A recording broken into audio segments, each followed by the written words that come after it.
Paramashivam. Om Nithyananda Paramashivam. Om Nithyananda Paramashivam. Om Nithyananda Paramashivam. Om Nithyananda Paramashivam. Om Nithyananda Paramashivam. Om Nithyananda Paramashivam. Om Nithyananda Paramashivam. Om Nithyananda Paramashivam. Om Nithyananda Paramashivam. Om Nithyananda Paramashivam. Om Nithyananda Paramashivam. Om Nithyananda Paramashivam. Om Nithyananda Paramashivam. Om Nithyananda Paramashivam. Om Nithyananda Paramashivam. Om Nithyananda Paramashivam. Om Nithyananda Paramashivam. Om Nithyananda Paramashivam. Om Nithyananda Paramashivam.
वैराग्य साम्राज्य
ज्ञानानेकनिकाशपदाकृताभ्यां ज्ञानाविमोहादिनिवारिकाभ्यां ज्ञानेकनिकाशपदाकृताभ्यां ज्ञानाविमोहादिनिवारिकाभ्यां नमज्जनाभीष्टततिप्रदाभ्यां नमज्जनाभीष्टततिप्रदाभ्यां नमो नमः श्रीनित्यपादुकाभ्यां नमो नमः श्रीनित्यपादुकाभ्यां।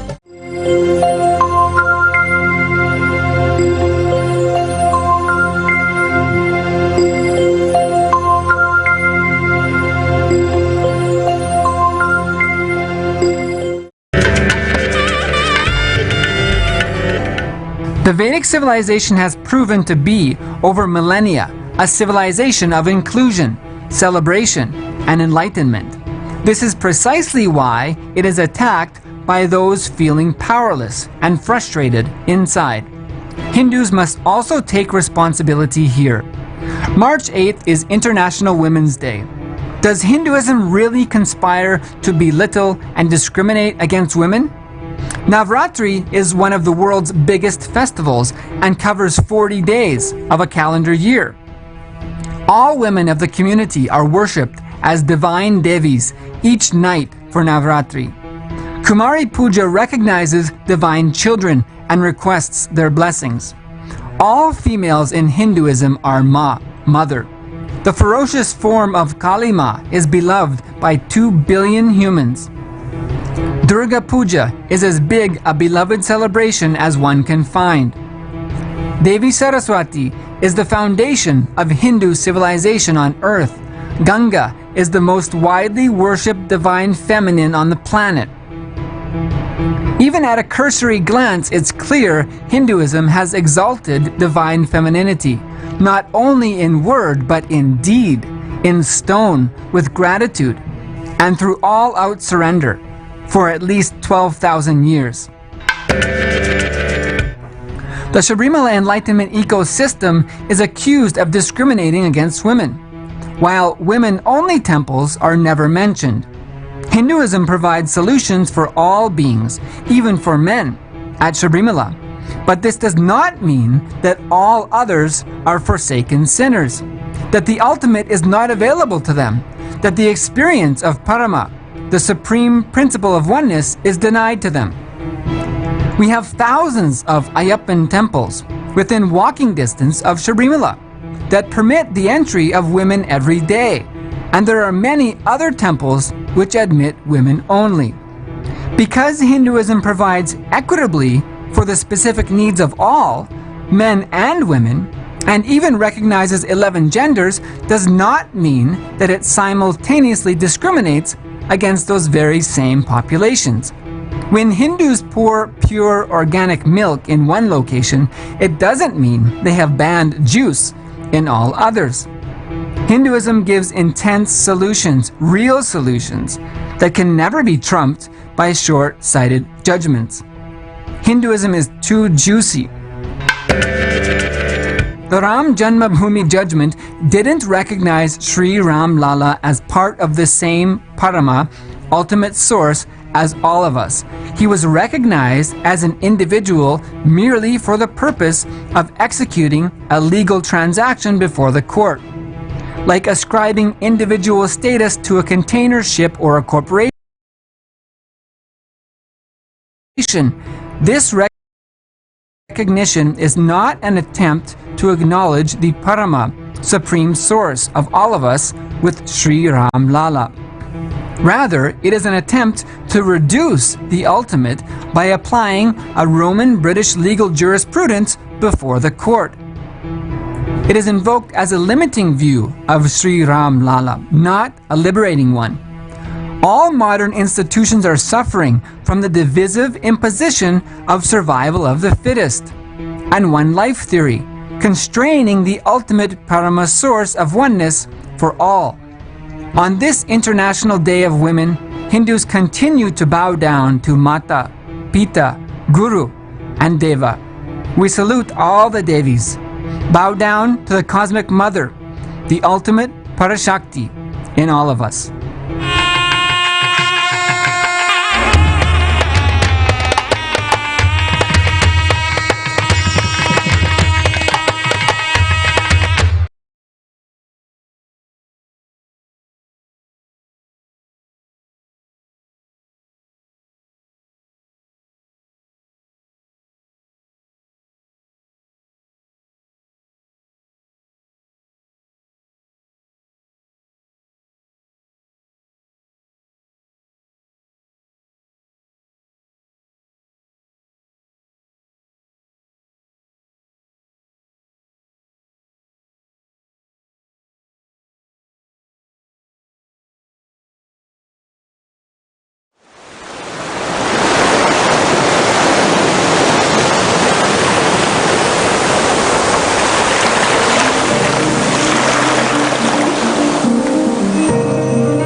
Satsang is only to continuously inspire you tirelessly. How your mother will wake you up tirelessly. Hindu mothers will nag you and wake you up. They will make sure you get up in time and go to school every day. That's the beauty of Hindu mothers.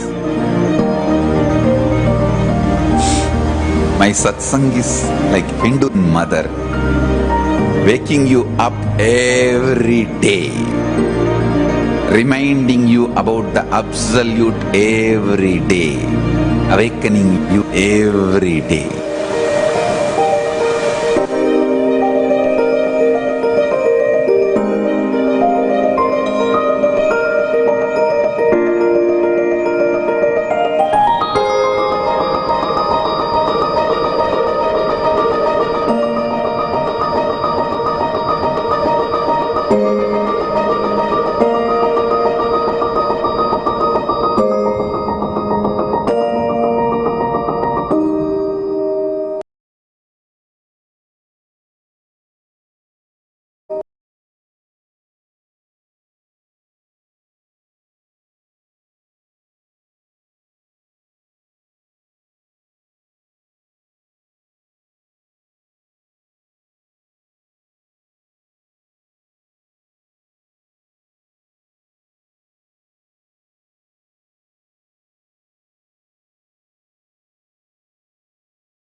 Nithyanandam Paramasukadam Kevalam Jnanamurtim Dvandvatitam Gagana Sadrisham Tattvamasyaadilaksham Ekam Nityam Vimalam Achalam Sarvadi Sakshi Bhutam Bhavatitam Trigunarahitam Sadgurum Tam Namah.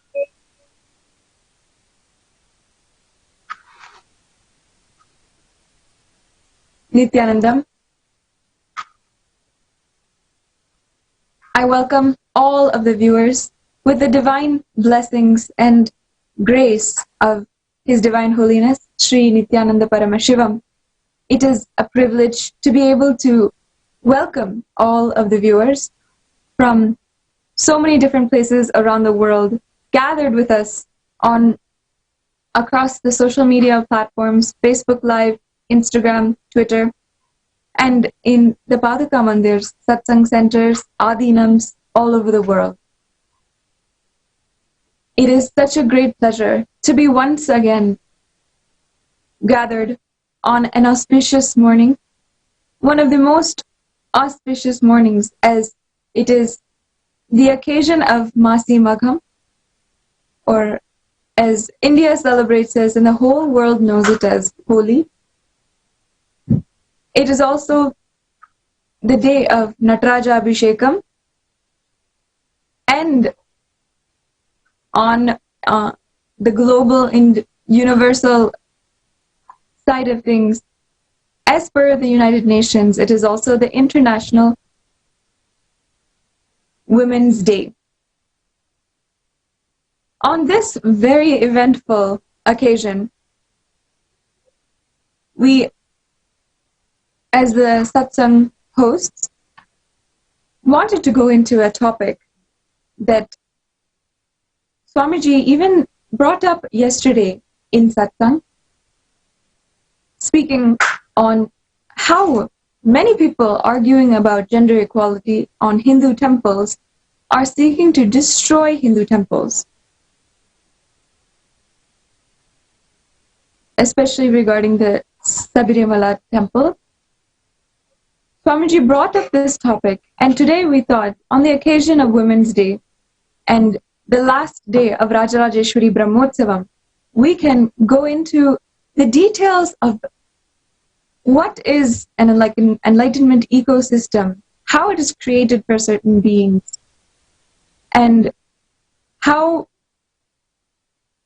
the Sanatana Hindu Dharma has made ecosystems specifically for awakening divine feminine consciousness, in order to tell the world that enlightenment is a possibility for women and Hinduism has been structured and made by women, for women, since the very beginning of its creation.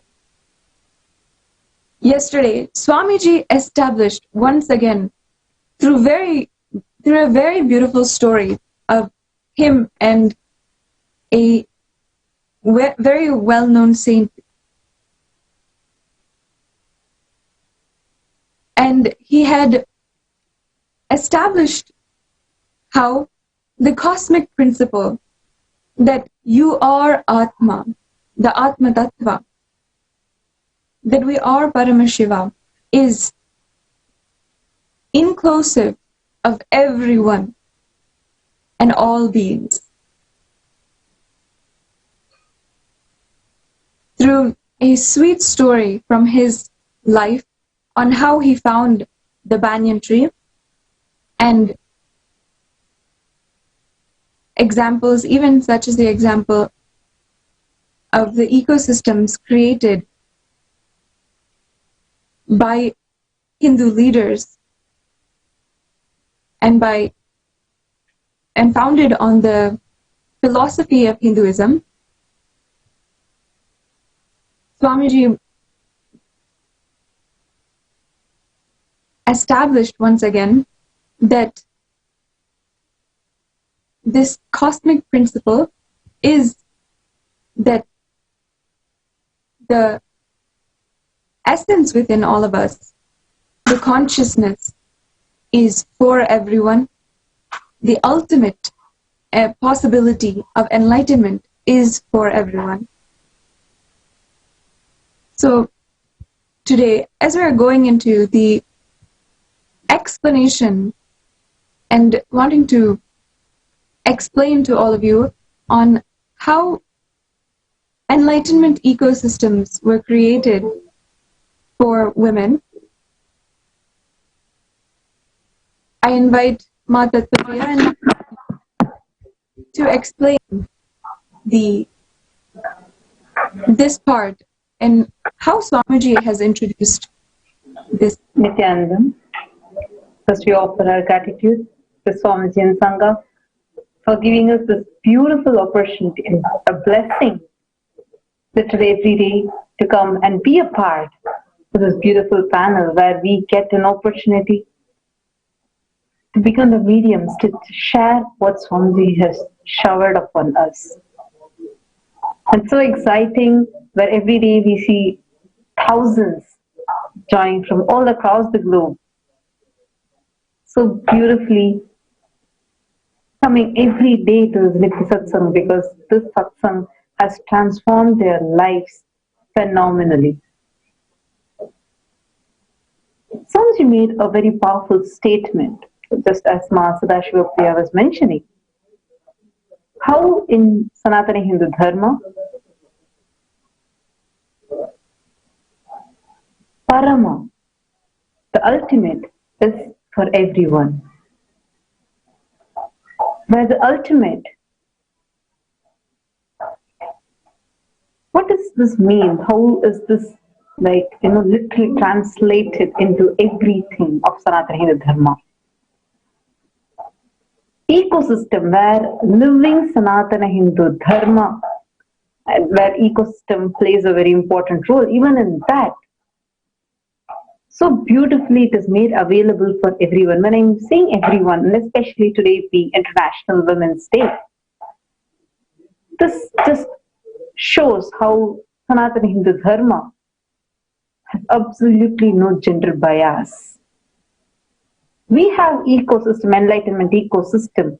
Understand, every temple is an ecosystem because it protects a lot of sciences.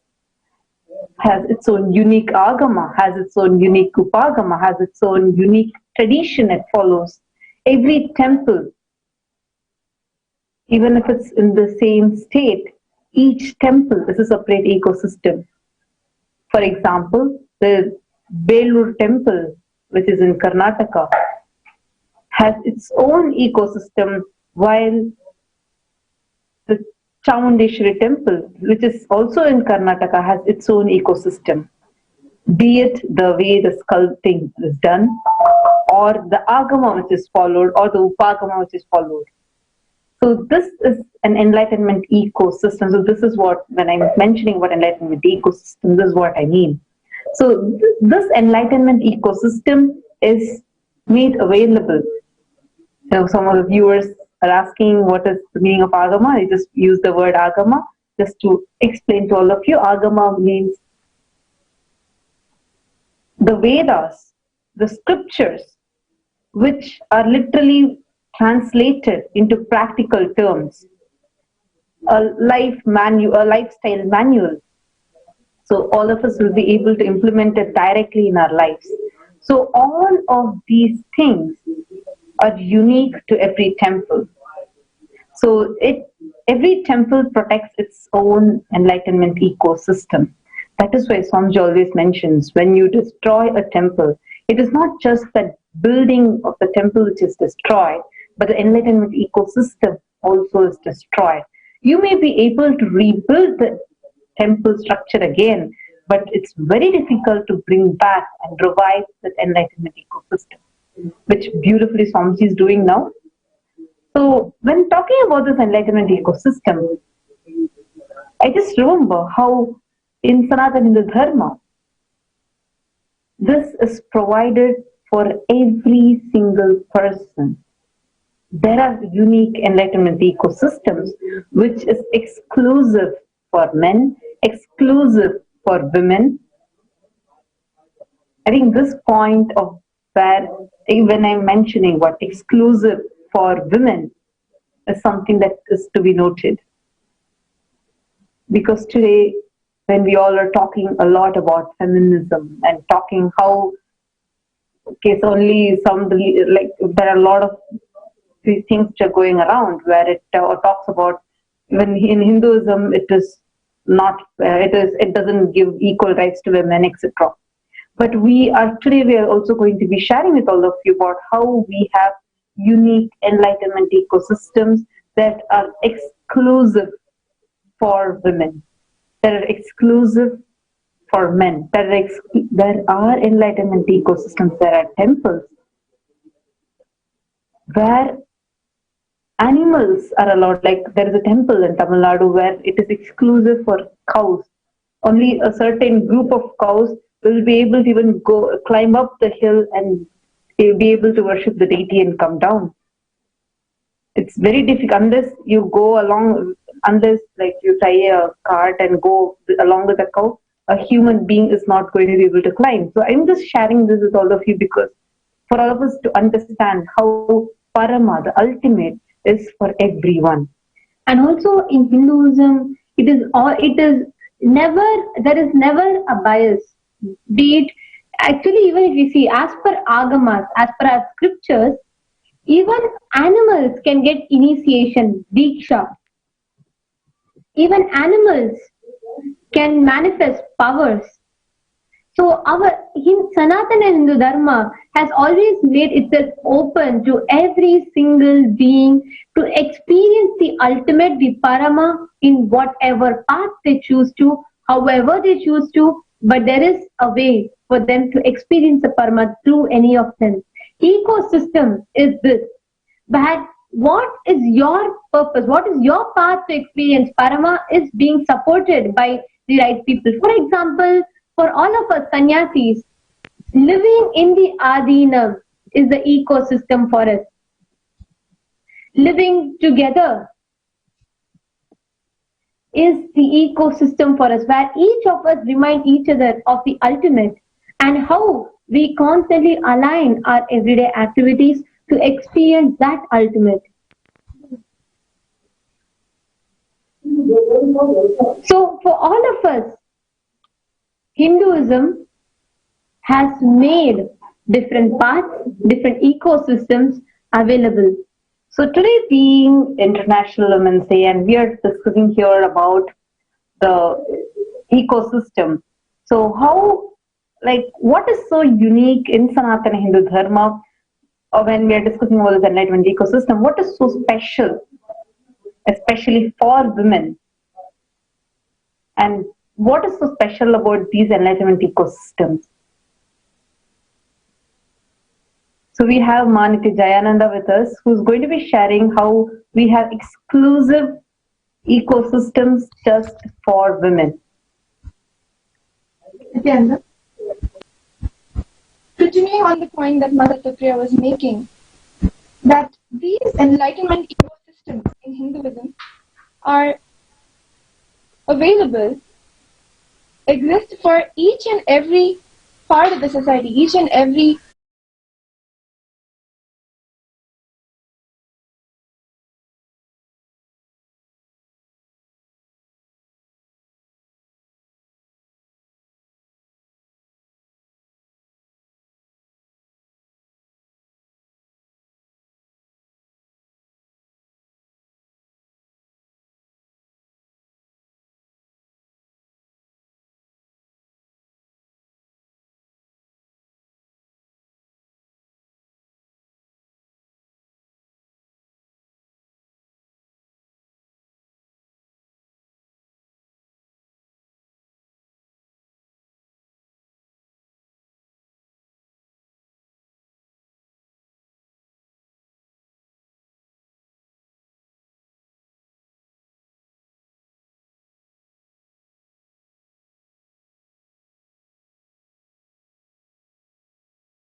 technical glitch. I would like to share, continuing on the point that Mata Tapriya was trying to make, about enlightenment ecosystems being exclusive, being specialized for different individuals, for different kind of individuals, be it male, be it female. In fact, Hinduism recognizes 11 genders of consciousness, of people, and has enlightenment ecosystems specialized for each of them to realize the super consciousness, to realize the divine consciousness within them.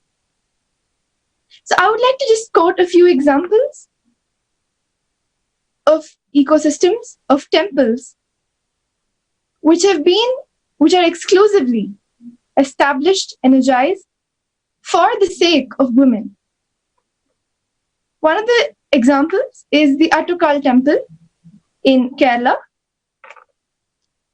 This temple is known for the Pongal celebrations, where exclusively women gather, where men are not allowed inside the temple. Over 3 million women gather to celebrate the Pongal festival, which has also been a Guinness World Record, the largest gathering of women in the world. Another temple is the Kamakhya temple. The Kamakhya temple in Assam is a temple where only women during their menstrual cycle are allowed inside the temple. Only sannyasis and women perform all the rituals, all the rites in the temple.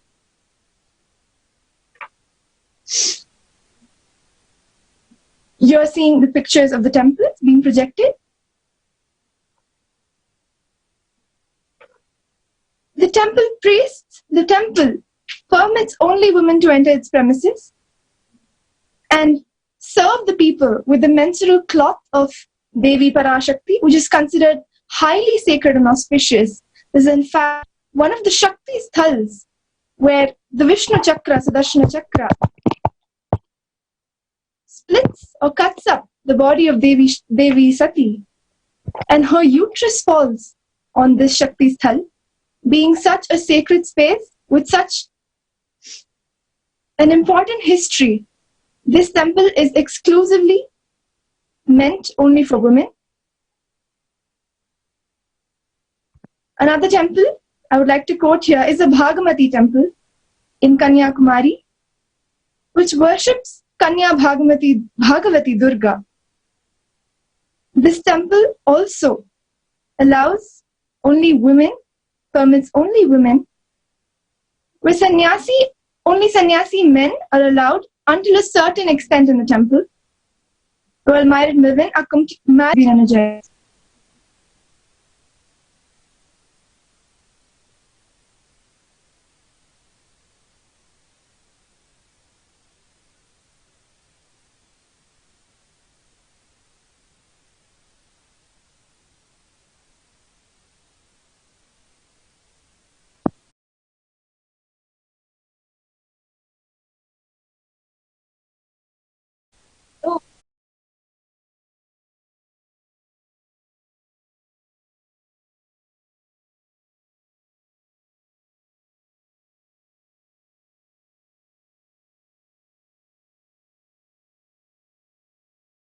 difficulties. I feel the examples of the temples which Jaya has given are so profound. Imagine a temple where just the people who are menstruating are allowed in this very sensitive time of a month, as we all know, as we all are experienced in, where in the Western world many people have also defined it by premenstrual syndrome and so many of these conditions. The Sanatana Hindu Dharma has created such an ecosystem where we can worship and covet and make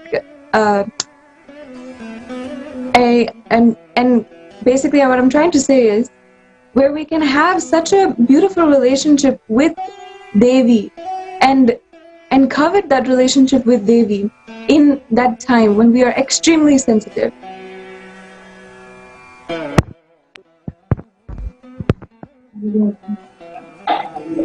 This is a beautiful point, I think, like something we have to, note over here, how the list of temples that Mahaniti Jayananda was sharing, and especially this being highlighted, where we have some ecosystems where when women are in their menstrual cycle are not allowed. And we also have exclusive ecosystems where only women who are in the monthly cycle are allowed.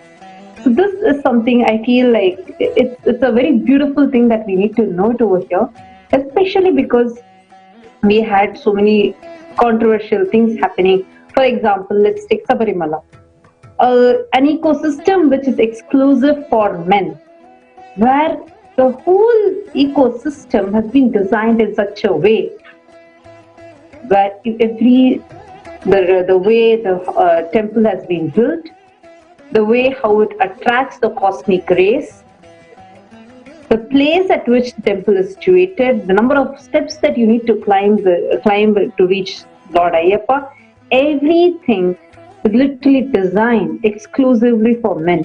Actually, here I would like to add a point, because for all of us, a religious monument, a place for worship, it's not a mere archaeological wonder. Like, for example, when we go to Tanjore Temple, we know it's the world's tallest granite structure, and there are so many different temples like that. Each is of course, truly an architectural wonder.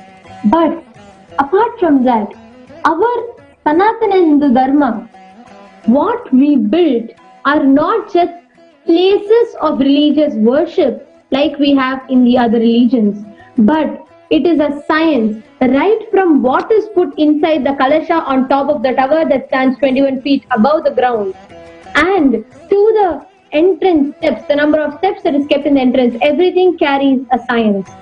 Beautifully told. Gap between this is why how we can very clearly see even all these details have been worked out so beautifully, aligning it to empowering each individual.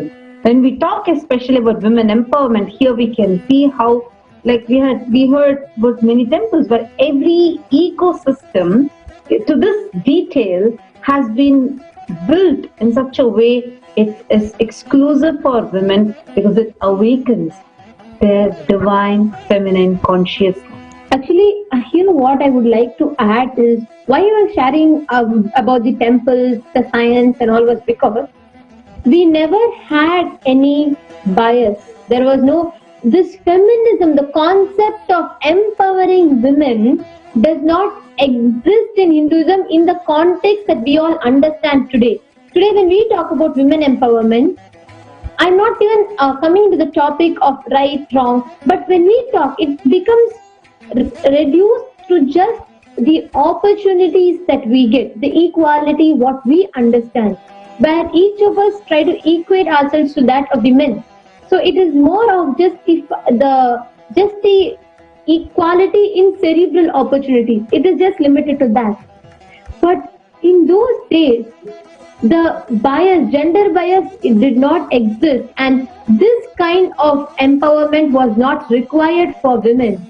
If you see the great leaders like Draupadi, like Savitri, so many people, so many women whom we all worship every day, whom we all chant, whom we all idealize.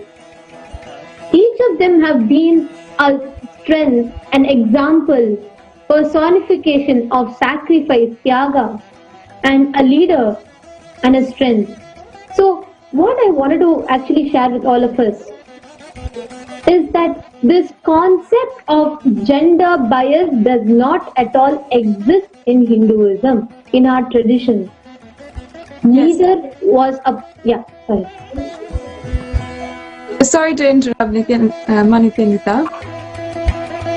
I was wanting to add that, and going back to the temple which Mata Priya had brought up, the issue regarding Sabrimala. It is not actually, as Swamiji even himself said yesterday, it is not a gender issue, though it is made like that in the outside view. Hinduism is made to be seen like a anti-feminism, anti-women religion, but it is not. In fact, there's so many inherent empowering thought currents just for women that it is easy, actually I feel that it has become easy to abuse in that way. I'd like to show all the viewers a video where Swamiji himself explains what is the truth behind Sabrimala, why women are not allowed inside of that ecosystem. When menstruating women below the age of 50, enter into Shabarimala temple, Ayyappa does not lose anything. Understand? Just few kilometers away from Shabarimala temple, Achangodu, Aryangavu, Achangovil, Aryangavu, all those Ayyappa temples, Shasta temples, allow women, where Shasta is sitting with Purana and Pushkala. Hinduism or Ayyappa are not against women. But this Shabarimala temple is dedicated, it is a spiritual ecosystem to keep one science of enlightenment alive.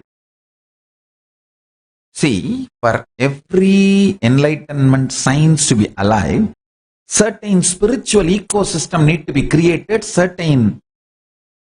the spiritual magnetic mechanism need to be developed. Hindu temples are not just worship altars or religious congregation place or just memorial for certain legendary person or incident. Listen. Hindu temples are residents of God. That is why in Chidambaram, Nataraja is one of the Dikshita. In Srirangam, Ranganatha is one of the bhattars who are doing the puja. Understand, temples are residents of God in Hindu tradition. In reality, not just Hindu tradition, in reality, when two women below the 50 years enter Shabarimala temple, it's not, I will not say enter, invasion. When they invade Shabarimala temple, who are not even devotees. By the way, you need to know, they enter Shabarimala temple. Ayyappa has not lost anything, but Hindus lost one of the powerful enlightenment ecosystem. I don't even want to say lost because I don't want to lose it. Somehow I wanted it to be revived and maintained and kept alive. I think this is a repairable damage. It's not that this damage is irreparable. But if we decide to protect it and not allow women between 10 and 50 again, the ecosystem is so powerful, 1 or 2 damages it can withstand. It can just heal itself and get back.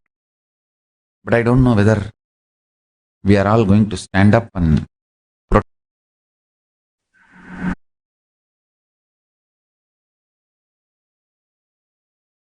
Nithyananda,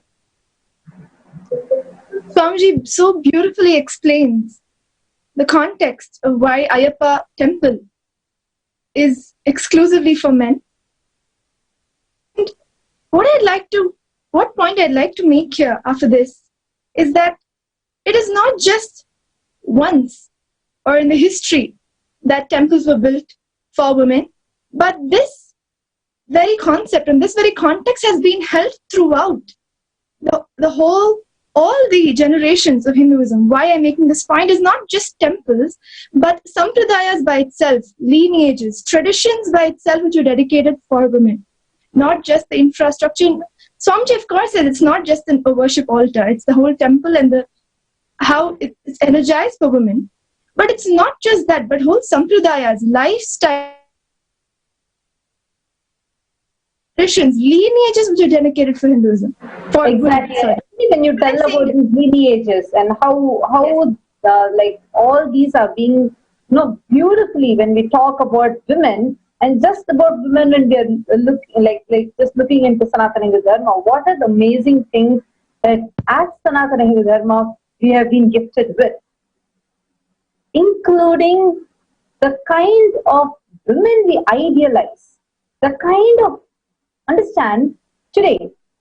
Women, the topic of women, about women empowerment, especially when we are discussing about this, we all try to fit ourselves in a society by trying to come and I have to be equal to men. This has become a scale. Even when we are looking into the kind of problems that women are facing, etc., it's more of trying to fit into the shoes of men, like trying to show that we are equal to men, rather than we actually finding out the unique Shakti which is there inside us. Actually, in today's world, terms like being a boss lady, terms like, how a successful woman should be, and how, if you are really a successful woman, and if you are really a modernized, if you're a woman who is progressive in thinking, then you're supposed to be, the way you dress should change, your body language should change. So you should not be, you need not be what they start talking is, you need not be like a conserved woman, but you need to be more feminine, more modernized in your body language. You need to socialize more. You need to be able to drink. You need to be able to smoke. There is a certain cliche kind of a thing that is formed as to how women has to be in that way. But actually, discussing about this, when we are all talking about how for women it was done, actually, I honestly think that even calling it women empowerment is a term that brings it down so much, because as humans, for all of us, there was never a bias, we never needed empowerment. It was just, you are unique in this way, discover your parama through this aspect, and you are unique in this way, discover your parama through that aspect. That is why the male component and the female component in women and men were complete. That is why we had great leaders, great people who were able to hold the fort, who were able to rule empires, who were able to be leaders. In fact, so many women have been the source of greatest happenings. Be it Meenakshi, nobody ever praised her, the women empress. No, because that tag, the women empress, was not needed, because we knew men or women, anybody can become an emperor or an empress. So we never had that idea of gender bias. Beautifully said. Actually, this especially when you're talking about, because today we have women who hit the headlines for their achievements, where it is where them being women and achieving it is glorified more than their achievement itself. Actually, I think Ma Sadashiva Priya being from the US, and I personally, to me, I feel a lot of this Western way of thinking has this where they feel naturally women are always belittled, always victimized, and that kind of makes them say, okay, even if one woman becomes, recently I even saw that if someone stands up as a particular politician or someone they want to become, they're like, oh, she's a woman, so encourage her. So it becomes us out of sympathy kind of a thing. So Ma Sadashiva, can you share how the world outside cognizes feminism today? Yes, of course. So I think the ideas behind feminism in the Western world are, as you said, they're making equality, gender equality, about equal pay, about having the same legal rights, about having the same share when you get a divorce. All these are the topics that they discuss on when it comes to feminism. And even among the feminists in the US and in Western feminists, this idea is becoming redundant. They're looking for something else. What is the next thing? What is the solution to many of the problems which their feminist ideals are not answering? For example, just through policy and just through making the gender equality and having the legal rights, you're not going to empower women completely. What is actually the solution? We have to come down to the real answers, which Swamiji has answered in Awakening Sacred Feminine, Divine Feminine Consciousness, temples, and as we have been discussing, temples and the female sampradayas, which each and every one of us here are all a part of and literally lucky to be here for. So I also want to share with all the viewers a brief video explaining how Swamiji defines feminine consciousness. Actually, I think, sorry, Mahasannidhanam, sorry to interrupt. Just before going into seeing and understanding the video, I just wanted to add another aspect into what we are discussing right now, especially when we are talking about feminism and how, like, women empowerment. I feel this concept of women empowerment being brought in, it has two parts. One, really there are many places where women need to be empowered, where women are really put in the face of powerlessness, both through circumstances and through the lifestyle and the cognitions that society is trying to force into them. And there is another aspect where by trying to bring in a false idea of feminism, they are trying to bring a lot of conflict. See, if somebody wants to take a control over something, all you need to do is just bring conflict between them. Like, you have to break the unity so you're able to, take control over them. I also just wanted to bring in this ideology where, like, today, in the world where, of course, there is a huge group of women who need to be empowered, but on the other side, there is a false idea of feminism which is spreading, or this false idea of women empowerment which is spreading, just so that there is a conflict brought between people. There is a restlessness brought between people, and this gives them an easy ground to take control over them. This becomes like where the person, like few women, even though they are like they're given a false idea of victimhood, they're put in a false idea of victimhood, and through that they are being controlled. And this becomes an easy thing. Oh, see, you're actually a victim, and I'm coming here to support you all, so you can vote for me. So some ideology like that is being instilled, where it is more of a political reason rather than being actually helping or supporting them. Yes. I think if I can put it as, women are being encouraged to cherish that victimhood so that they ultimately don't really come up and realize their true possibility and their true consciousness, right? So like you were saying, yes, there is a need for women to to be supported in various ways, whether it's their jobs, for the kind of circumstances they've been facing. But it's very important where we start from. Are we just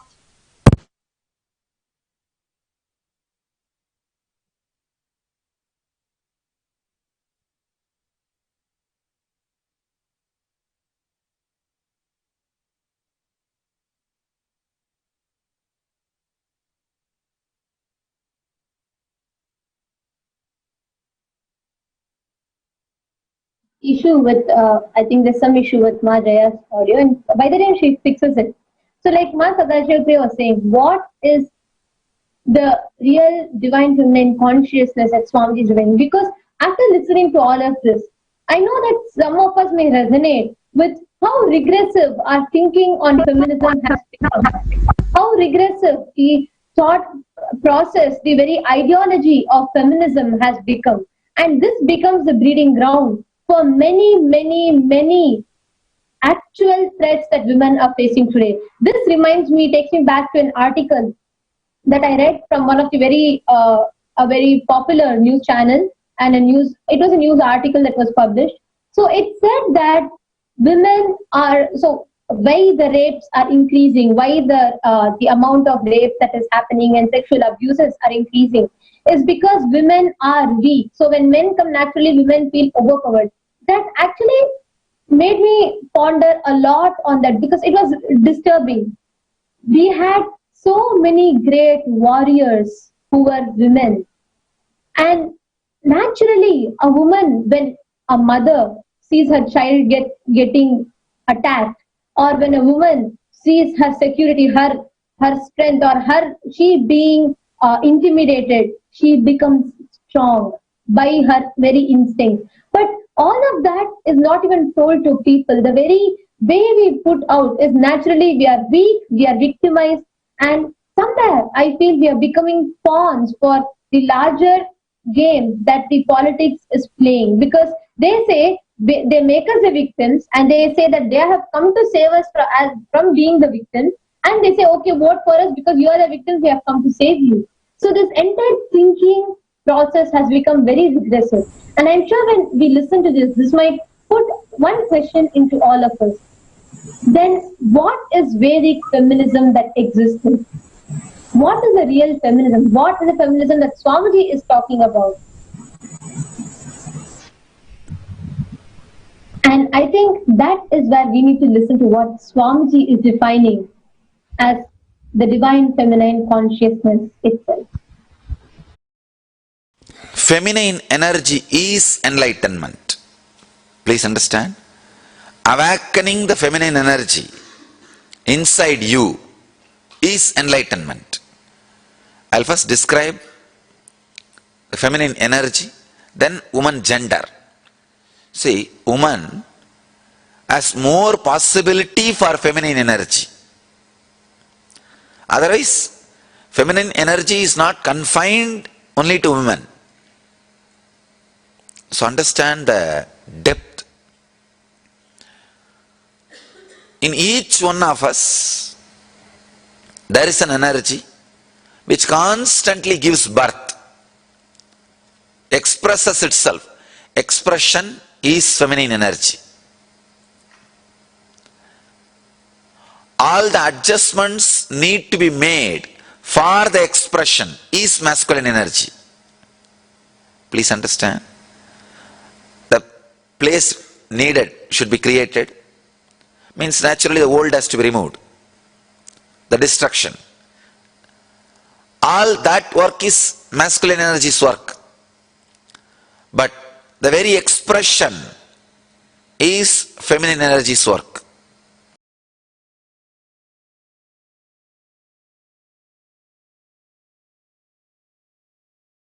Of files. See, the subject says woman, high possibility of enlightenment. I can say enlightenment, high possibility of becoming woman.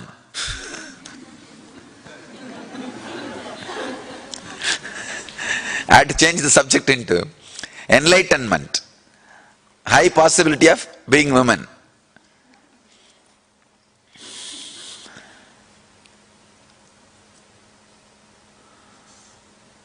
It's not that women is a high possibility for enlightenment. Enlightenment is the high possibility for women.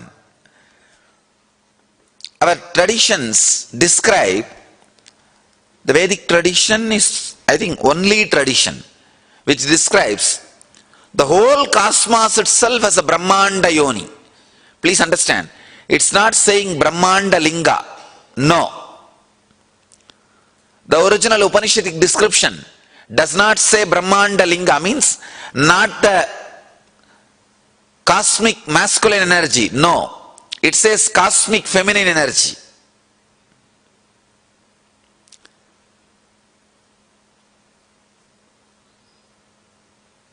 I can say feminine energy is the space in which the whole thing happens.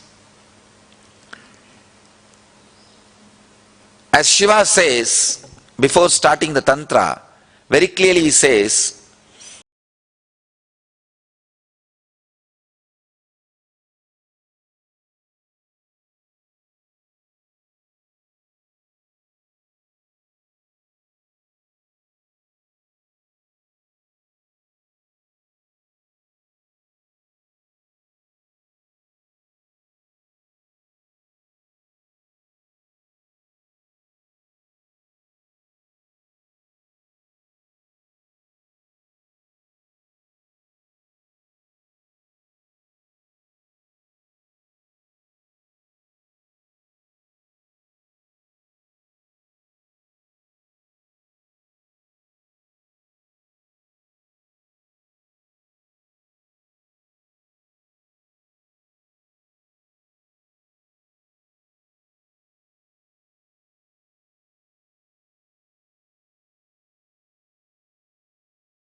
After watching this video, all the women out there will have a very question: how the very ecosystem of Kailasa will produce divine feminism?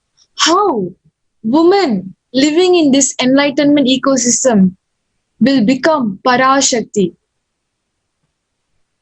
Like how my sisters was sharing, the ecosystem is very important to become a Parashakti for a woman. I can give a simple example from a living enlightenment book. It is such a nice and simple, straightforward, direct example Swamiji has given for all of us. I'm going to share. When we see somebody swimming, we understand three things. The first thing is that swimming is possible. A man can float on water, right?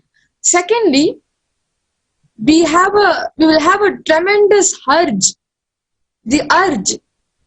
If he can do it, why not me? Why can't I? I can too. And the third thought will be, well, let me jump in. This is how we get inspiration and courage to jump in the ocean. Naturally, we pick up behavior and learn skills by observing someone else doing it. For a simple example, like monkey see, monkey do. In the same way, when we see an enlightenment being walking on planet Earth, when we live around him in Kailasa, the very ecosystem he has created, we will simply understand three things. The first thing is that enlightenment is possible and we can live like a god on this planet Earth. And the next thing will be, if we can attain, if Swamiji can attain enlightenment, why not me? Because he radiates such simplicity and ordinaries, which is very close to our own human nature. And we just naturally get confidence that it is possible for us too. And the third thing is courage. Let me jump in the ocean of nectar. And please take into an account all these three things. I really want to tell all the viewers, the women who are watching the NTV live now, to listen to this very intensely. All these three things will happen only if we live in Kailasa.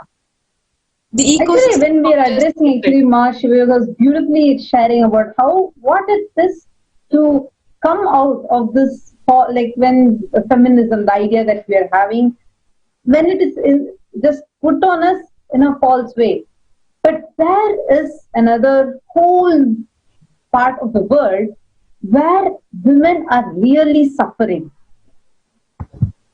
Like, for example, I personally know, I have met when Swamiji was conducting this Inner Awakening program once. I met a woman, a lady, she had 3 kids. And her husband had divorced her at a very young age. At the age of 23, she was divorced. And she went through a lot of suffering in her life, especially with the tagline telling, oh, your husband is, you're a single person. Now you, like, many people tried sexually harassing her. And all 3 of her kids died in an accident, where she went through a lot of mental trauma and a lot of pressure from the society, where people started treating her in a very bad way, many people wanted her to be their sex slaves. There was a lot of discrimination in the salary that she was getting paid for. If she wanted a higher promotion, she had the manager would ask if she wants to spend the night with him. It was too hurting to even listen to such a sad situation that she was in. And what I'm sharing is something that I heard from a person, but I know so many people out there know what kind of real problems that women are having outside. Really, when we're talking about women empowerment, there are so many countries, so many people, in so many places, so many women are really going through a lot, where they're being harassed, where so much of violence is forced upon them. And in many places, this makes wonder, what is it? Why are they still continuing? They get beaten by the society, they get beaten by people, abused by people, but they continue to be living in that same place. Why? This is something that all of us just need to understand. The core of a woman is made of insecurity. Like, I'm just talking where the core emotions of a woman is tied up with insecurity. Well, for a man, it is about feeling not fulfilled. So this insecurity is something which is being continuously violated from forces outside, leading to a lot of these problems that we are seeing women today are facing. When women are facing all these problems, all these violence, harassment, mental trauma, etc., what is the solution we can give on this day to all of them? understand the best thing first that each of them can get is an amazing healing from inside. A powerful, intense healing. So all the wounds, I know I have actually, like, when each of some of these meditation programs, I come across many women who share this, how just telling like the problems that they're facing. For us, it might be like, okay, some conflict between them in her family. But the harassment, what kind of harassment that she has faced from the society has only made her more as an introvert and made her just think in herself more, leading to many mental issues. I really feel the way how Ma you were sharing what a woman is going through outside, though they know what they're going through and what is the difficulties and why, sorry, not the difficulties, and why they are not coming out or finding some solution to cure to heal their inner space. Well, and for all of us, when we were outside, we have gone through all these things because we are in Kailasa, in the ecosystem Swami just created. And because we living around Devi, Parashakti, Swamiji, in his very breathing space, and just continuously watching her cosmic body language. Because nothing else will trigger us, especially the women who want to feel empowered and change the very cognition of their existence. What she feel about herself, what she cognize about herself will radiate only if she is in a right ecosystem. True, and also like along with the ecosystem, the inner healing that a woman needs, especially when they go through all this violence, when they go through all this trauma, to face it. See, many people, we hear how women commit suicide because they're not able to handle the pressure. They just fall into depression.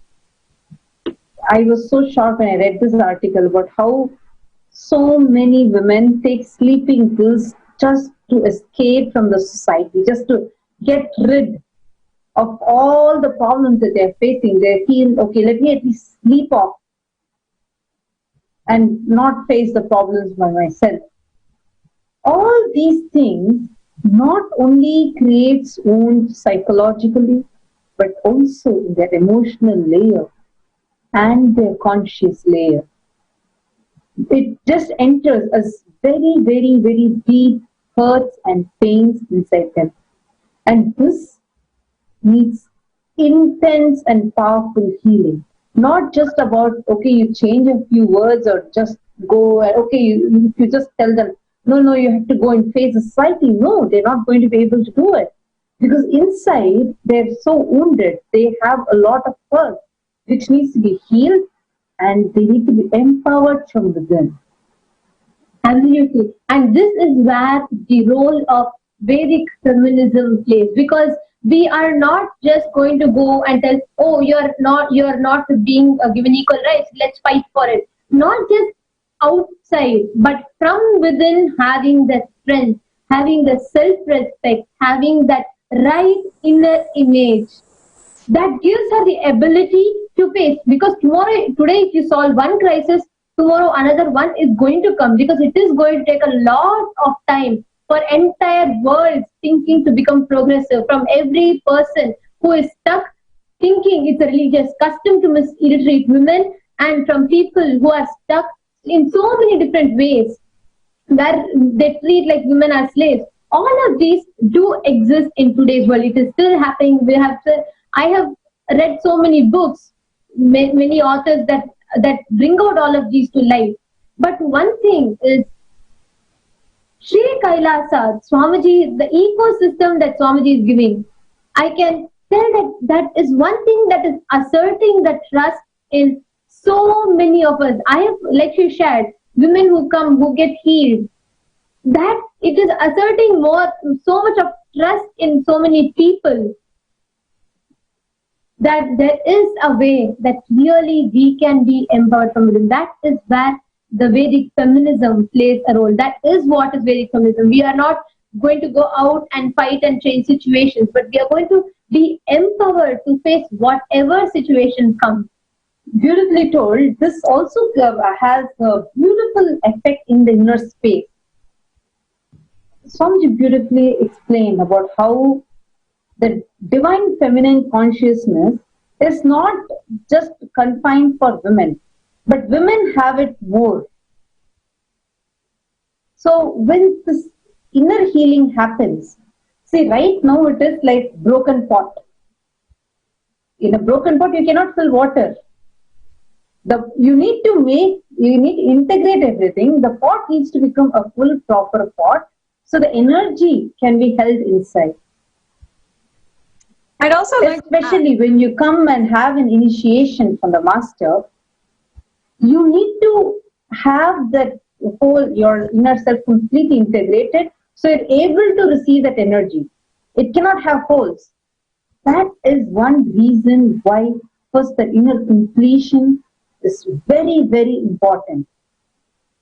So how this inner completion can happen? Is it speak? Yes, thank you. I also wanted to add that, as Nithyananda was saying, and that Priya was also leading into, the Sri Kailasa nation, just like Hinduism, is inherently empowering women, not by singularly pointing them out, not by pointing out any victimization, but by simply in its basic foundation, in its laws, from the Gayatri initiation, from being able to be trained as priests, in every single way, Sri Kailasa allows, not even allows, I should say, it is just inherent within our Shastra and Agama that all consciousness should be awakened, that all consciousness should be allowed in order to experience the awakening. Gayatri initiation, for example,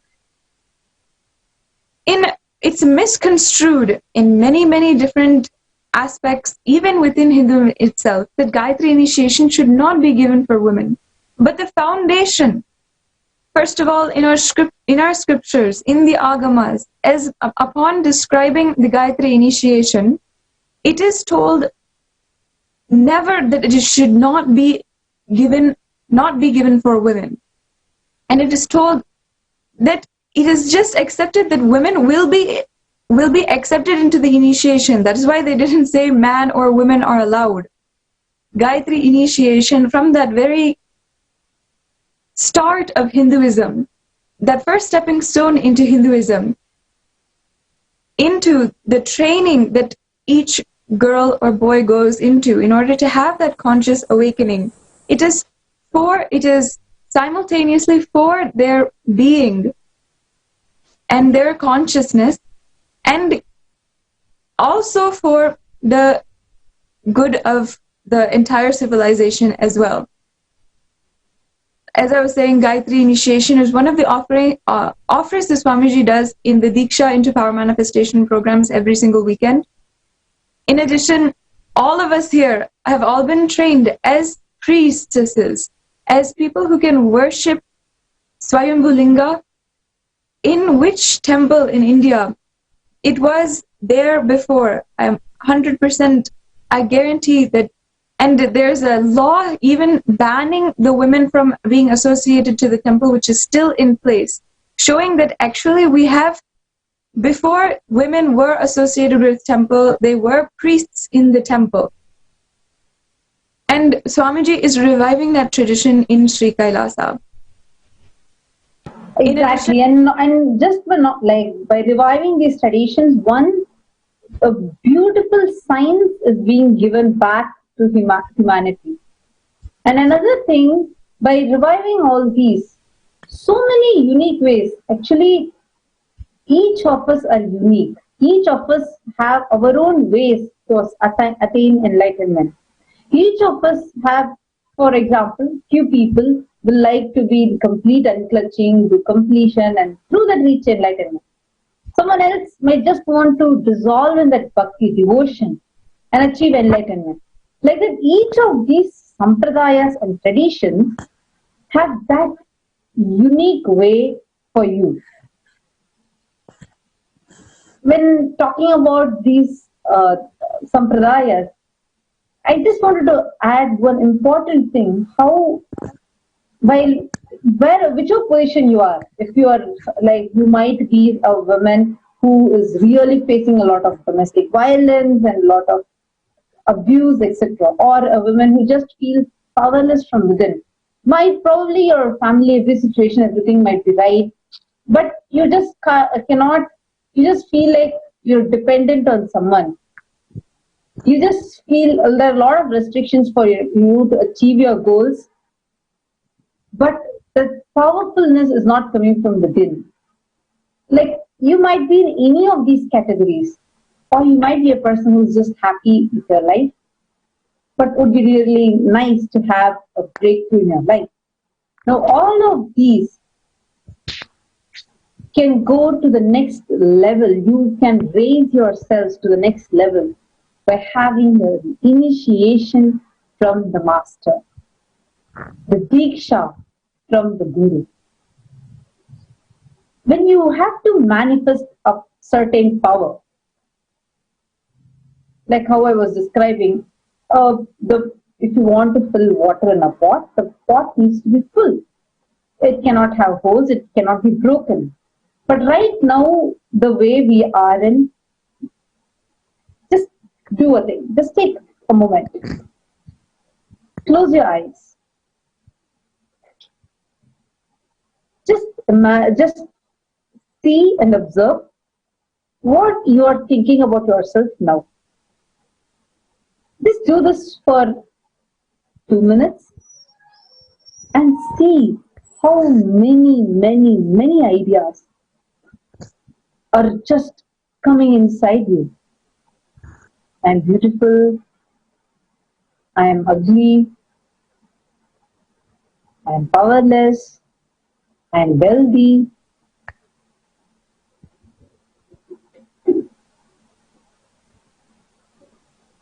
Just see how so many ideas are just coming inside you. This shows you are not an integrated person. Right now, you are in many pieces. Now, all these pieces need to be collected, and that is because you are as bits and pieces in so many places. This is why your energy is also not being able to be centralized. You feel so much of powerlessness inside you.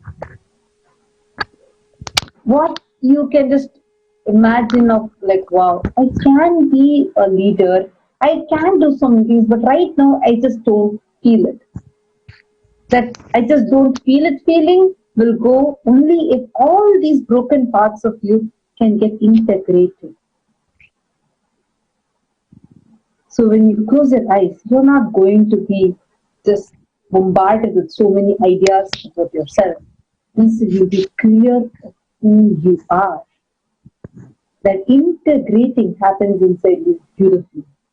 So when all these broken parts of you is getting integrated, you are now ready to receive the diksha, the initiation. So what happens when you receive an initiation? The Shakti, the power which is dormant right now inside you, awakens. There is an innate potential energy, like how in physics we study about this potential energy getting converted into kinetic energy, something in a similar sense, where each of us has that potential energy which we call as Kundalini Shakti in your Mooladhara chakra, which is right now, you can say, sleeping. With the initiation of the Guru, initiation of the Master, this Shakti in you is awakened. And when it is awakened, it beautifully integrates you and then in an amazing way manifests through you as power. That is why the Diksha for power manifestation is very, very special. It is a free program, Swamiji is offering this completely for free. When the master initiates you, actually the whole program, like if you see, it starts off with techniques, how you can beautifully heal yourself and how you can start integrating you. The broken part, the broken pieces can come together and beautifully come back into one shape, which is ready to receive the initiation from the master. And when you receive this initiation from the master, the powers which are right now dormant and sleeping inside you, it's awakened and manifests as extraordinary powers of Paramashiva. So how is this manifestation of extraordinary powers of Paramashiva going to be actually useful in your practical life? And especially we were talking about women and how they are facing hard situations. When such a thing is happening, how can this help them? Understand, each time you are hurt, it is really a wound which is happening inside you. It is like you are breaking, this is like the process of breaking the pot. The techniques which are given for free, Swamiji is giving it completely for free, where you have a mentor for you who's, or what we call as Acharya. So that mentor helps you to beautifully heal yourself, guides you step by step. So that healing can happen, and when you manifest the power, it is not just, oh, you will be able to move the coconut, like you can demonstrate the power of moving the coconut or scanning a person's body. It's not just that. You will be able to face your life, which is a power. You will be able to find solution for all the problems that you're having in your life, and that is a power. You will be able to manifest your reality. What situations you want to actually happen as a reality, what kind of a reality you want to be in, you will be able to manifest it, because that is a power. And you have that power inside you now, which is sleeping. Just through this one initiation, you'll be able to awaken it. I can say this is literally like the first step you can take for you to have that inner awakening happen inside you. So, the Diksha for power manifestation, you can see the timings, and the link is also projected.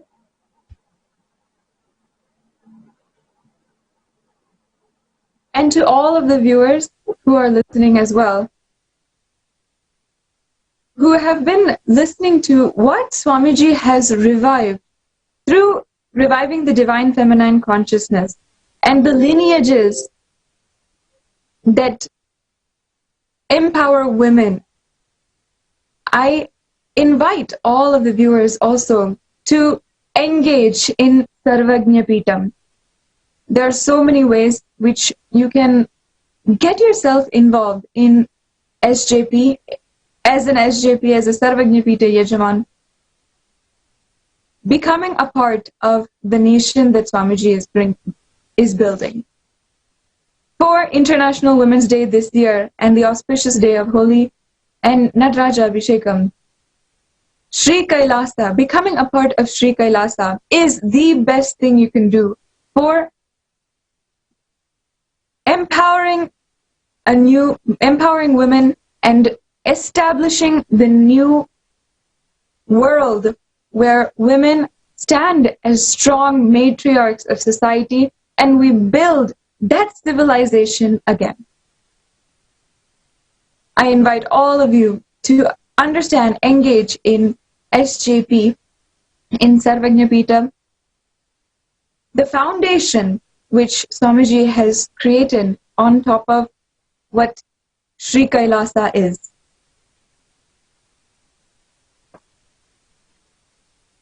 In addition,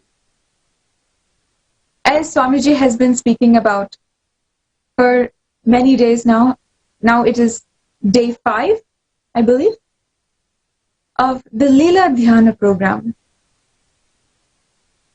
As Ma Shiva Yoga was saying today, Swamiji himself is the best example whom we all follow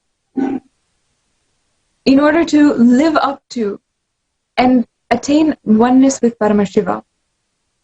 Despite all of the abuse against him, against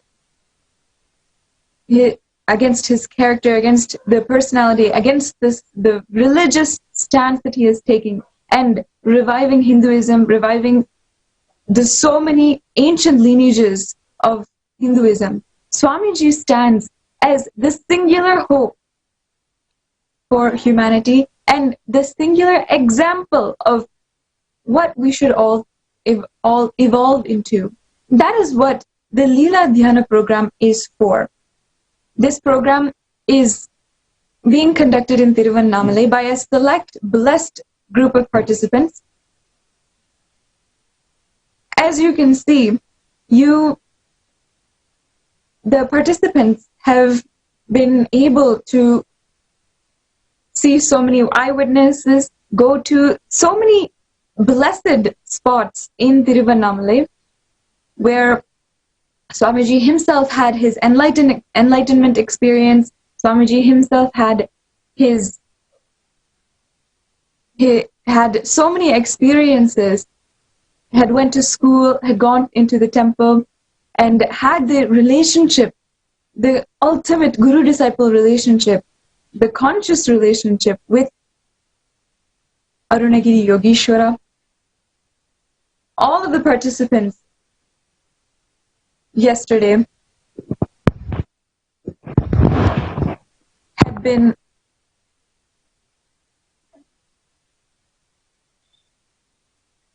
sorry for that technical glitch.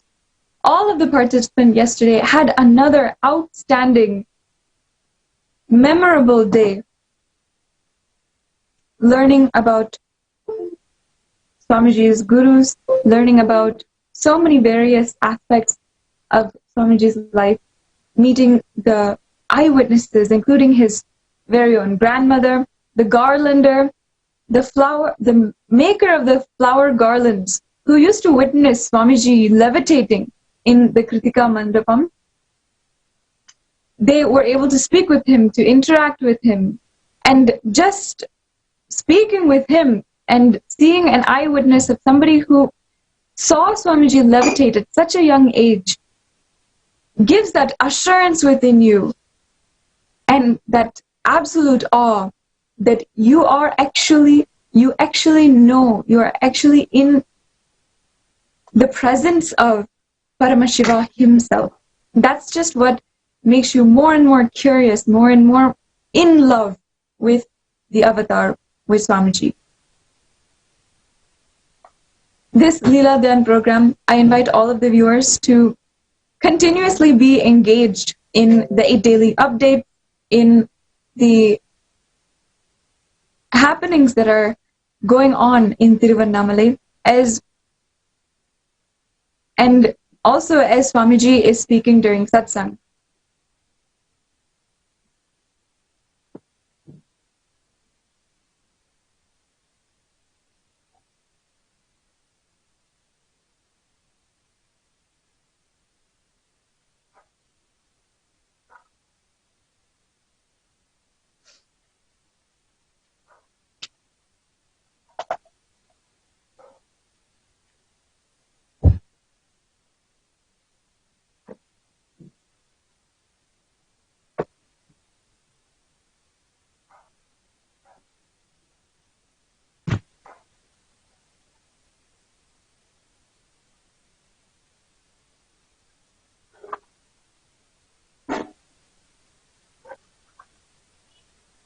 all of the viewers can engage themselves in whatever way they can, just from where they are, by exploring autobiographyoftheavatar.org. It is the website, the official website of the life story of Swamiji. By going to the Autobiography of the Avatar Facebook page and the Autobiography of the Avatar.org, you can yourself engage in some of the aspects of what they're speaking about and what they are experiencing in the Leela Dhyan program.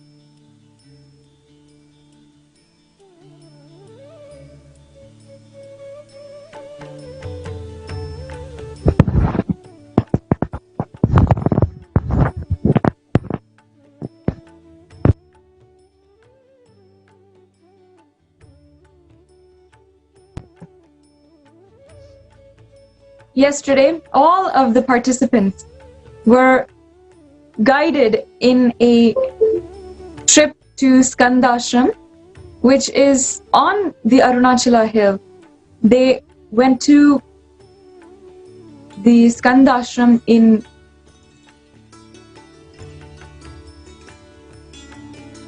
on top of the Arunachala hill, and were able to see so many of the spots where Swamiji himself meditated, spent long hours, did yoga. These were the hills, the pathways that Swamiji himself walked, himself trekked in his youth, as he had explored and as he was just beginning the journey into enlightenment.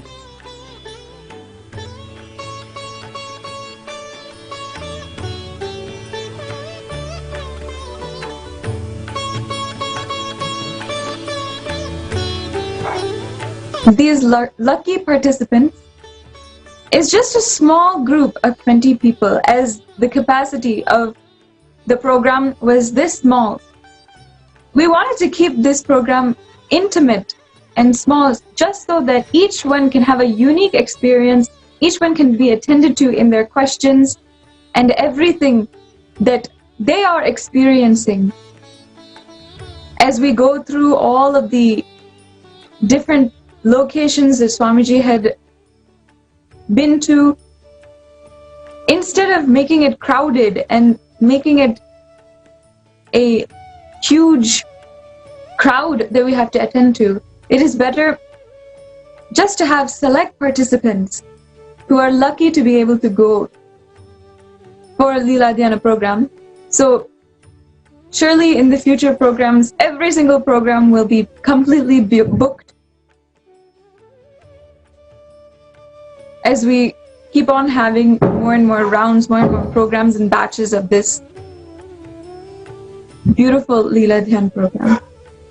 Every day, Swamiji has been addressing the Leela Dhyan participants, giving darshans, special darshans, just pertaining to autobiography of the Avatar. For example, darshans of Arunagiri Yogishwara, darshans as Paramashiva darshans. All these very special instances are also given for the participants to amplify their experience.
the first batch of participants of this program started the day with Bhagavan Satsang. And they also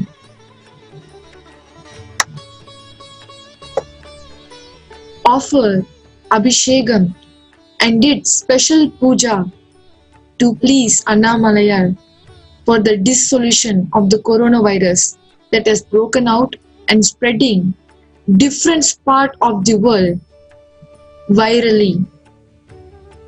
And also, this group has fulfilled the direct instruction of Paramashiva that we all should have the devotion, the connection Swamiji had with his Guru Arunagiri Yogeshwara.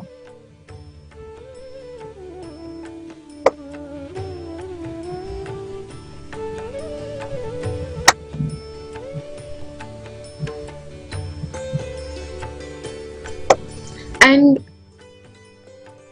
Annamalaya, the Shivalinga deity, which was made during a plague outbreak in Tiruvannamalai decades ago, the deity was made and taken in procession,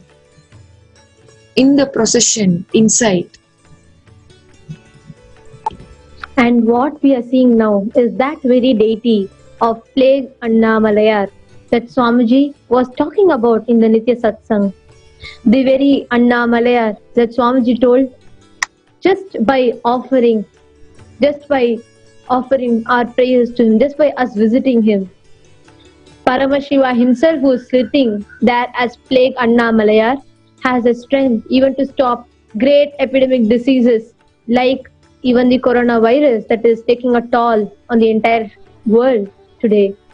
This deity of Paramashiva was what Swamiji was talking in the Nitya Satsang, explaining how when many years ago plague had occurred in the entire region of Tiruvannamalai, when plague was starting to happen just by worshipping this very deity of Paramashiva, immediately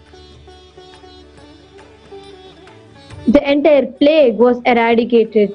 And blessed are our Leela Dhyana participants who are getting an opportunity to witness all of these great miracles, personally experience each of these places.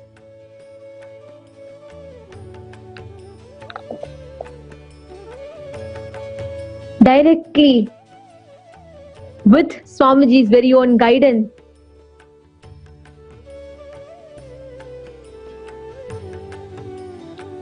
What all of us are seeing now is having the darshan of that very plague Annamalaya that Swamiji was talking about.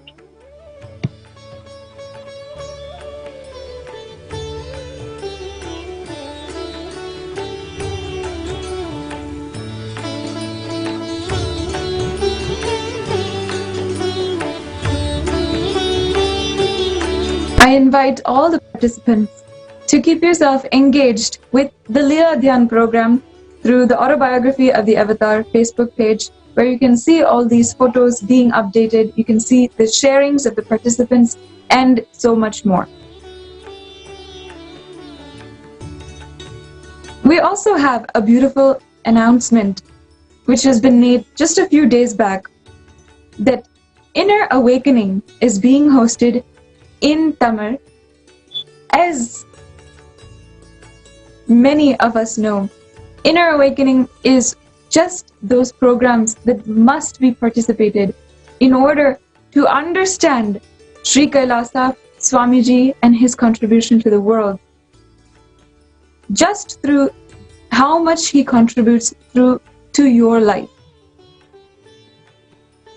I invite all of the viewers to go to the link provided for more information, and signing up for the Inner Awakening program in Tamil. It is starting on 14th April, going until the 4th May for 21 days. And for all of the Tamil participants, people who speak Tamil, can understand Tamil, it is just for you to experience. And might I say that it will be a unique experience, just having to go through, just having to understand all the truths, all of the truths that Swamiji shares in the language, in his home language, in his mother tongue, which is a separate contribution which he has made. Every single person, whether they understand Tamil or not, know that when he speaks in Tamil, it is just an experience in itself.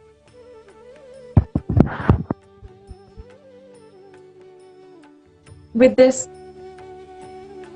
we have come to finally being able to await Paramashiva,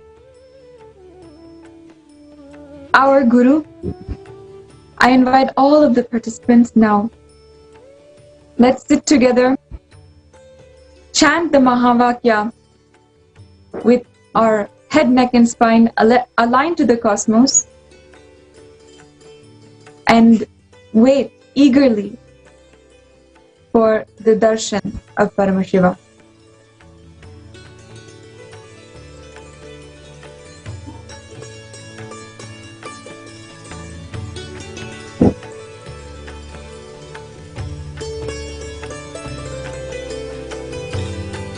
As you await, in these last few minutes, I invite all the viewers to tweet your questions to Swamiji at #AskTheAvatar. You can tweet at Sri Nithyananda, Swamiji's username on Twitter, and use #AskTheAvatar and ask any question which you might have in the spiritual realm, in relationships, wealth, in any topic that you might have. Use this time to tweet your questions and let us all wait eagerly for Swamiji. Now, you can sit with your back straight,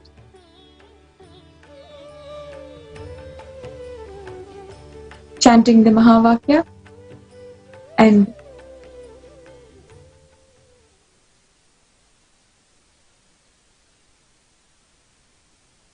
await the darshan of the Avatar.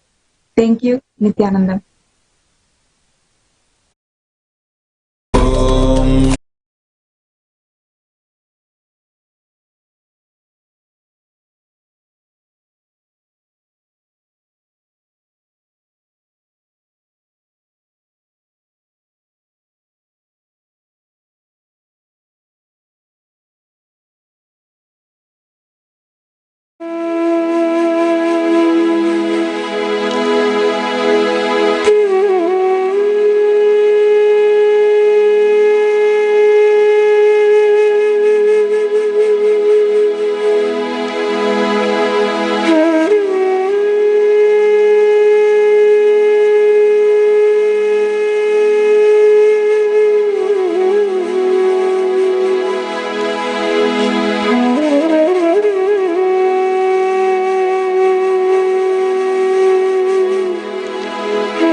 Connecting with the divine with your eyes closed is meditation.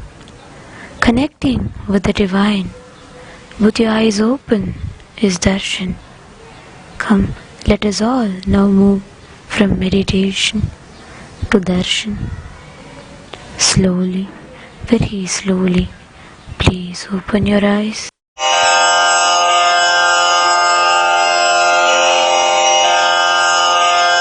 Shri कैलासोन्नतद्वादशान्तः श्यामलापीठारूढ Shri Meenakshi सुन्दरेश्वरा भिन्नस्वरूप परशिवपुत्र रत्न कुमार गुरुमण्यतुल्यावतार श्री पार्वती स्तन्यपानलब्ध दिव्यज्ञान विश्रुत सकल निगमागमसारभूत द्राविड वेद प्रवक्त्रे श्रीमत् परमशिव करुणा समधिगत मुक्तामय चतुरश्रयान गीयमान छत्र चामर श्रीचिह्न काहलादि समस्त बिरदावल्यलङ्कृत ज्ञान विज्ञान चक्रवर्ती सर्वजन संघ सद्यो निर्वाण दीक्षा व्ययापवर्गवर्ष विश्राण जीमूत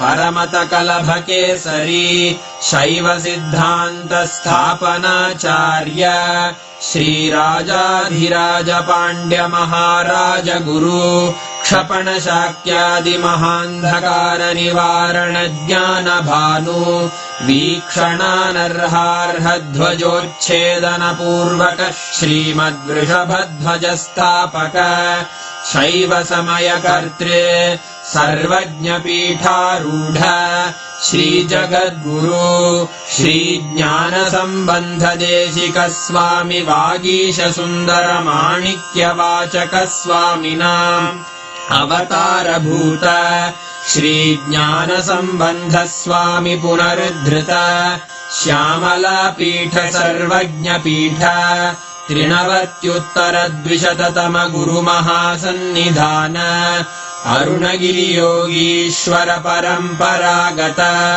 अरुणाचल सर्वज्ञ पीठ गुरु महासन्निधान कैलास परंपरागत कांची कैलास सर्वज्ञ पीठ त्रयस्त्रिंशदुत्तर द्विशततम गुरु महासन्निधान नित्योत्सव नित्य मंगल नित्य कल्याण नित्य रजित कैलास परंपरागत आदि कैलास नित्यानंद पीठ महासंस्थान महासिंहासन पीठ कर्तः साक्षात् श्री परमशिव समुद्भूत कैलास परंपरागत वैवस्वत मनु इक्ष्वाकु हरिश्चंद्र भगीरथ श्रीरामचंद्र शूरसेन इत्यादि अनवच्छिन्न सार्वभौम चक्रवर्ती परंपरागत चतुष्षष्टि योगिनी मंडित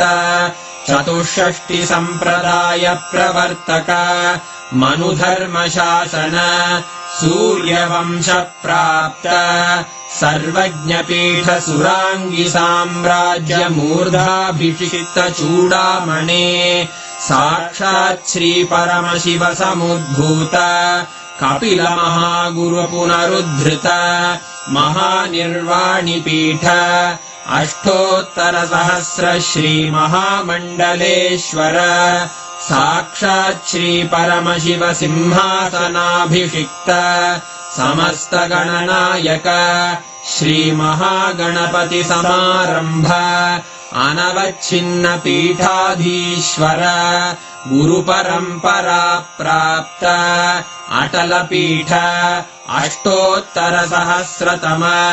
अष्टोत्तर सहस्र श्री अटल पीठाधीश्वर धर्म मुक्ति स्वर्गपुर स्वर्ण पीठ त्रयोविंश गुरु महासन्निधान कैलास परंपरागत आदिपीठ सर्वज्ञ पीठ जगद्गुरो श्री कैलास पुनरुद्धारक श्री कैलास परमाचार्य श्रीमत्परमहंस परिव्राजकाचार्यवर्य सच्चिदानन्द प्रणव स्वरूप श्रोत्रिय ब्रह्मनिष्ठ श्रीमज्जगद्गुरु श्रील श्री भगवत् श्री नित्यानंद परमशिव श्री ज्ञान संबंध देशिक परमाचार्य स्वामिन् अत्रागत्य परिपाल्य च अस्मान् विज्ञान वितरणेन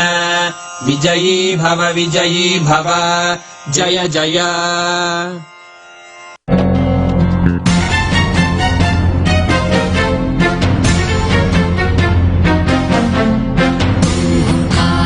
सवारूढे नीरनीरजलोचने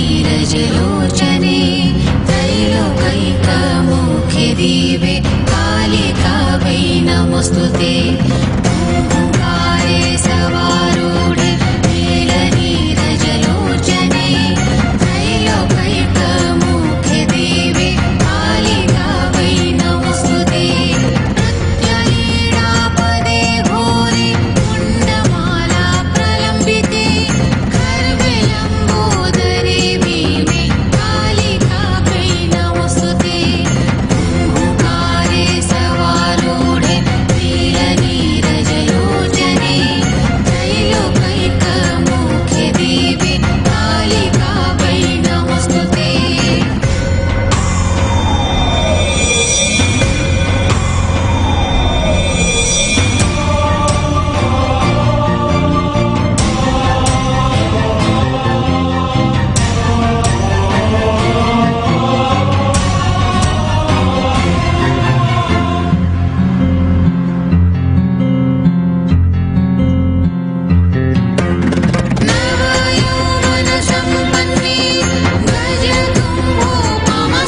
शाम्भवी चन्द्रमौलिरबला अपर्णा उमा पार्वती काली हैमवती शिवा त्रिनयनी कात्यायनी भैरवी सावित्री नवयौवना शुभकरी साम्राज्य लक्ष्मी प्रदा चिद्रूपी परदेवता भगवती श्रीराजराजेश्वरी श्रीराजराजेश्वरी अम्बा मोहिनी देवता त्रिभुवनी आनन्द सन्दायिनी वाणी पल्लव पाणि वेणु मुरली गान प्रिया लोलिनी कल्याणी मुडुराज बिम्ब वदना धूम्राक्ष संहारिणी चिद्रूपी परदेवता भगवती श्रीराजराजेश्वरी श्रीराजराजेश्वरी श्रीराजराजेश्वरी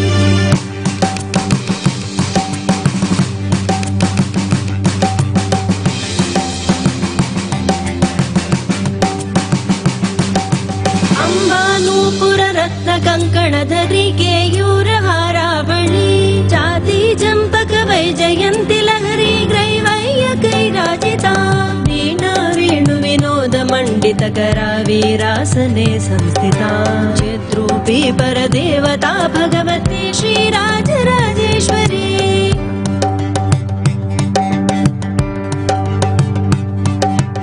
अम्बा रौद्रिणी भद्रकाळि बगला ज्वालामुखी वैष्णवी ब्रह्माणि त्रिपुरान्तकी सुरनुता दीप्यमानोज्ज्वला चामुण्डा श्रितरक्षपोष जननी दाक्षायणी वल्लवी चिद्रूपी परदेवता भगवती श्रीराजराजेश्वरी श्रीराजराजेश्वरी श्रीराजराजेश्वरी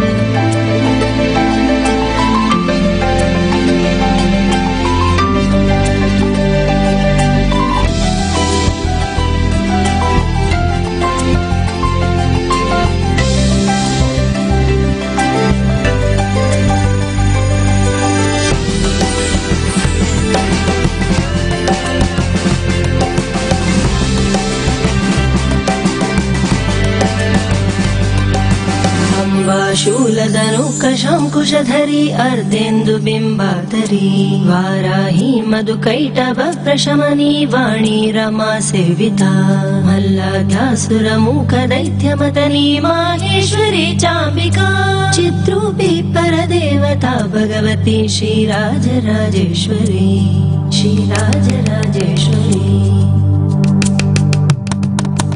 अम्बा सृष्टि विनाश पालन करी आर्या विसंशोभिता गायत्री प्रणवाक्षरामृतरस पूर्णानुसन्धिकृता ओंकारी विनता सुतार्चित पदा उच्चण्ड दैत्यापहा चिद्रूपी परदेवता भगवती श्रीराजराजेश्वरी श्रीराजराजेश्वरी श्रीराजराजेश्वरी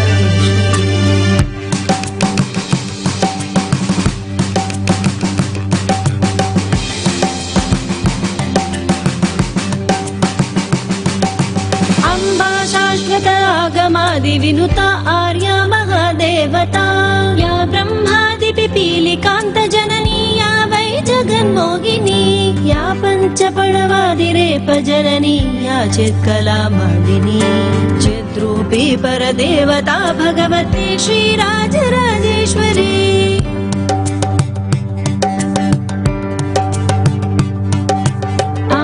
पालित भक्तराजधनिशम् अम्बाष्टकं यः पठेत् अम्बालोलकटाक्ष वीक्ष ललितं जैश्वर्यमव्याहतम् अम्बा पावनमन्थराजपटनादन्ते च मोक्षप्रदा चिद्रूपी परदेवता भगवती श्रीराजराजेश्वरी चिद्रूपी परदेवता भगवती श्रीराजराजेश्वरी श्रीराजराजेश्वरी श्रीराजराजेश्वरी श्रीराजराजेश्वरी श्रीराजराजेश्वरी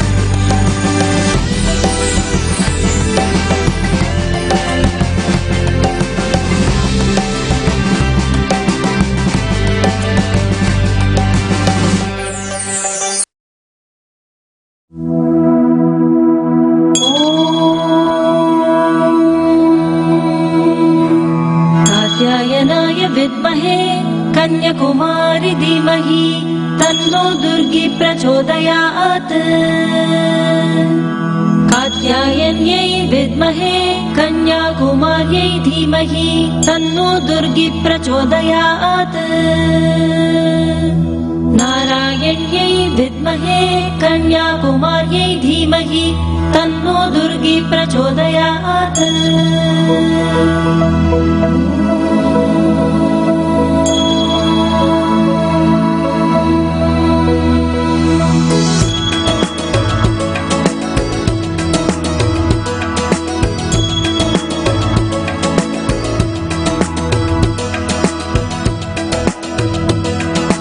जातवेदसे सुनवाम सोममराति यतो निदहाति वेदः स नः पर्षदति दुर्गाणि विश्वानावेव सिन्धुं दुरितात्यग्निः तामग्निवर्णां तपसा ज्वलन्तीं वैरोचनीं कर्मबलेषु जुष्टां दुर्गां देवीगुं शरणमहं प्रपद्ये सुतरसि तरसे नमः अग्ने त्वं पारयानव्यो अस्मान् स्वस्तिभिरति दुर्गाणि विश्वा पूश्च पृथ्वी बहुला न उर्वी भवातोकायतनयाय शम्योः विश्वानि नो दुर्गः जातवेदः सिन्धुर्ननावा दुरितातिपर्षि अग्ने अत्रिवन्मनसा गृणानोऽस्माकं बोध्यविता तनूनाम् कृतनाजितगुं सहमानमुग्रमग्निगुं पुवेम परमात्सदस्तात् स नः पर्षदति दुर्गाणि विश्वाक्षामध्येवो अधिदुरिताद्यग्निः प्रत्नोषि कमीड्यो अध्वरेषु सनाश्च होता नव्यश्च सत्सि स्वाचा अग्ने तनुमं विप्रय स्वास्मभ्यं च सौमगमाय जस्व गोभिर्जुष्टमयुजो निषिक्तं तवेन्द्रविष्णोरनुसञ्चरेम नाकस्य पृष्ठमपि सम्बसा नो वैष्णवीं लोक इह मादयन्ता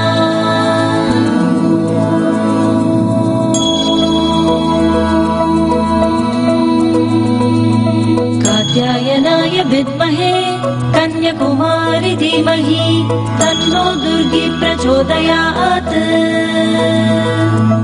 कात्यायन्यै विद्महे कन्याकुमार्यै धीमहि तन्नो दुर्गी प्रचोदयात्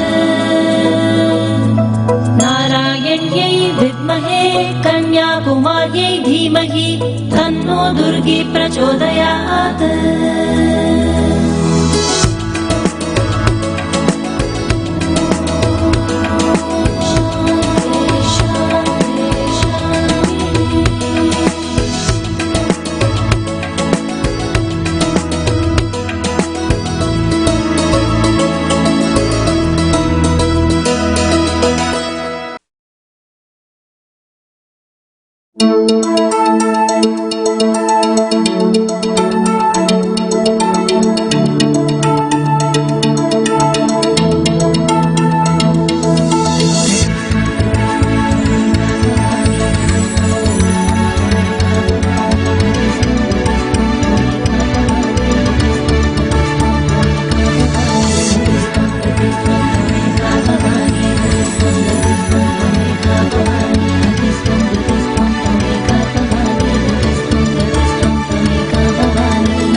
न भृत्यो न भर्ता न जाया न विद्या न वृत्तिर्ममैव गतिस्त्वं त्वमेका भवानी भवाब्धावपारे महादुःखभीरु अपादप्रकामी प्रलोभी प्रमत्त संसारपाश प्रबद्ध सदाहं गतिस्त्वं त्वमेका भवानी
कुबुद्धि कुदासा कुलाचारहीन कदाचारलीन कुदृष्टि कुवाक्य प्रबन्ध सदाहं गतिस्त्वं तमेका भवानी रजेशं रमेशं महेशं सुरेशं दिनेशं निशीथेश्वरं वा कदाचित् न जानामि चान्यत् सदाहं शरण्ये गतिस्त्वं त्वमेका भवानी विवादे विषादे प्रमादे प्रवासे जले चानले पर्वते शत्रुमध्ये अरण्ये शरण्ये सदा मां प्रपाहि गतिस्त्वं त्वमेका भवानी अनाथो दरिद्रो जरारोगयुक्तो महाक्षीणदीन सदा जाड्यवक्त्र विपत्तो प्रविष्ट प्रणष्ट सदाहं गतिस्त्वं त्वमेका भवानी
गणपतिं सुन्दरादिसेवितं विरक्त सकल मुनिवर सुरराज विनुत गुरुगुहं भक्ताखिल पोषकं भवसुतं विनायकं मुक्तिप्रदं भूषिताङ्गं रक्तपादाम्बुजं भावयामि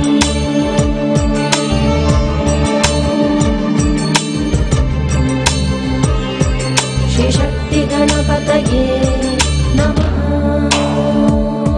श्री आदिशक्त्यै सर्वशक्त्यै महाशक्त्यै पराशक्त्यै नमः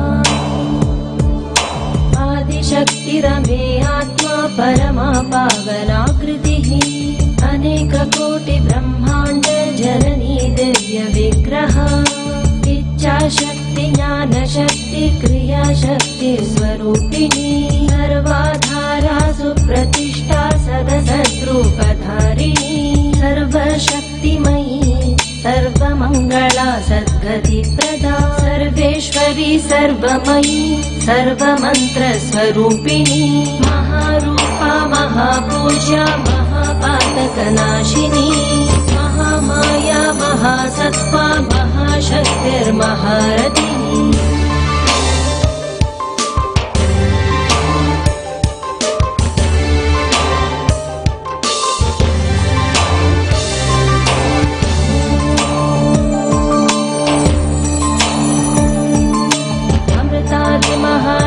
अमृतादिमहाशक्तिसंवृतायै नमः अमृतादिमहाशक्ति संवृताडाकिनीश्वरी अनाहताब्जनिलया श्यामां पावदनत्वया पराशक्ति परानिष्ठा प्रज्ञानगणरूपिणी माद्रीपानालसामत्ता मातृका वर्णरूपिणी मन्त्राणां मातृका देवी शब्दानां ज्ञानरूपिणी ज्ञानानां चिन्मयातीता शून्यानां शून्यसाक्षिणी भजामि त्वां महादेवी महाभयविनाशिनी महादारिद्र्यशमनी महाकारुण्यरूपिणी नमो देव्यै महादेव्यै शिवायै सततं नमः नमः प्रकृत्यै भद्रायै नियता प्रणता स्मता या देवी सर्वभूतेषु शक्तिरूपेण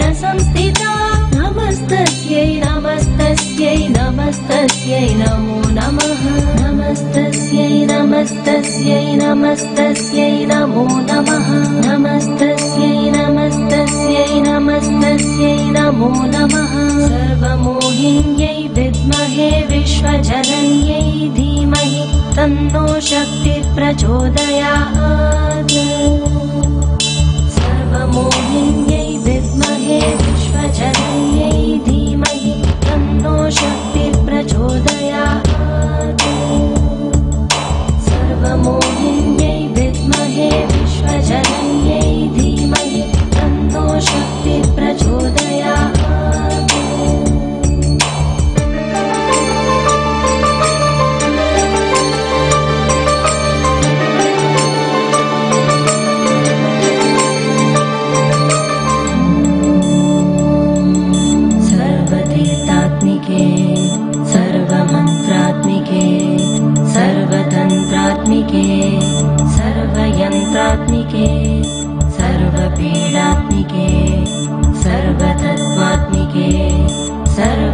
सर्वसत्यात्मिके सर्वविद्यात्मिके सर्वयोगात्मिके सर्वनादात्मिके सर्वशब्दात्मिके सर्वविश्वात्मिके सर्वदीक्षात्मिके सर्वसर्वात्मिके सर्वगीता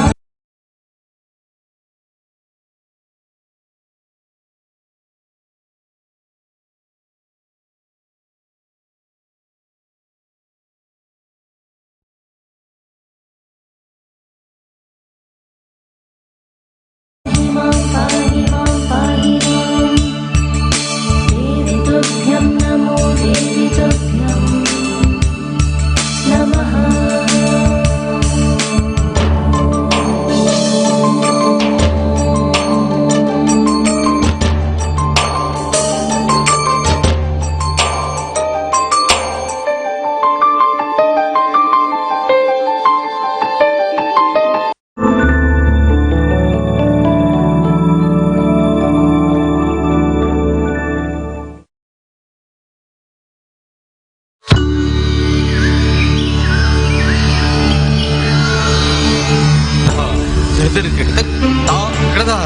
Hinna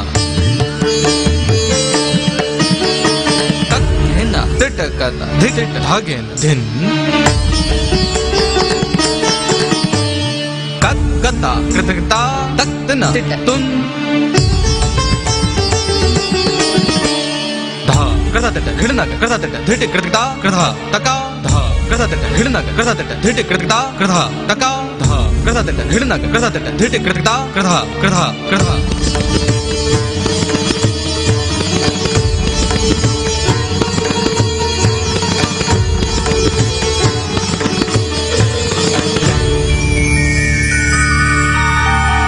रूपं देहि जयं देहि यशो देहि दिशो जहि रूपं देहि जयं देहि यशो देहि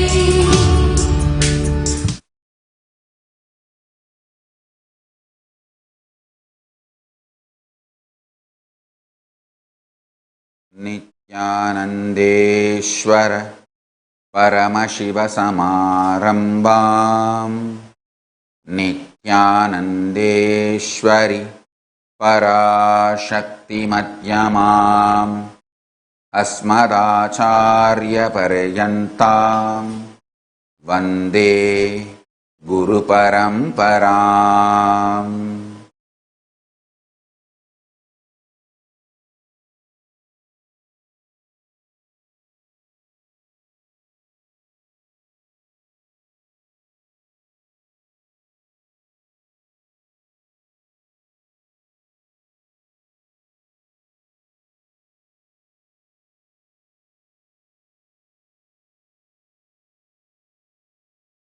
I welcome you all with my love and respect. I welcome all the devotees, disciples, Samajis, Satsangis, Shri Mahants, Mahants, Tanedar, Kotari, visitors, viewers, sitting with us all over the world through Nithyananda TV,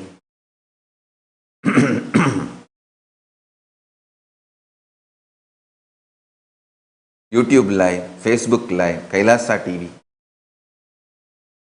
especially the Leela Dhyana Yoga program participants, Diksha into Power Manifestation participants, Kayakalpa Yoga,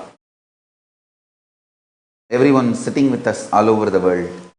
I welcome all of you with my love and respects. Today, 10th day of the Sri Rajarajeshwari Brahmotsavam, Devi Rajarajeshwari Nithyanandeshwari Parashakti is gracing in Sarva Alankara in Kamadhenu Vahanam with Mahalakshmi and Mahasaraswati. And today also 8th day of the Vijayotsavam, Kalabhairava and Parashakti are gracing in Sarva Alankara in Bhutavahanam, Rajata Simha Vahanam in Adi Kailasa, Nithyananda Peetam. Let's receive their blessings now.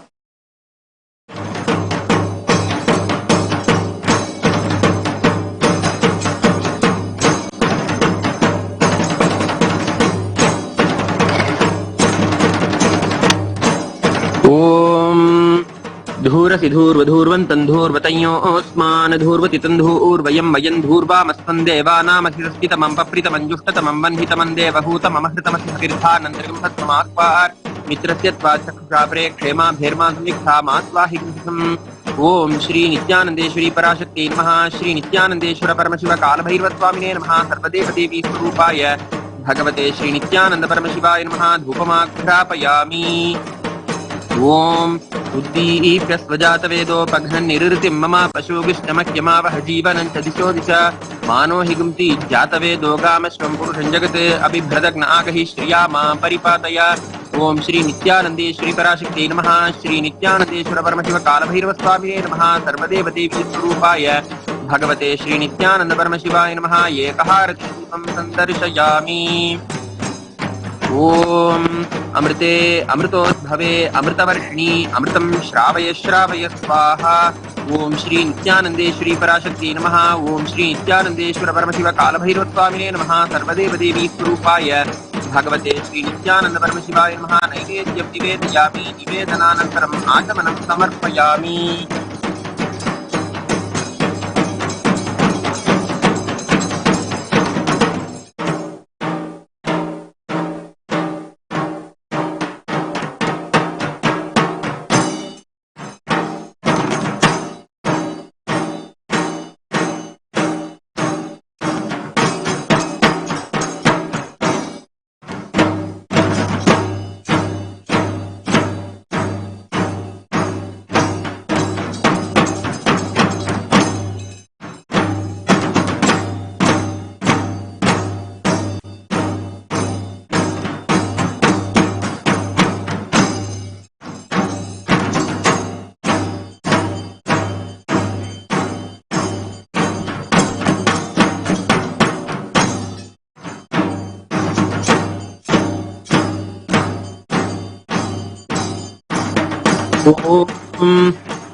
सर्वमंगलमांगल्ये शिवे सर्वार्थसाधिके शरण्ये त्र्यंबके गौरी नारायणि नमोस्तुते।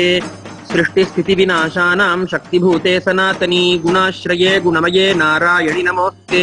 शरणागतदीन सर्वस्यार्ति हरे देवी नारायणि नमोस्तुते। ओम श्री नित्यानंदेश्वरी पराशक्ति नमः। श्री नित्यानंदेश्वर परमशिव कालभैरवस्वामिने नमः। सर्वदेवदेवी स्वरूपाय भगवते श्री नित्यानंद परमशिवाय नमः। सर्वोपचार पूजार्थे सर्वापराध क्षमापनार्थे समस्त मंगल प्राप्त्यर्थे मंगल नीराजनं संदर्शयामि। रक्षान्धारयामि।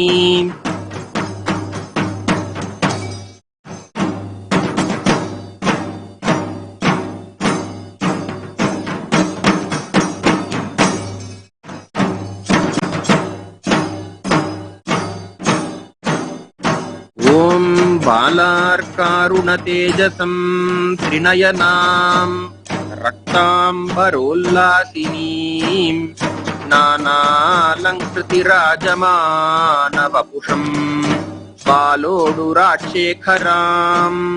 हस्तैरिक्षुधनुसृणी सुमशरान् पाशं मुदा बिभ्रतीं श्रीचक्रस्थितसुन्दरीं त्रिजगताम् आधारभूतां स्मरेत्।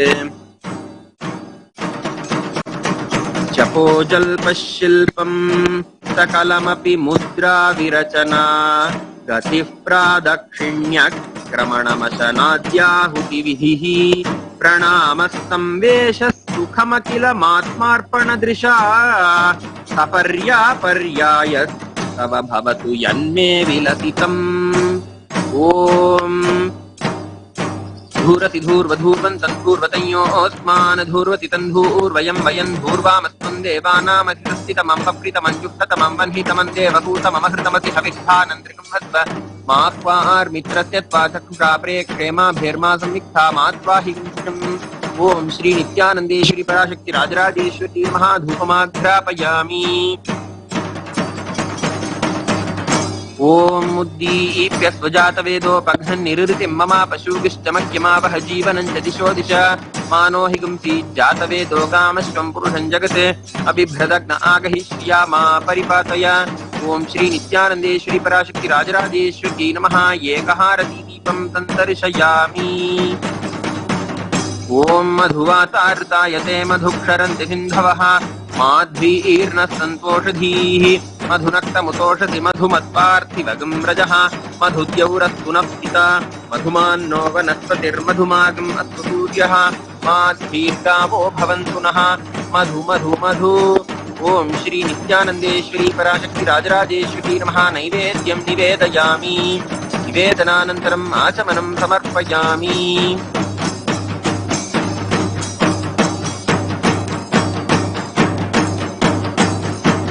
ओम बहुवै बह्वश्वायै बह्वजाविकायै बहुव्रीहियवायै बहुमाशतिलायै बहुहिरण्यायै बहुहस्तिकायै बहुदासपुरुषायै रयिमध्ये पुष्टिमध्ये बहुरायस्पोषायै राजास्तु सर्वस्याप्त्यै सर्वस्य जित्यै सर्वमेव तेनाप्नोति सर्वं जयति।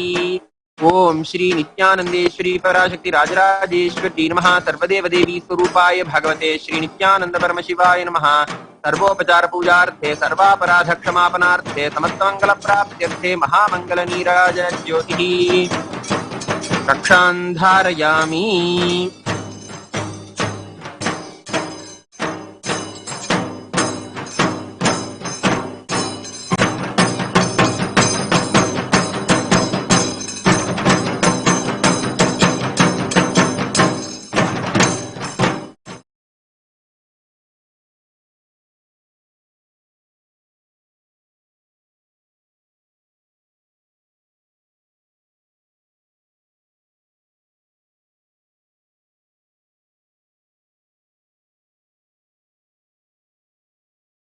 Today, Kailasa in Los Angeles is performing Kalabhairava Homa to burn away all the negative energies.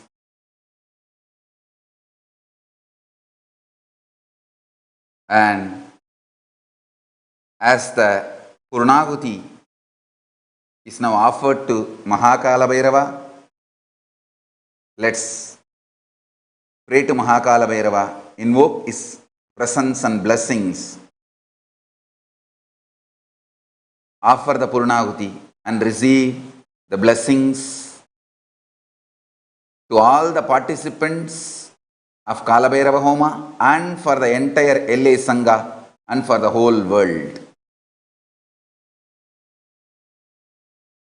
His presence and blessings,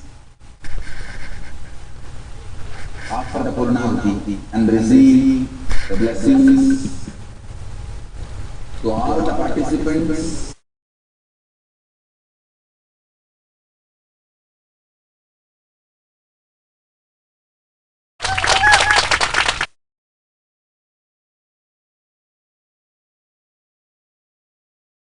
Offer the Purnahuti and receive.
drums. I don't know what's playing.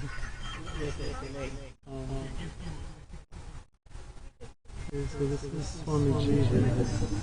Oh yeah. That's why it was doubling.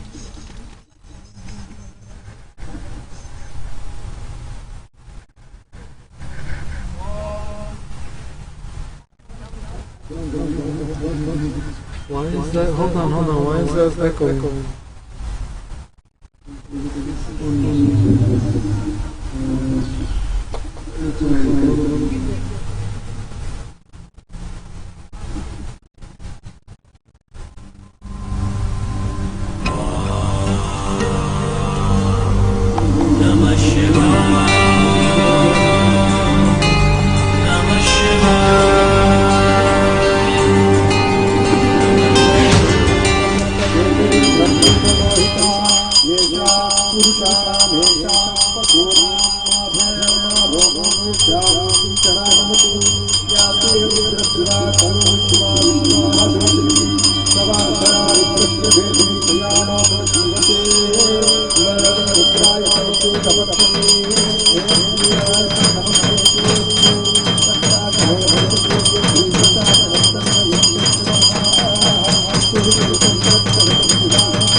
काशिकापुराधिनाथकालभैरवं भजे भूतसङ्गनायकं विशालकीर्तिदायकं काशीवासिलोकपुण्यपापशोधकं विभुं नीतिमार्गकोविदं पुरातनं जगत्पतिं काशिकापुराधिनाथकालभैरवं भजे कालभैरवाष्टकं पठन्ति ये मनोहरं ज्ञानमुक्तिसाधकं विचित्रपुण्यवर्धनं शोकमोहलोभदैन्यकोपतापनाशनं ते प्रयान्ति कालभैरवाङ्गि सन्निधिं ध्रुवम्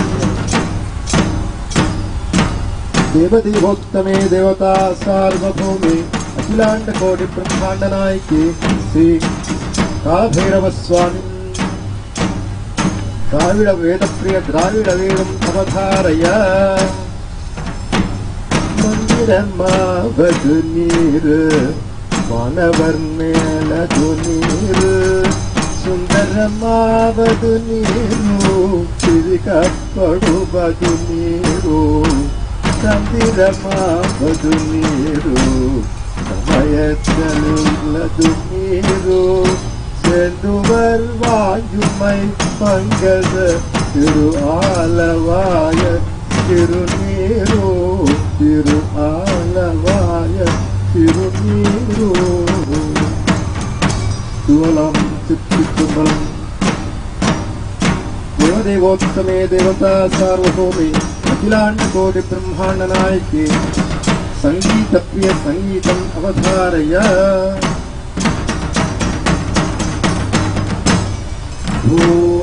शंभो शिव शंभो स्वयंभो भो शंभो शिव शंभो स्वयंभो भो शंभो शिव शंभो स्वयंभो गंगाधर शंकर करुणाकर मामव भवसागर तारक भो शंभो शिव शंभो स्वयंभो भो शंभो शिव शंभो स्वयंभो निर्गुण परब्रह्म स्वरूप गम गम भूत प्रपंच रहित निजपुर निहित नितांत अनंत आनंद अतिशय अक्षय लिंग भो शंभो शिव शंभो स्वयंभो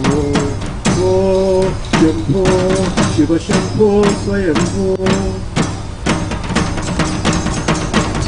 देवदेवोत्तमे देवता सार्वभौमे अखिलाण्डकोटि ब्रह्माण्ड नायके परम शिवशक्ति आविष्कार प्रिय परम शिवशक्ति आविष्करणम् अवतारय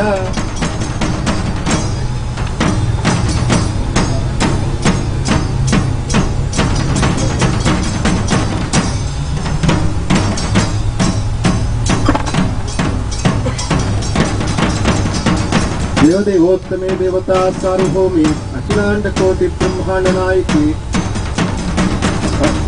परम शिवशक्ति परम शिवशक्ति प्रिय परम शक्ति अवधारय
देवदेवोत्तमे देवता सार्वभौमे అఖిలాండ కోటి బ్రహ్మాండ నాయకి శ్రీ కాల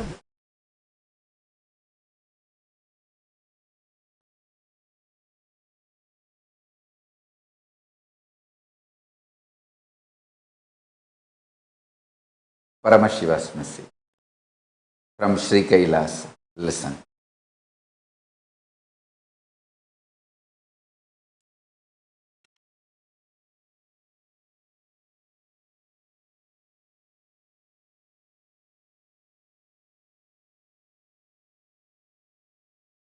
Listen.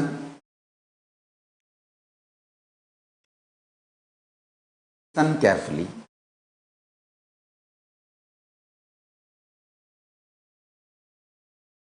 Pure love acts as a initiator for the explosion of Tyaga, and Tyaga makes pure love stronger,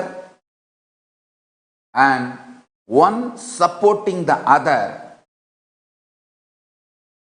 makes enlightenment happen. Listen. I am teaching you the multi-dimensional logic of the cosmos. Spiritual enlightenment, the state of Paramashiva, or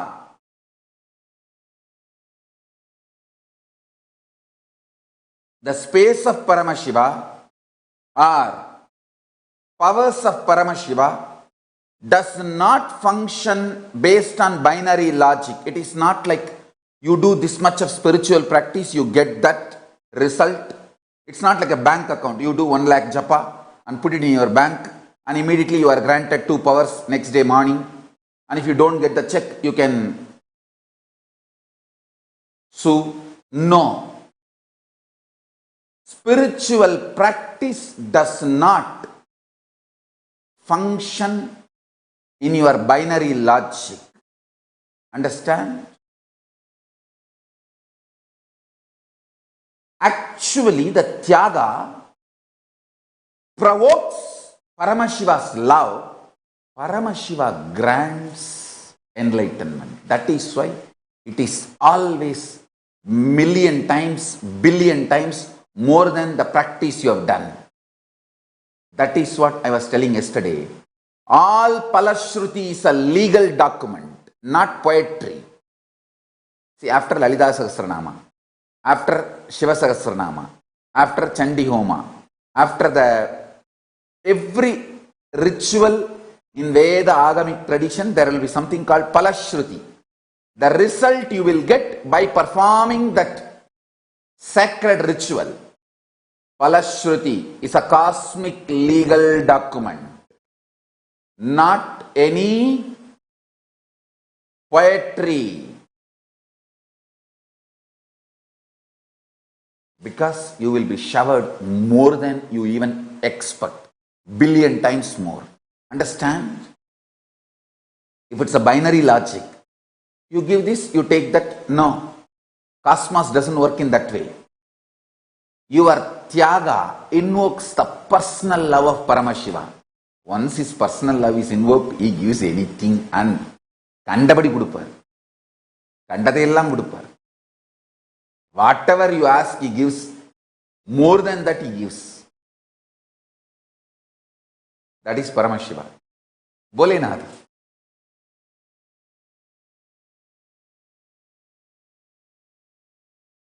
Even Bhasmasura, who took the boon from Paramashiva, and whoever I put my hand, they should be burnt. And then he tries to put the hand on Paramashiva, said, how can Paramashiva be burnt? And first of all, he doesn't have 1 head, he has 25 head. This fellow has only 1 hand. Even if he puts hand in 1 head, only 1 head can be burnt, and that also is simple. How can Paramashiva? Alright, I can't even utter this from my mouth, this word. The logic doesn't work at all. But this fool is trying, like culinary is trying. This fool is trying. Then Paramashiva tried to advise him, hey, listen, loose, venanda, unak nalladillada. But these culinaries don't listen. They think they are visionary and they are very active missionary. But they are culinary. And end of the day, in the real life, ordinary. And these culinaries don't listen. When they are deluded, their inner image, they feel like they are visionary. But visionaries, not visionaries. Visionary. The outer image they try to project as missionary.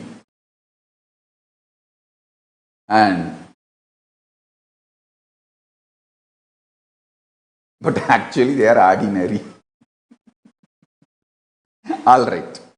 These culinaries, when they get deluded, they don't listen to anyone.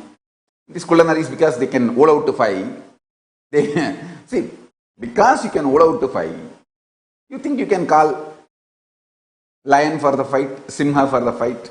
Not even simha. Sometimes this delusion becomes so much, they try to call Sarveshwara to fight. Sarveshwara for a fight. Sarveshwara says, hey, poda, poda, poi velai para, poda, poda, poda, velai para, poda. Then they scream, Sarveshwara became frightened of me, he did not come for fighting with me, he is not coming to fight with me, he is hiding, he is escaping.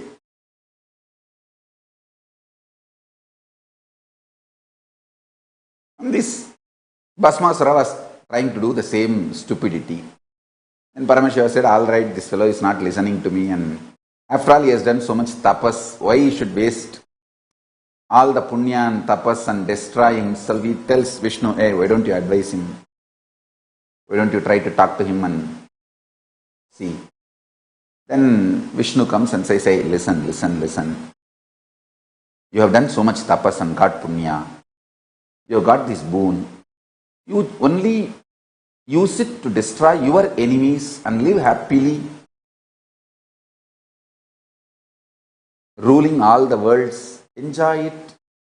Why do you want to lose all the tapas power? The fool was telling, no, I know I will go and burn all my enemies, that I have power. I will do that.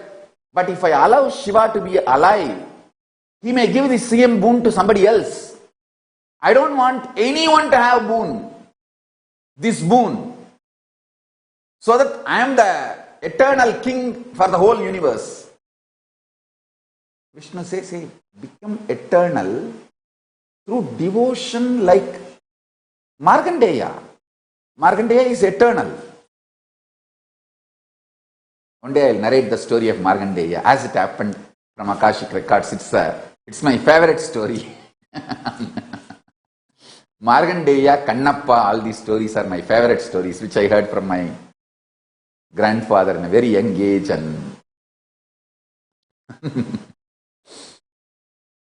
And Kala is my Ishtadevata. I used to worship him. Kalaptishwara, who blessed Kannappa and Kala. Both of them are my Ishtadevatas. That is why my grandfather made the painting of both the deities and gifted to Arunachaleshwara temple. In those days it used to be kept. Nowadays all the Hindu items are removed from Hindu temples. I don't know why. All the Hindu deities, Hindu photographs are removed from Hindu temples. They don't want too much of Hindu symbols inside Hindu temples. They want to reduce all the Hindu symbols. And it is happening. I want to warn all the Tamil Nadu Hindus, I don't know the reason. Still I don't know the reason why all the Devi, Shiva, Hindu gods photos, beautiful paintings kept inside Parashakti, Abhidagujambal, Unnamulayamman shrine inside the Arunachaleshwara temple was removed. There is no logical reason to remove. we all, when we used to go, it's not that only my grandfather, what he gifted, that photo used to be there. There used to be some hundreds of photos where the Mailapur Karpagambal, Tiruyingoimalai, Rajarajeshwari, and Kanji Kamakshi, Madurai Meenakshi, Kasi Visalakshi, all the deities, all the gods and goddesses paintings used to be there. And when we go to temple, we will spend so much time understanding each photo, understanding each painting and the stories. Those days the temples used to be treated as an education organization also. Nowadays the temples are more like a yearning center for the HRNC. I don't know where we are heading. And there is no logical reason why the gods' photos, paintings, see, if they remove an individual person's paintings, like some saint or recently who was born and brought up, if they remove those paintings, we can say, all right, they don't want to add new people into the list, so they are removing. But why should the traditional, like Kannappa and Prahalata or Margandeya, all those traditional saints who are well accepted and non-controversially accepted by Hinduism as saints, why their photos, their paintings should be removed from the temple, I don't understand. Still, I am not able to understand the multi-dimensional logic of HRNC. Which logic, I don't know. Anyhow, let me come to the story.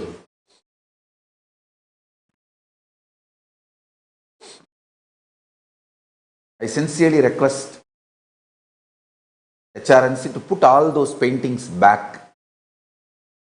There used to be at least 100 paintings in Unnamalai Amman Sannidhi, in Arunachaleshwara temple. Different gods, Shiva, Vishnu, Devi, and Parashakti, Parashakti's various forms, all those gods. Okay.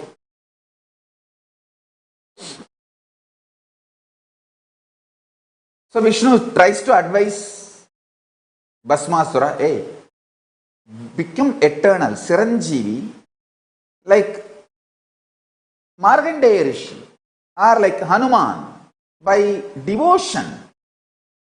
Only the love can provoke eternal Amritattva inside you. And that fellow was not ready to listen. He was brutal. Rakshasa, brutal Rakshasa. He was not ready to listen. And he said, no, I will do only as per my strategy. I will not bother about anybody else's strategy. And he started running towards Vishnu to keep the hand on Vishnu's side. Vishnu also can't be burnt. He is Parandama. He is Vishwarupa. If he takes Vishwarupa, what will happen to this Bhasmasura? Stupid fellow. So finally Vishnu decides something has to be done. This fellow is not getting out of delusion. See, actually gods give you enough opportunity to get out of delusion. When you decide you will not get out of delusion, nothing can be done, then no other way. So, but this fellow is a highly lusty fellow, this Bhasmasura. Usually these culinaries will be womanizers and lusty, extremely lusty. Cheap lust. Purunda Kamam. That kind of a lusty fellows. So, Parandama, he does his own strategy and becomes Mohini. When Parandama becomes Mohini, anybody will fall. And this Bhasmasura falls for Parandama and says, come on, let's marry. I have so much power, and all that drama he does. And then Parandama tricks Bhasmasura saying that, no, if you dance equivalent to me, I will marry. Bhasmasura says, hey, that's not a big thing. I know all the Tandavas, all the Natyas, Jingjik, Jakchak. I can do all type of dances. Then Mohini starts dancing, and that fellow exactly replicates the same position. At one time, Mohini puts her hand on her own head, and this fellow puts his hand on his own head, forgetting the boon he got, and he is reduced to ashes. He became ashes and got destroyed. Self-destruction due to the delusion. See, if Bhasmasura has decided he will destroy only his enemies, not the Paramashiva who gave boon and life to him. But what to do? Sometimes these demons don't understand who gave life to them, and they get so deluded, they don't understand. Neither they have gratitude, nor they understand who gave life to them and who gave boons to them and whatever. Anyhow, so Bhasmasura is destroyed. Even to Bhasmasura, Paramashiva gives time, space, chance. But when they decide not to change, all right, what to do? Because the Srishti need to be saved. The ecosystem need to be saved. And the deluded Bhasmasuras destroy themselves. Listen to this truth very carefully. Listen. Your Tyaga provokes love of Paramashiva. That love showers on you as state of Paramashiva, space of Paramashiva, powers of Paramashiva, being of Paramashiva, superconsciousness of Paramashiva, Sri Kailasa of Paramashiva. Listen. When you start having pure love always instigates Tyaga. Such extreme Tyaga. Pure love instigates Tyaga. And when there is a pure love in you for Paramashiva, it instigates so much Tyaga, awakens so much Tyaga. When Paramashiva sees your Tyaga for him, his love is provoked. Listen. Your Tyaga is only $1 worth. But the love, pure love of Paramashiva which gets invoked by your $1 Tyaga is $1 billion, $1 trillion love. When the $1 trillion love is instigated, he showers. Understand? Your bhakti triggers the Tyaga of Paramashiva, and that showers on you as Shakti of Paramashiva. Understand? Your love for Paramashiva triggers Tyaga in you. When the Tyaga is shown or even felt, it is not even, you don't even need to show it systematically, very organized way. Even that you feeling Tyaga for Paramashiva, immediately the pure love in him is provoked. That is like a hole made in the dam wall. You might have removed only one stone from the dam, but that whole dam collapses and that whole flood enters into your system. Your love may be very little, only $1 worth. Your Tyaga may be just $1 worth. But the love it provokes in Paramashiva is $1 billion worth. And it just breaks everything and showers on you. Showers his state, space, powers, being super conscious. Understand?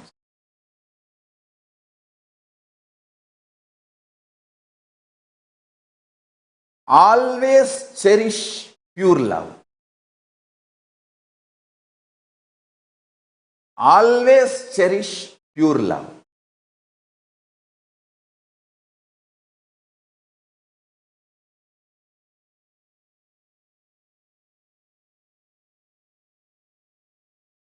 Pure love is pure Tyaga. It will have tremendous patience, tremendous Tyaga.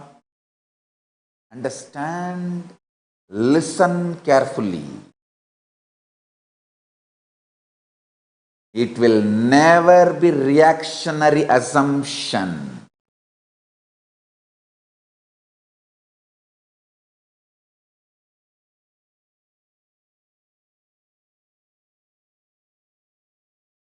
You will have tremendous Tyaga for Paramashiva, and you will have the patience for Paramashiva to manifest in you.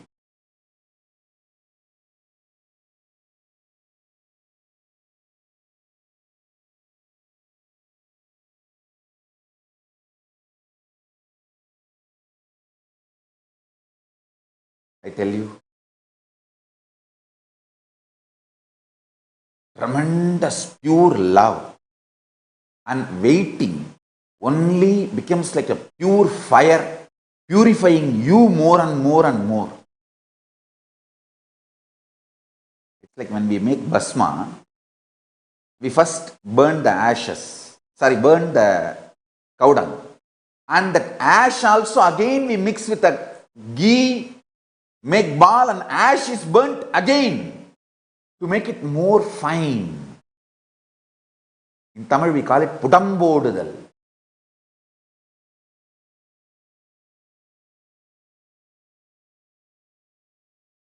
To make the bhasma or to make the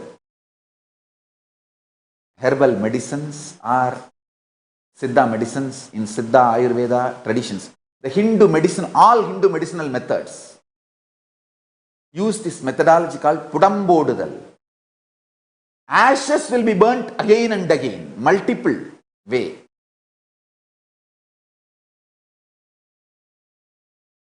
I had the fortune of studying Siddha traditions under some of the great Siddha doctors in Thiruvannamalai. Isaki Swamigal himself is a great Siddha doctor. And I have seen this pudambodal, kaluvattil araithal,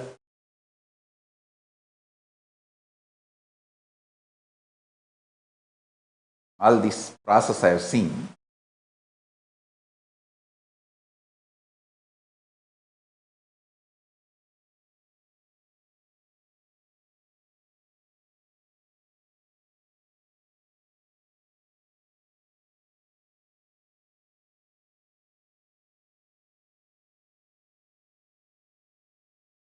Pudambodal, kalvambittai. When you have love awakened in you and you need to wait with patience, that is like a pure love, invoking the Tyaga and fire, burning the fire and purifying itself more and more and more. Fire burning the fire.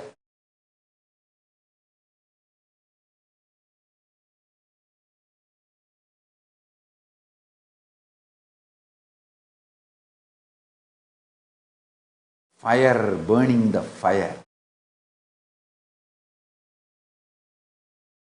That is what is the pudambodudal. I tell you.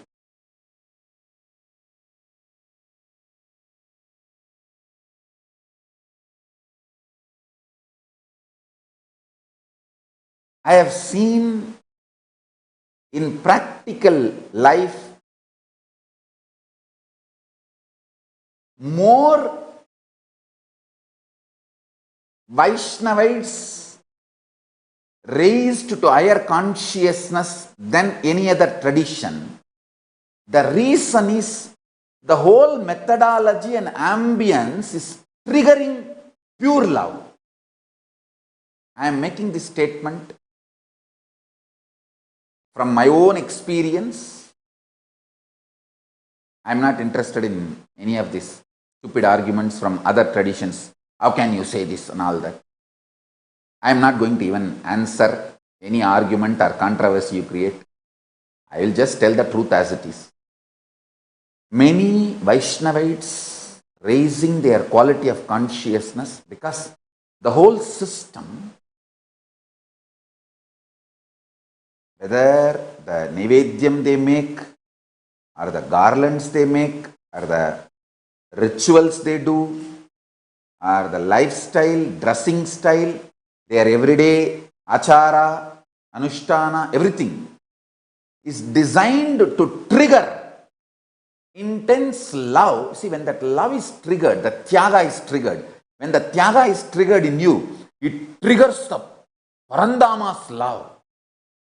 Parandama's love is like a dam broken. See, to break a dam, you may have to remove only one stone.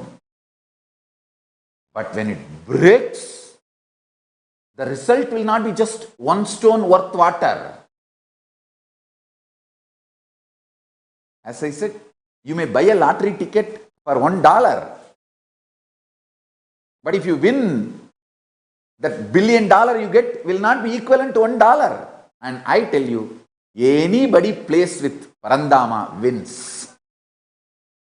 If you gamble with Parandama, you will win. He is embodiment of love.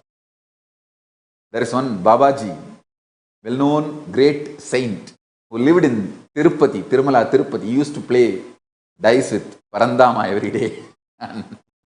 That's a big story.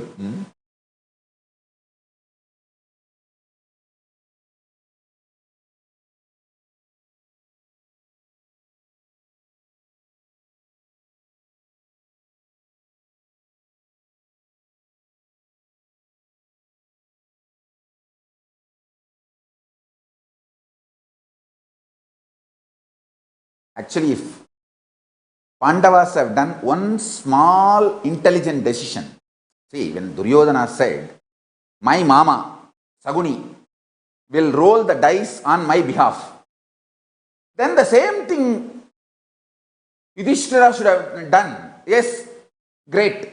Your mama, Saguni, will roll the dice on behalf of you.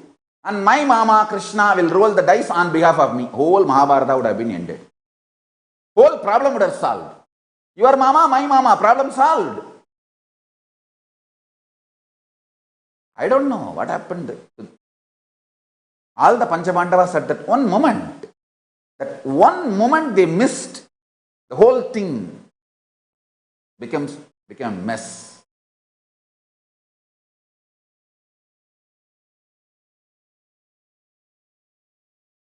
Surely Saguni would not have invoked Parandama's love and Tyaga. Saguni would have invoked only Parandama's strategy. Only that Yudhishthira's love and Arjuna's love would have invoked Tyaga in Parandama. Parandama would have played for Arjuna and Yudhishthira.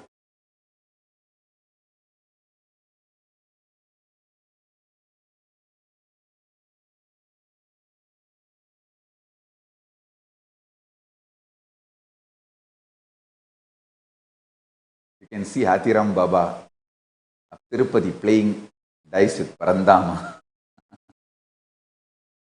Hey, these are all true, not stories. Understand? These are all true. These are all true, and there is no expiry date for our eternal Shastras. There is no expiry date for Bhagavad Gita. There is no expiry date for Vedagamas. All that is true. Till Parandama comes and dies with his devotees and his disciples and playfully and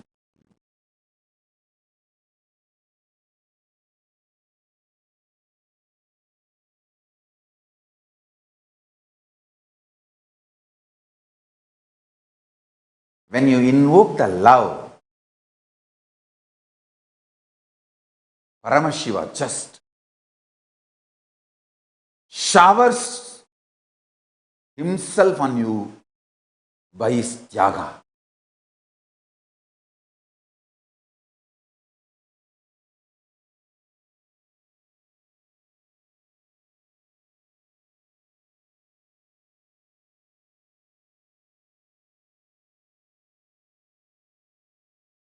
Some of these fellows, in the name of Shaivism, trying to teach me Shaivism. How can you say Parabrahmam, Parandama, Parameshwara, Parashakti, Paramashiva, all one and the same? Please leave me from all these silly fights. My gurus, when they taught me, this is the way they taught me, and this is what I experienced. When my gurus taught me puja, they gave me all 6 gods. They gave me Ganapati. They gave me Vishnu. I have beautiful deity of Vishnu. As he is standing in Tirumala Tirupati with a Sangha Chakra and the 4 hands. And I have beautiful deity of Devi. I have beautiful deity of Subramanya. I have beautiful deity of Surya and Navagraha Mandala and Shiva, Nandi. This is what my gurus taught me. And I have been to many great Shaivite, Vaishnavite, different Sampradaya monasteries. I have been initiated and practicing puja in many Sampradayas, traditions. And whether you accept or not, I am Sannidhanam, still Sannidhanam of many Adinams. And in Madhuri Adinam itself, there is that puja murtis. In that, there is a Vishnu deity, small Vishnu deity in stone. I don't know why the puja doesn't happen to the deity every day, that is different. But there is a small Vishnu deity I have seen when I was in the Adinam. And the Anmartha puja and Parartha puja, in both, Vishnu is part of the worship in Shaivite tradition. And I want all these people, actually if you dig deeply, they are anti-Hindus. They are not even Hindus. They use Hindu IDs only to abuse us and accuse us and make division among the Hindus. So I want to make it very clear. I will not entertain any of the disrespect to any Hindu sampradayas. And we don't need to disrespect one sampradaya to show our commitment and devotion to one sampradaya. Not needed. Just practice your sampradaya intensely and have respect and decent level of love, reverence for all sampradayas. That is perfectly all right. I think that's a perfect mold for modern day Hindus. Practice your sampradaya sincerely, intensely.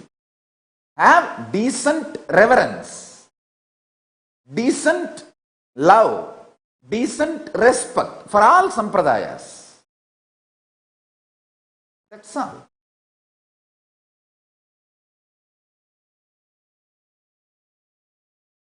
This Kandana Mandana literature, understand, in all Hindu sampradayas, there is a Kandana Mandana literature. For example, in Vedanta, Advaita Siddhantis will have a Kandana Mandana literature discrediting all Visishtadvaita, Saiva Siddhanta, or Agora Shaivism and Dvaitam, all the other sampradayas, they will discredit to establish the authority or supremacy of the Advaita sampradaya.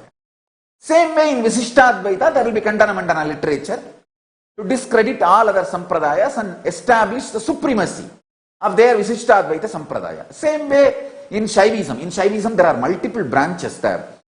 Virashaivism will have the Kandana Mandala literature to discredit not only Advaita, Dvaita, Visishtadvaita, they will even discredit even among the Shaiva sampradayas, the other sampradayas. Same way the Siddhanta Shaivam. They will have the Kandana Mandana literature to discredit all other sampradayas. You understand one thing.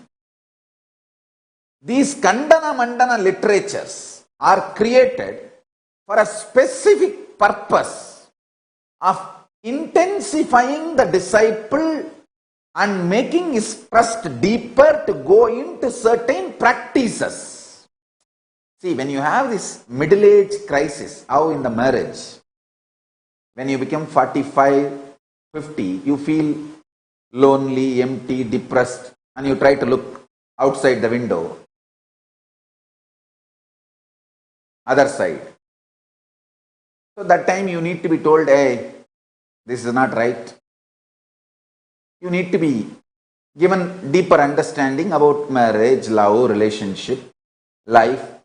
Same way, at some point, the seekers also go through little mood swing. Maybe this sampradaya is not for me. I am not having breakthrough. Should I look into that sampradaya, that tradition? When you go through that kind of a small ups and downs and mood swing, the acharyas need to explain to you to dig deep on the same sampradaya, same tradition, because you have done so much.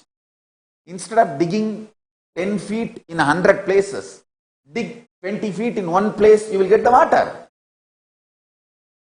So to make you understand and do certain act for specific period, when you are going through ups and downs, as a spiritual guidance, these Kandana Mandana literatures can be taken. Not more than that. Do not try to make Kandana Mandana literatures as a mainstream literature or the mainstream fact. No. Then all Hindu sampradayas have to just kill each other and finally nobody will be there. That is what anti-Hindu forces are trying to do. They try to take our Kandana Mandana literatures and blow it out of proportion and make us fight amongst us. Stop that. Stop that. And I am not going to be budging for that. I am very clear. In all our temples, there will be Vishnu. Beautifully, because I love standing in front of Venkateshwara, Parandama, and experience that oneness with him.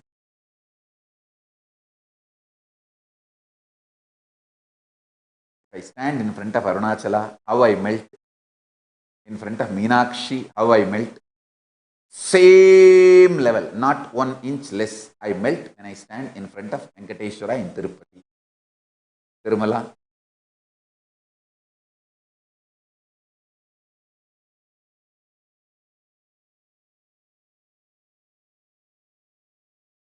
In Tirumala, Tirupati, there is a Padam, means the feet of Vishnu. When he came to Tirumala, where he put the feet first. Those days it used to be open. You can go and touch.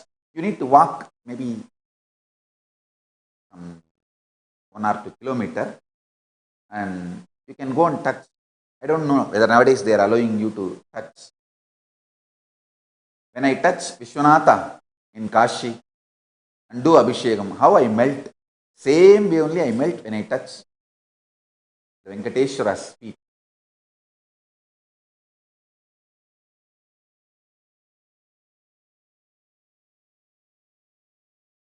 I think this is the stand of my personal experience and Kailasa's official stand. All Kandana Mandana literatures of Hinduism is specifically given by gurus and acharyas to the specific students for a specific purpose.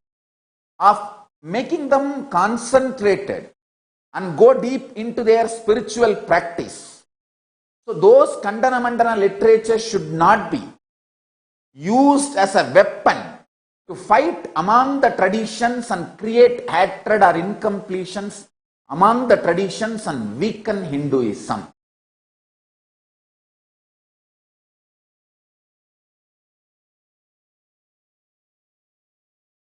So, the stand on Kandana Mandana literatures, it's voluminous. I think we should compile a library specifically on Kandana Mandana literature. I wanted some of my sannyasis to do PhD on Kandana Mandana literature. We should make a clear stand on Kandana Mandana literatures. I can say at least 500 Hindu traditions has their own strong Kandana Mandana literatures. In Siddhanta Shaivism, in Lagulisha Shaivism, in Veera Shaivism, in Vedanta Advaita Sampradaya, even in Advaita, there are 2-3 different branches of Advaita, Eganmavata and Mayavatis. So the different Advaita Sampradayas have Kandana Mandana literatures to declare the supremacy of the path they are traveling, they are moving. All Kandana Mandana literatures should be understood from this angle. A disciple, when he goes through ups and downs, a guru or acharya need to guide the disciple to dig deep into that same sampradaya without wasting life, time, energy into moving into other sampradayas. For that purpose only Kandana Mandana literatures are created. It should be used only for that purpose. Kandana Mandana literatures should not be taken as facts and used to fight with other sampradayas and other traditions. Let's make it very clear. The stand of Kailasa on Kandana Mandana literature and Sampradaya Vedas. Each Sampradaya should be kept alive as it is in their places. Should be practiced, those people, as intensely and sincerely to reach the ultimate space, what we may call it Parabrahmam or Parandama or Paramashiva or Parameshwara or Parashak. The Paramam, ultimate, should be experienced. That's all. Surely Paramashiva has authorized me to reveal this truth to the whole world. Surely Paramashiva is not angry that I am revealing this truth to the world, or Parandama is not angry that I am revealing this truth to the whole world. Understand this. I really want to collect all the Kandana Mandana literatures from all Sampradaya and make a thorough study and present how we should not misuse Kandana Mandana literatures and how we should use Kandana Mandana literatures properly only to intensify our enlightenment, not to weaken the Sampradayas. Listen carefully. See.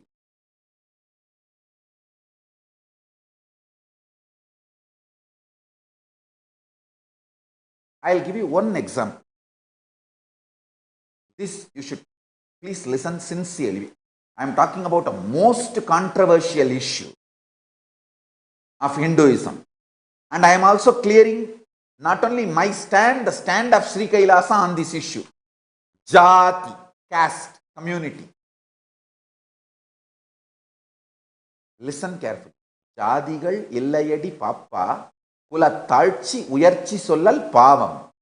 In these two lines, it's a two line in Tamil. The two line, I accept the second line. Kula talchi uyarchi sollal pavam. But I am not going to accept the first line. Jadigal illayadi papa. Listen carefully. Listen carefully. before you start creating memes and trolls, listen. Jati is misused in the society. So, any misuse sociologically should be corrected, but jati is the reality biologically. Yeah. ஜாதிக்கு 2 பாகங்கள் உண்டு. Biology, sociology. சமூக ரீதியா ஜாதியினால் ஏற்பட்ட சில சங்கடங்கள், பிரச்சனைகள், ஏற்றத்தாழ்வுகள் இருக்குமானால் அது சரி செய்யப்பட்டாக வேண்டும். அது கூட பூதாகரமாக மேலை நாட்டவர்கள், இந்து விரோதிகள் பூதாகரமாக்கி காட்டிய அளவிற்கு பிரச்சனை பெரிது அல்ல. அதுதான் உண்மை.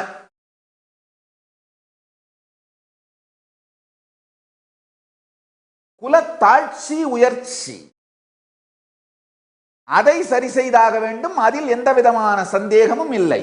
ஆனால் ஜாதிகள் உண்டு. பயாலஜிக்கலா அது ஒரு பெரிய, மிகப்பெரிய அறிவியல். என்னைக்காவது விஞ்ஞானிகள், அறிஞர்கள், அறிவியல் ஆராய்ச்சியாளர்கள், சயின்டிஸ்ட், செக்ஸாலஜி, பயாலஜி, இந்த ஃபீல்டுல ரிசர்ச் பண்றவங்க என்னைக்காவது நிரூபிப்பாங்க நம்ம இந்து மதம் சொல்ற the caste system பயாலஜிக்கலா மிக அறிவார்ந்த உயர் நிலையில் இருக்கின்ற மனித வம்சத்தை, மனித இனத்தை உருவாக்குவதற்கான மிகப்பெரிய அறிவியல், ஸ்பெஷலைசேஷன். ஒரு ஃபீல்ட்லயும் ஸ்பெஷலைசேஷன் அப்படிங்கிறது பயோ மெமரியிலையும், மசில் மெமரியிலையும், டிஎன்ஏலையும் ஊறி நடக்கின்ற ஒரு செயல். அந்த மாதிரி பல்வேறு விதமான மனித இனத்திற்கு தேவையான நன்மைகளான அறிவு, கலை, ஆற்றல் போன்றவைகளை ஸ்பெஷலைஸ் பண்ணி muscle memory, bio memory, bio energy, DNA level வரைக்கும் அதை டிரான்ஸ்மிட் பண்ணிக்கிட்டே வர்ற ஒரு மிகப்பெரிய அறிவியல் இந்து ஜாதி கட்டமைப்பு. சோசியலா ஏற்பட்ட சில சங்கடங்களை சரி செய்ய வேண்டும்ங்கிறது உண்மை. ஆனா பயாலஜிக்கலா ஏற்படுத்தி வைக்கப்பட்ட சத்தியங்கள் காக்கப்பட்டாக வேண்டும். என்னுடைய பக்தர்களுக்கு நான் அளிக்கும் வேண்டுகோள், தயவு செய்து நம் பாரம்பரியங்களான ஜாதிக்குள் திருமணம் செய்து கொள்ளுதல், ஜாதி விட்டு வெளியில் திருமணம் செய்யாதிருத்தல் போன்றவைகளை கடைபிடியுங்கள். சந்நியாசத்துக்கு ஜாதி இல்லைங்கய்யா. நான் எல்லா ஜாதியினருக்கும் சந்நியாசம் கொடுக்கிறேன். ஏன்னா சந்நியாசத்தினுடைய கருத்தும் வாழ்வு முறையும் வேற. திருமணம், குடும்ப உறவுகள், உங்களுடைய அடுத்த தலைமுறை, இது போன்ற விஷயங்கள் சார்ந்தது ஜாதி. பயாலஜி சார்ந்த ஒரு மிகப்பெரிய அறிவியல் ஜாதி. என்னுடைய பக்தர்களுக்கு நான் அளிக்கிற வேண்டுகோள், என்னைக்காவது ஒரு நாள் பெரிய பெரிய ரிசர்ச் பண்ற விஞ்ஞானிகள், செக்ஸாலஜில, பயாலஜில, இந்த ஜீன்ஸ் பத்தி, டிஎன்ஏ பத்தி, அவங்க என்னைக்காவது ஒரு நாள் நான் சொல்றது உண்மைன்னு நிரூபிப்பாங்க. சோசியலா வந்த பிரச்சனைகள் தீர்வு படணுமே தவிர பயாலாஜிக்கலா அந்த சிஸ்டத்தை பிரேக் பண்ணக்கூடாது. ஆனா கம்ப்ளீட்டா தமிழ்நாட்டில் நடக்கிற கொடுமையை பாருங்க. தமிழ்நாடு மட்டும் இந்தியா முழுக்க இந்து விரோதிகள் செய்யற கொடுமையை பாருங்க. சோசியலா ஜாதியை யூஸ் பண்ணி எல்லா விதமான சலுகையும் அனுபவிக்கிறது, பயாலாஜிக்கலா அந்த சிஸ்டத்தை உடைக்கிறது. உண்மையில பாத்தீங்கன்னா ஜாதி விரோத இயக்கங்கள் எல்லாமே ஹிந்து விரோத இயக்கங்கள் தான். சம்ஸ்கிருத விரோதம், ஜாதி விரோதம், பிராமண விரோதம், இது எல்லாமே பாத்தீங்கன்னா இந்து விரோதிகள் போட்டுக்கிற வேற வேற முகமூடிங்கய்யா. நல்லா புரிஞ்சுக்கோங்க. ஜாதியை சார்ந்த உயர்வு தாழ்வு கட்டாயமா சமூக ரீதியா சரி செய்யப்படணும். அதுல இரண்டாவது கருத்து அல்ல, கருத்தே இல்லை. நானே எல்லா ஜாதியினருக்கும் சன்னியாசம் கொடுத்துருக்கேன். எங்க சங்கத்துல, என்னுடைய கைலாசத்தில், என்னுடைய சங்கத்தில் நாங்க ஜாதியை கேட்கறதே இல்லை. யார் என்ன ஜாதின்னு கேட்கறதே இல்லை. நாங்க எங்கேயுமே ஜாதி சார்ந்து நாங்கள் எந்த முடிவும் எடுப்பதில்லை. நன்றாக புரிந்து கொள்ளுங்கள். சமூக சமத்துவம் வேறு, இந்து மதத்தினுடைய ஒரு மிகப்பெரிய அறிவார்ந்த அறிவியலை வேரோடு அறுப்பது வேறு. இந்து மதத்தின் ஒரு மிகப்பெரிய அறிவார்ந்த அறிவியல் ஜாதி கட்டமைப்பு. மூடத்தனமாக அந்த அறிவார்ந்த அறிவியலின் ஆணிவேரை அறுத்துவிட்டு இந்துக்களே வாழ்வை இழக்காதீர்கள். எப்படி தமிழ் கும்பாபிஷேகம் குரூப் எல்லாம் இந்துக்கள் கிடையாது, இந்து மதத்தை நேசிப்பவர்கள் கிடையாது. அவர்களெல்லாம் தமிழ் முகமூடியை யூஸ் பண்ணிட்டு இந்து மதத்தை அழிக்கிறதுக்கான முயற்சி. நான் முதல்லயே சொன்னேனே, இதை பத்தி முதல்லயே சொன்னேன்.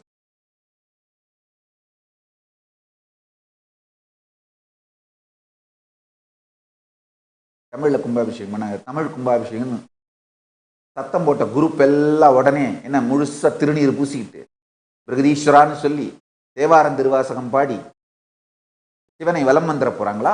வர்றீங்களா? வாங்க, என் கோவில் எல்லாம் தமிழ்ல கும்பாபிஷேகம் பண்றேன், வாங்க. நான் கட்டி இருக்கிற கோயில் உலகம் முழுக்க 1000 கோயில் வச்சிருக்கேன், வாங்க, நல்லா வந்து தமிழ்ல கும்பாபிஷேகம் பண்ணுங்க. வேணான்னு சொல்றேன், நான் வேணான்னு சொல்லல.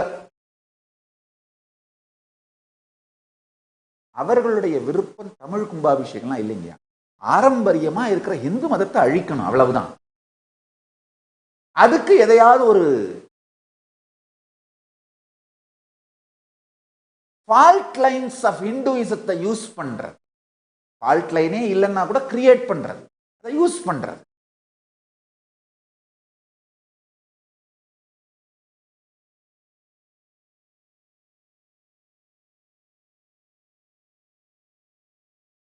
ஜாதி ஒழிப்பு, பிராமண ஒழிப்பு, சம்ஸ்கிருத ஒழிப்பு, இது எல்லாமே பார்த்தீங்கன்னா இந்து மதத்தை ஒழிப்பதற்கான வேலைதான். விழித்துக் கொள்ளுங்கள்.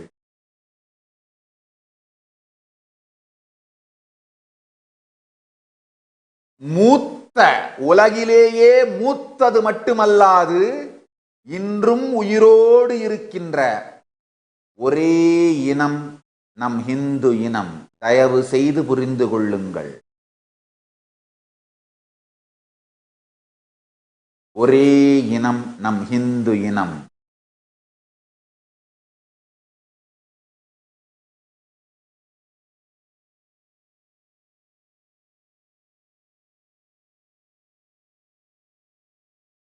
நம்முடைய முன்னோர்கள் செய்து வைத்த சமூக கட்டமைப்பு மிகுந்த பல்லாயிரக்கணக்கான ஆண்டுகள் ரிசர்ச் அண்ட் டெவலப்மெண்ட் ஆராய்ச்சிகளுக்கு பிறகு எந்த விதமான தனிப்பட்ட சுகங்கள் இல்லாத நேர்மையான தியாகிகள், அது மாதிரியான விஷனரிஸ் பண்ணி வச்ச கட்டமைப்புங்கய்யா நம்ம ஹிந்து மதத்தினுடைய சமூக கட்டமைப்பும் ஜாதி கட்டமைப்பும்.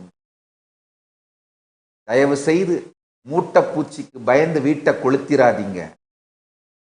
சமூகத்தில் எங்காவது சிறு சிறு ஏற்றத்தாழ்வுகள் இருந்திருந்தால் அதை சரி செய்வோம்.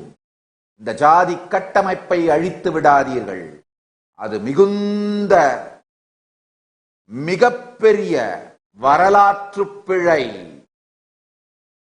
என் பக்தர்கள், சீடர்கள், என்னை மதிப்பவர்கள் அனைவருக்கும் தெளிவாக சொல்லிவிடுகின்றேன்.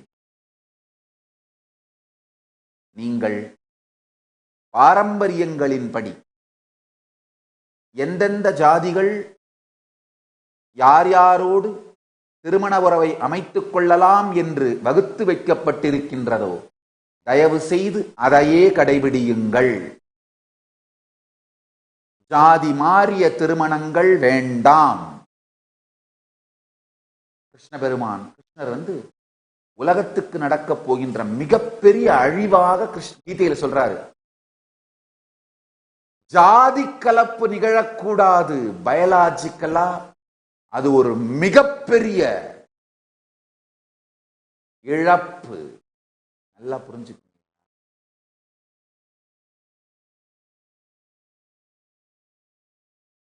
அடுத்த தலைமுறை மனித இனம் மேலும் மேலும் பெட்டரான muscle memory, bio memory, bio energy, genetical structure, DNA structure, kundalini எனர்ஜியோட அவேக்கனிங், இது மாதிரி வாழறதுக்கு பெட்டர் அண்ட் பெட்டரான சிஸ்டமா நாம எவால்வ் ஆகிறதுக்காகத்தான் நம்முடைய முன்னோர்கள் இந்த அருமையான ஜாதி கட்டமைப்பை ஏற்படுத்தி இருக்கிறார்கள்.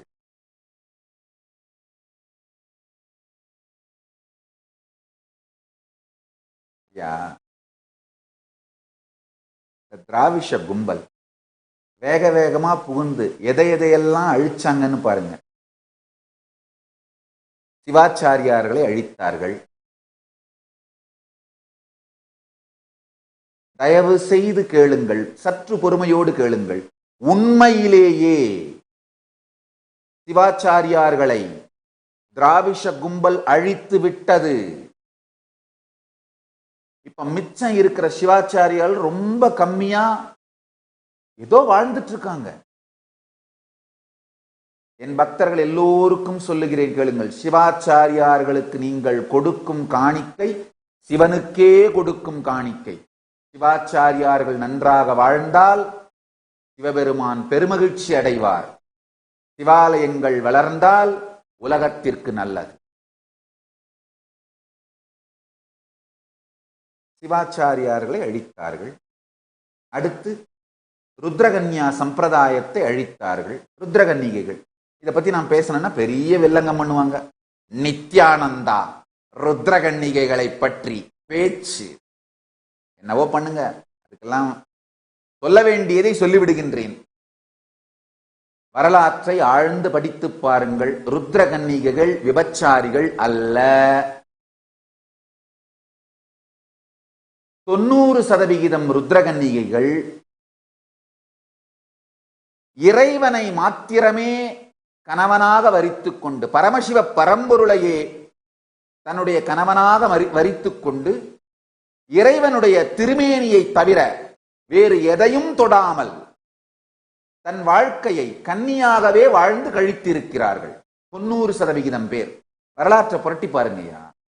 அவங்க இந்து மதத்தினுடைய கலைகளான ஆடல், பாடல், சந்தனம் அரைத்தல், மற்ற பூஜைக்கு தேவையான திரவியங்கள் செய்து கொடுத்தல், இறைவனுக்கு தேவையான நகைகள், துணி, மலர் மாலை, மற்றவைகளை செய்தல், சில ஆலயங்களில் பூஜையை கூட செய்திருக்கின்றார்கள். இறைவனோடு ஆலயத்தோடு ஒட்டி இறைவனுக்காகவே வாழ்ந்திருக்கிறார்கள். 90%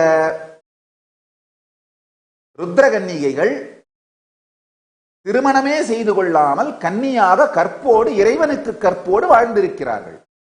இன்னொரு 5% பேர் யாராவது ஒருவரோடு திருமணம் செய்து கொண்டோ அல்லது இந்த லிவ் இன் ரிலேஷன்ஷிப்னு சொல்ற மாதிரியோ வாழ்ந்திருக்கிறார்கள். மீதி 5% பேர், மிக குறைந்த நெக்லிஜிபிள், 5% நான் சொல்றது கூட அதிகம், அதை விட குறைந்த ஏதோ 1-2 ரெஃபரன்ஸ் அங்க இங்க இருக்கலாம். அதுவும் கூட நான் என்ன சொல்லுவேன்னா, சமூகம் அவர்களை வயிற்று பிழைப்புக்காக விபச்சாரத்தில் தள்ளியதுன்னு தான் சொல்லுவனே தவிர அவர்கள் விபச்சாரத்திற்கு சென்றார்கள் நான் சொல்ல மாட்டேன். சரி, இந்த திராவிஷ கும்பல் வேக வேகமா வந்து ருத்ரகன்யா சம்பிரதாயத்தை அழிச்சு எடுத்துட்டீங்க, அறுத்துட்டீங்க. இப்ப உடனே என்ன, மொத்த விபச்சாரத்தை நிறுத்திட்டீங்களா? திராவிஷ கும்பலுக்கும் பெண் ஒழுக்கத்துக்கும் என்னையா சம்பந்தம் இருக்கு? இந்து மதத்தை அழிப்பதற்காக இந்து மதத்தினுடைய கலைகள், ருத்ரகன்னிகள் எத்துணை எத்துணை கலைகளை உயிரோடு வைத்திருந்தார்கள். கோயிலுக்குள்ள போய் பாருங்கய்யா, எத்தனை சிவாச்சாரியார்கள் அந்த கோயிலோடு சம்பந்தப்பட்டு அந்த கோயிலை உயிரோடு வைத்திருந்திருப்பார்கள். எத்தனை ருத்ரகன்னிகள் அந்த கோயிலோடு சம்பந்தப்பட்டு அந்த கோயிலை உயிரோடு வைத்திருந்திருப்பார்கள். கோயிலை உயிரோடு வைத்திருந்த எல்லாரையும் திராவிஷ கும்பல் வேறறுத்தது. படுபாவிகள், படுபாவிகள்.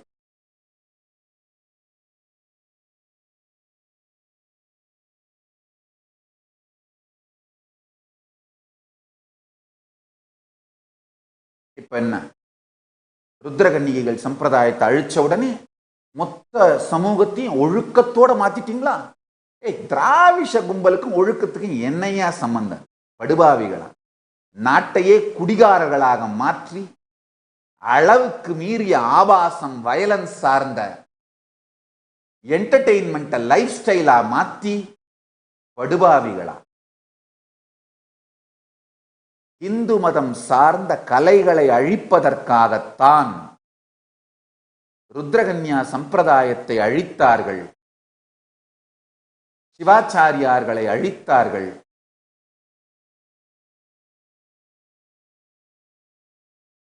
பட்டாச்சாரியார்களை அழித்தார்கள்.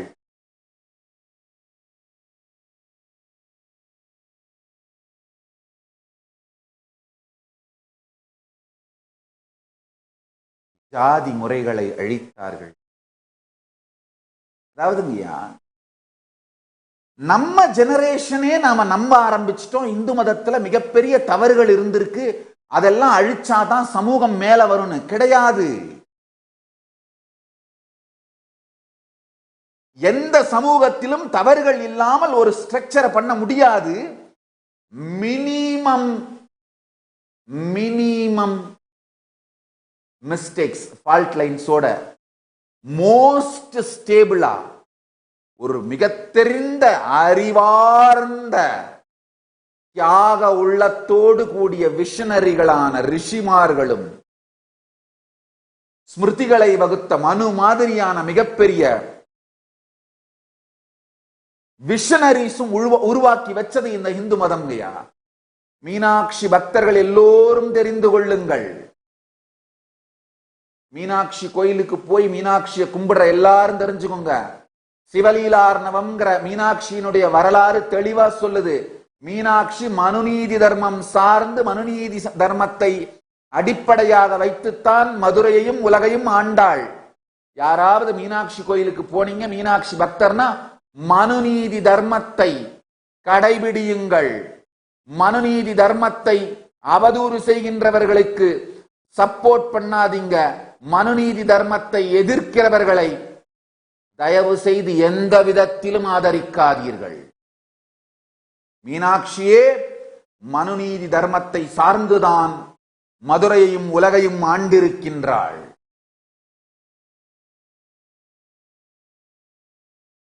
ஆழ்ந்து தெரிந்து கொள்ளும்.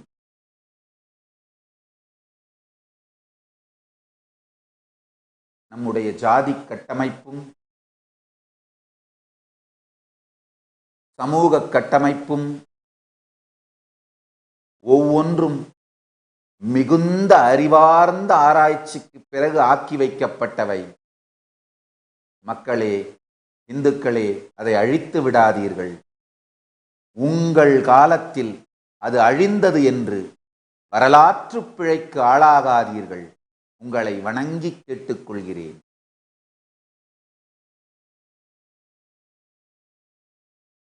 நான் கேட்டேன்னாலும் தமிழ்நாட்டில் உயிரோடு இருக்குமான்ற நம்பிக்கை எனக்கு இல்லை. அதனால தான் இந்த கைலாயத்தை உருவாக்குகின்றேன்.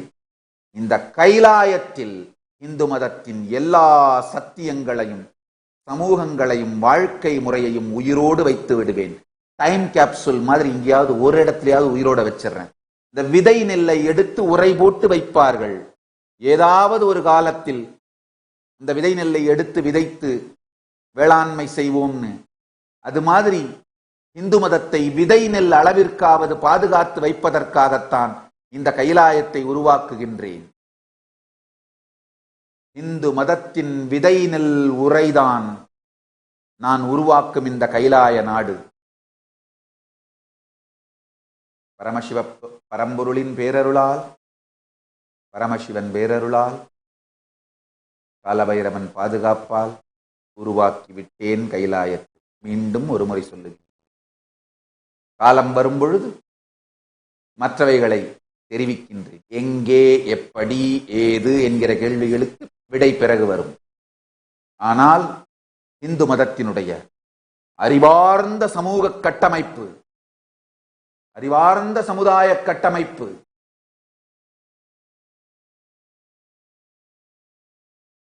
ஆயிரம் ஆயிரம் ஆண்டுகள் அறிவார்ந்த தரோவான ரிசர்ச் அனலைசிஸுக்கு பிறகு, அதுவும் நேர்மையான விஷனரிஸுங்க, மக்கள் மீது அன்பும் தூய்மையான காதலும் உங்களுடைய எதிர்கால சந்ததியை பற்றியும் வாழ்க்கையை பற்றியும் நேர்மையான காதல் கொண்ட நம் முன்னோர்கள் வகுத்து வைத்த பாரம்பரியம் இந்து மதத்தினுடைய ஜாதி கட்டமைப்பும் சமூக கட்டமைப்பும். தயவு செய்து அதை அழித்து விடாதீர்கள்.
ஜாதி துவேஷம், சம்ஸ்கிருத துவேஷம்,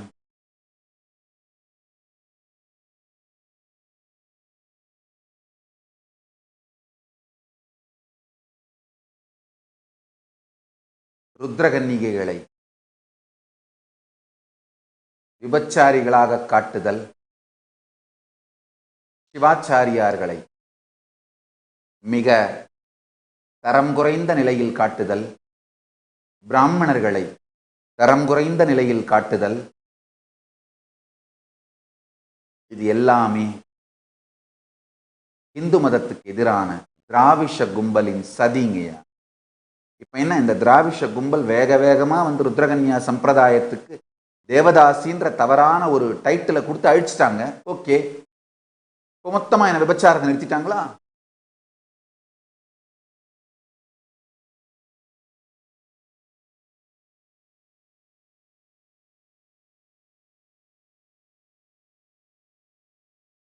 இந்து மதம் சார்ந்து ருத்ரகன்னியைகள் உயிரோடு வைத்திருந்த எல்லா கலைகளையும் அழிப்பதற்காகத்தான் இந்த கல்வெட்டுகள். கடந்த கால வரலாறுலாம் கொஞ்சம் புரட்டி பாருங்க. ருத்ரகன்னியைகள் எவ்வளவு கற்போடும் நேர்மையோடும் வாழ்ந்தது மட்டுமல்லாமல் அவர்கள் ஈட்டிய பொருளையெல்லாம் கூட கோயில் செலவுக்கு கொடுத்திருக்கிறார்கள், கோயில் கட்டி கொடுத்திருக்கிறார்கள், கோயில்களை நடத்துவதற்கு நகைகள் கொடுத்திருக்கிறார்கள், பாத்திரங்கள் கொடுத்திருக்கிறார்கள், பண்டங்கள் கொடுத்திருக்கிறார்கள்.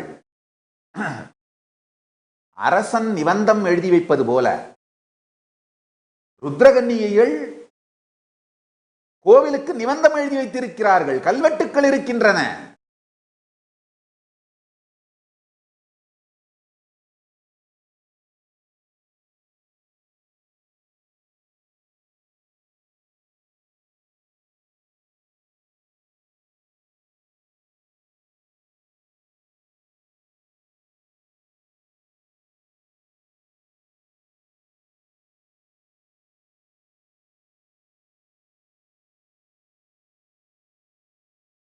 ஒருவேளை எங்காவது ஓரிரு இடத்தில் இந்த 5%ஓ அதுக்கும் குறைவான ஒரு சில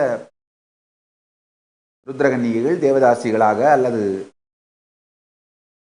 யாரோ ஓரிரு இடத்தில் விபச்சாரம் நிகழ்ந்திருந்தால் அந்த பிரச்சனையை மட்டும் தீர்த்திருக்க வேண்டுமே தவிர பிரதாயத்தையே அழித்திருக்க வேண்டிய அவசியம் இல்லை. அது சரியும் இல்லை. யாருக்கோ ஒருத்தருக்கு சின்ன டியூமர்ன்றதுக்காக தலையை வெட்டிடுவீங்களா? நன்றாக புரிந்து கொள்ளுங்கள் மக்களே, இந்துக்களே, நீங்களே கன்வின்ஸ் பண்ணப்பட்டிருக்கீங்க. இதெல்லாம் ஜாதி சமூக கட்டமைப்பு அழிக்கப்பட வேண்டும், ருத்ரகன்னிகைகள் அமைப்பு அழிக்கப்பட வேண்டும், பிராமணர்கள் அமைப்பு, இந்த சிவாச்சாரியார்கள் மற்றும் பிராமணர்கள் மற்றும் பட்டாச்சாரியார்கள் இந்த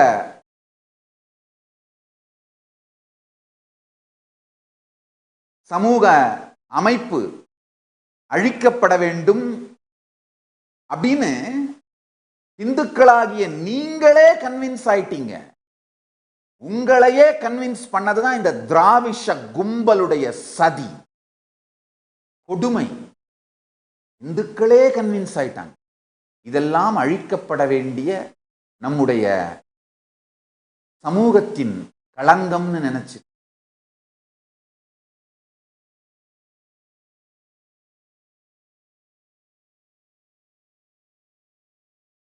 உங்கள் கையில் கத்தியை கொடுத்து உங்கள் கழுத்தை நீங்களே வெட்டிக் கொள்வதற்கு உங்களை தூண்டிவிட்டு அதை நீங்கள் செய்து கொள்ள வைத்தவர்கள் இந்த திராவிஷ கும்பல். சமூக சீர்திருத்தம் என்கின்ற பெயரால், இந்து சீர்திருத்தம் என்கின்ற பெயராலே நம்முடைய இந்து மதத்தின் உயிர் நாடியாக இருந்த எல்லாவற்றையும் சின்னாபின்னமாக்கியது மட்டும்தான் இந்த திராவிஷ கும்பல். தமிழகத்திற்கும் தமிழ்நாட்டு இந்துக்களுக்கும் செய்தது.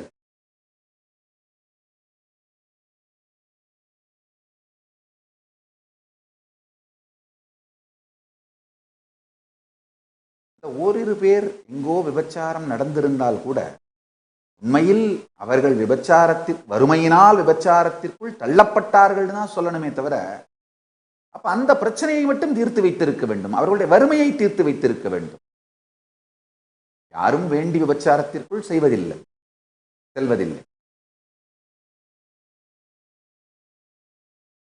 வறுமையை தீர்க்கின்ற பிரச்சனையை, வறுமை என்கின்ற பிரச்சனையை தீர்க்கின்ற செயலை செய்யாமல் சம்பிரதாயத்தை அழித்த காரணம் இந்து மதத்தை அழிக்க வேண்டும் என்கின்ற நோக்கம்தானே தவிர, காலப்போக்கில் பார்த்துட்டே இருங்க,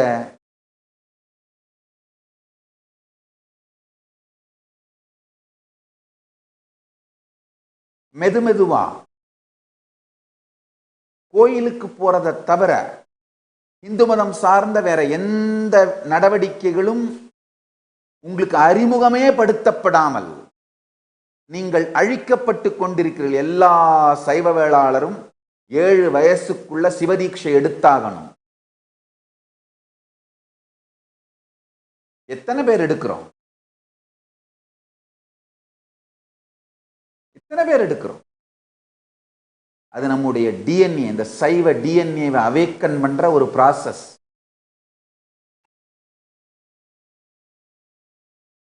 எனக்கு சின்ன வயசுல அழைச்சிட்டு போய் தொண்டைமண்டல ஆதீனத்துல எங்களுடைய 230வது குரு மகாசன்னிதானம் சிவராத்திரி அன்னைக்கு அழைச்சிட்டு போய் தீட்சை வாங்க வச்சாங்க.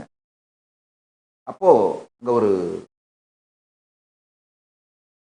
பேரெல்லாம் எழுதிக்கிட்டு 1.25 ரூபா தட்சணை வைக்கணும் வச்சு, ஆனா அந்த 1.25 ரூபாய்க்கு சாப்பாடு போட்டு ஒரு ருத்ராட்ச மாலை கொடுத்து ஒரு பிரிண்ட் அவுட் மாதிரி சைவ சந்தியா வந்தனம் செய்கின்ற முறைன்னு ஒரு அவங்க சன்னிதானம் அவங்களே எழுதி கைப்பட எழுதி அது ஒரு பிரிண்ட் அவுட். அந்த காலத்தில் ஸ்டென்சில்னு சொல்லுவாங்கன்னு நினைக்கிறேன். அது ஜெராக்ஸ் காப்பி எடுக்கிற மாதிரி ஒரு பிரிண்ட் அவுட் ஒன்று இதெல்லாம் கொடுப்பார்கள். சின்னதாக ஒரு புத்தகம் பஞ்சபுராணம்னு சொல்லி அதை வாசிக்கிறதுக்கு. அப்புறம் இதெல்லாம் 1.25 ரூபாய்க்கு கொடுப்பார்கள்.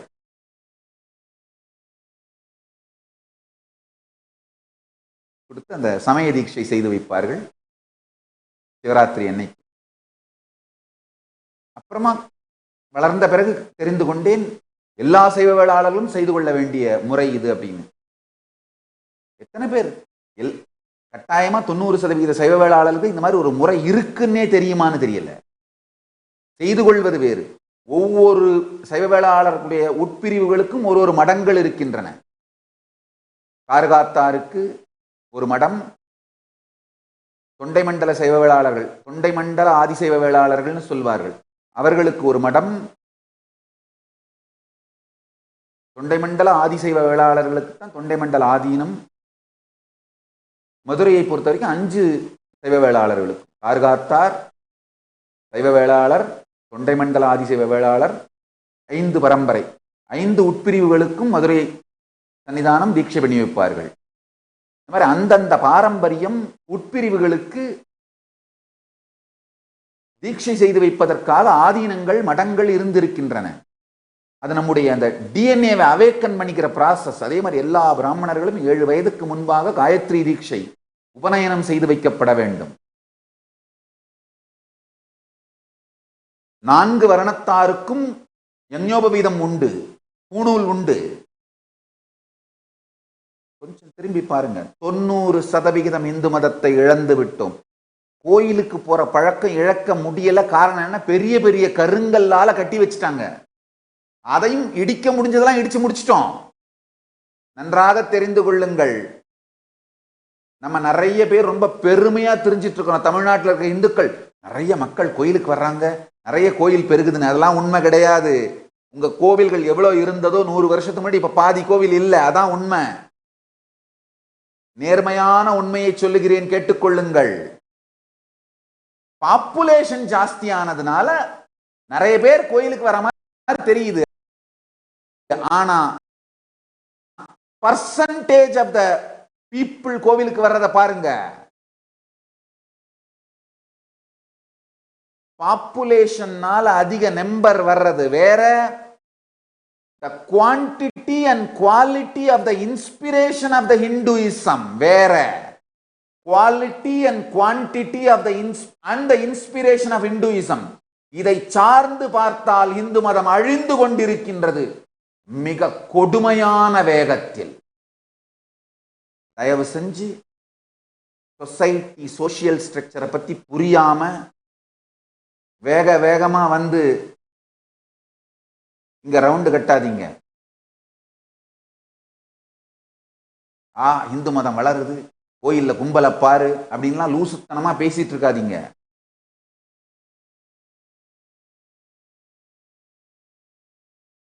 ஆமா, கும்பலா சேர்றாங்க கோவில்ல, நான் இல்லைன்னு சொல்லல. அதே கோவில்ல ஒரு சிலை திருடு போட்டோம், எத்தனை பேர் அங்க வந்து அந்த திருடு போன சிலையை மீட்டெடுக்கணும்னு போராட்டம் பண்றாங்கன்னு பாருங்க. ஒரே ஒரு ஆள் இருக்க மாட்டாங்க.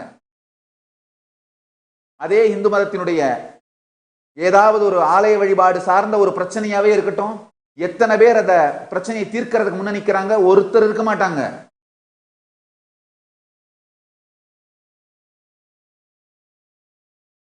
Quantity and quality, intensity and inspiration, understanding, இந்த 5 ஸ்கேலை வச்சுத்தான் ஒரு பிலாசபி, ஒரு ரிலிஜியன், ஒரு ட்ரெடிஷன் எந்த அளவிற்கு உயிரோடு இருக்கிறதுன்னு சொல்ல முடியும். Quantity, quality, inspiration, intensity, understanding, இந்த 5 ஸ்கேல் வச்சு பார்த்தா குவான்டிட்டி மட்டும்தான் ஜாஸ்தியா இருக்கு. அது கூட பர்சன்டேஜ் படி ஜாஸ்தி ஆகல. 100 பேர் இருந்தப்போ 50 பேர் வந்தாங்கன்னா இப்போ 10,000 பேர் இருக்கிறதுனால 100 பேர் வர்றாங்க, அவ்வளவுதான். நம்பர் ஜாஸ்தி ஆயிருக்கே தவிர பர்சன்டேஜ் ஜாஸ்தி ஆகல.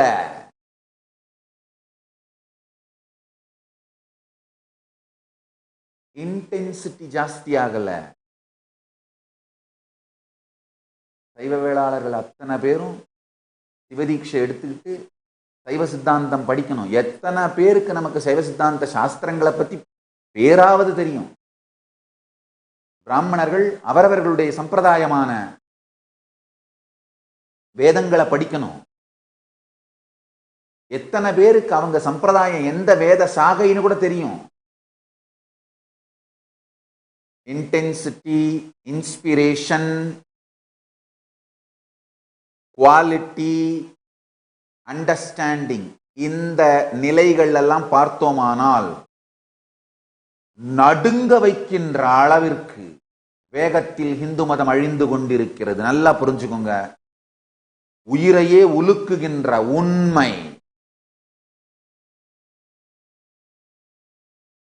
இவைகளையெல்லாம் பேசுவேன்றதுக்காகத்தான், இதையெல்லாம் சொல்லி இந்துக்களை அவேக்கன் பண்ணுவேன்றதுக்காக தான் என்னை எப்படியாவது தமிழ்நாட்டுக்குள்ள வரவிடக்கூடாதுன்னு விரட்டினாங்க. என்ன பண்றது? அவங்க ஜெயிச்சிட்டாங்க. திராவிஷ கும்பல் ஜெயித்து விட்டது. நல்லா புரிஞ்சுக்கோங்க.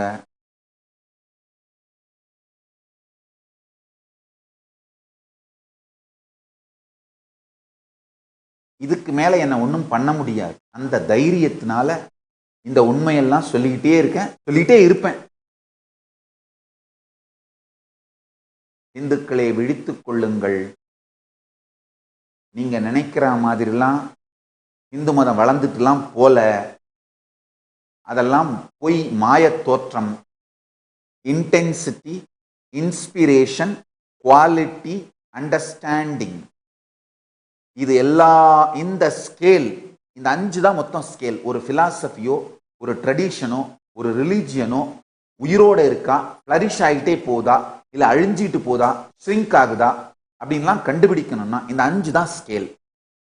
இந்த 5 ஸ்கேலை வச்சு பார்த்தா நடுநடுங்குகின்ற, நடுங்க வைக்கின்ற அளவிற்கு வேகத்தில் இந்து மதம் அழிந்து கொண்டிருக்கின்றது. ஐயா, இந்து மதம் வெறும் கோயிலுக்கு போற விஷயம் மட்டும் இல்லைங்கய்யா, ஒரு மிகப்பெரிய அறிவியல். அதாவது ஒரு மனிதன் பிறக்கிறதுல இருந்து பெஸ்ட் ஹியூமன் ஸ்ட்ரக்சர், நம்முடைய ஹார்ட்வேர் ஸ்ட்ரக்சர், சாஃப்ட்வேர் ஸ்ட்ரக்சர், இந்த ரெண்டுமே பெஸ்ட் ஸ்ட்ரக்சரா நமக்கு கொடுக்கறதுல ஆரம்பிச்சு ஒரு ஆணும் பெண்ணும் எந்த நாட்களில் புணர்ந்தால் பெஸ்ட் இன்டெலிஜென்டான குழந்தைய பெற முடியுங்கிற அந்த சயின்ஸ்ல ஆரம்பிச்சு நாம உடம்ப விட்ட பிறகு நேரடியா கைலாயத்துக்கு எப்படி போறது, கைலாயம்ன்ற அந்த பரம்பொருளோட ஸ்பேஸ் எப்படி அடையிறதுன்ற வரைக்கும் ஒரு முழு மனித வாழ்க்கையின் அறிவியல் இந்து மதம். 90% இந்துக்கள் கைலாயம்ங்கிற ஸ்பேஸ் இருக்கு, அது ஒரு வேற ஒரு டைம் ஜோன் ஸ்பேஸ், வேற ஒரு டைமென்ஷன் ஆஃப் த யூனிவர்ஸ்ன்றதையே கூட இன்டலெக்சுவலா கூட புரிஞ்சுக்கிறது இல்லை, நம்புறது ரெண்டாவது. இன்டெலெக்சுவலா புரிஞ்சுக்கிறதுக்கு கூட நாம முயற்சி பண்றதை நிறுத்திட்டோம்.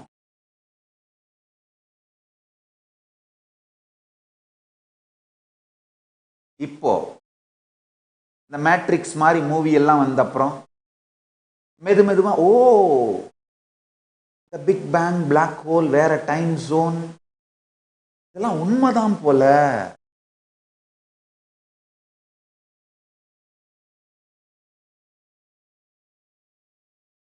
இந்துக்களே, என்றாவது ஒரு நாள்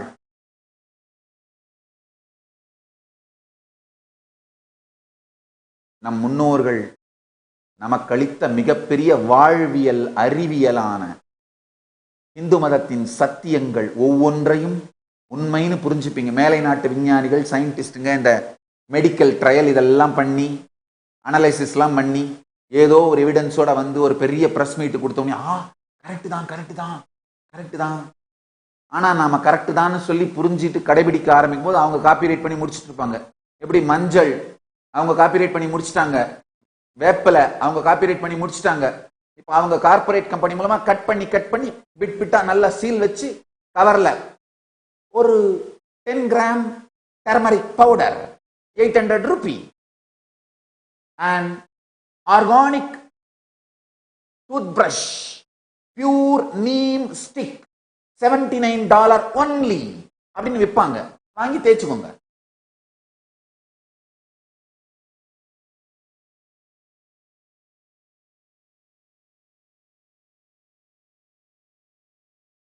Power awakened carbon powder for toothbrushing, for brushing your teeth. 25 gram, $120 only அப்படின்னு போட்டு விற்பாங்க. வாங்கிக்கோங்க. Intermittent fasting helps you to save yourself from many problems like a cancer. So get hospitalized and go through this intermittent fasting rejuvenation immunotherapy. They will put a big branding and take 10 lakh from you for what? நம்ம தாத்தா பாட்டிங்க சொன்ன பிரதோஷம் விரதம் இருப்பா, சோமவாரம் சிவனுக்கு விரதம் இருப்பா. அதேதான்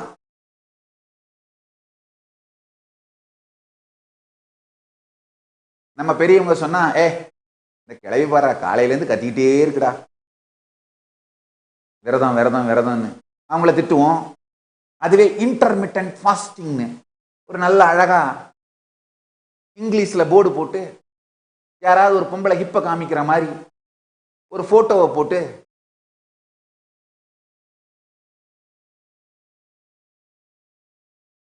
promo videos இதெல்லாம் பண்ணி intermittent fasting 10-day program for rejuvenation immunotherapy ஏதாவது புரியாத ஒரு 7-8 வார்த்தையை போட்டு 10 lakh only. ஆழ்ந்து புரிந்து கொள்ளுங்கள். இந்த இன்டர்மிட்டன்ட் ஃபாஸ்டிங் மஞ்சள் வேப்பில இதையெல்லாம் காப்பிரைட் பண்ணதாவது ஒரு பக்கம், ஆனால் இழந்தால் மீண்டும் பெறவே முடியாத நம்முடைய ஜாதி கட்டமைப்பை எல்லாம் தயவு செய்து இழந்து விடாதீர்கள். இந்துக்களே, தயவு செய்து இழந்து விடாதீர்கள். அந்தந்த ஜாதி உங்களுடைய உணவு முறைகளை தயவு செய்து இழந்து விடாதீர்கள்.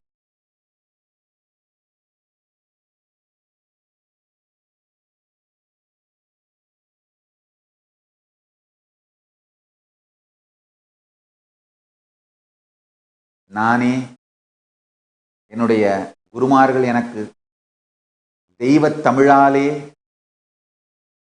ஊட்டி வளர்த்த சத்தியங்களை எல்லாம் உட்கார்ந்து தமிழ்நாட்டில் தமிழால நாள் கணக்கா கத்தினாலும் என்னை அவதூறு பண்றதை மட்டும்தான் செஞ்சாங்க. இப்ப அதையே நான் இங்கிலீஷ்ல டிரான்ஸ்லேட் பண்ணி பயோ மெமரி, பயோ எனர்ஜி, இங்கிலீஷ்ல சொன்னேன்னா அதை ஹெட்ஃபோன் போட்டுட்டு யாராவது ஒருத்தரை தமிழ்ல டிரான்ஸ்லேட் பண்ண வச்சு கேட்டு எம்பிட்டு பெரிய பெரிய விஷயம் எல்லாம் சொல்லுது.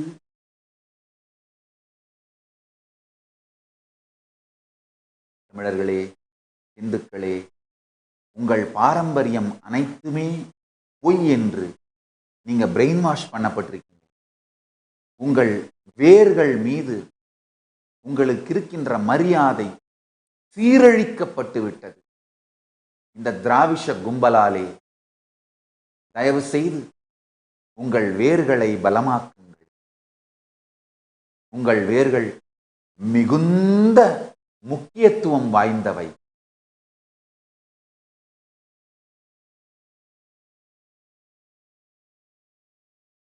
உங்கள் வேர்களையெல்லாம் வலிமையாக்கி விடுவேன் என்பதற்காகத்தான் இல்லாத பொய்யையும் புரட்டையும் கிளப்பி என்னை வெளியேற்றினார்கள். இப்ப என்ன என் மேல அவதூறு பண்ண எல்லாம் பேரை சொல்லலாமா? அவனுங்கெல்லாம் பெரிய உத்தம புத்திரனுங்களா? அவனுங்க வாழ்க்கையெல்லாம் பெரிய ஆஹா ஐயோ.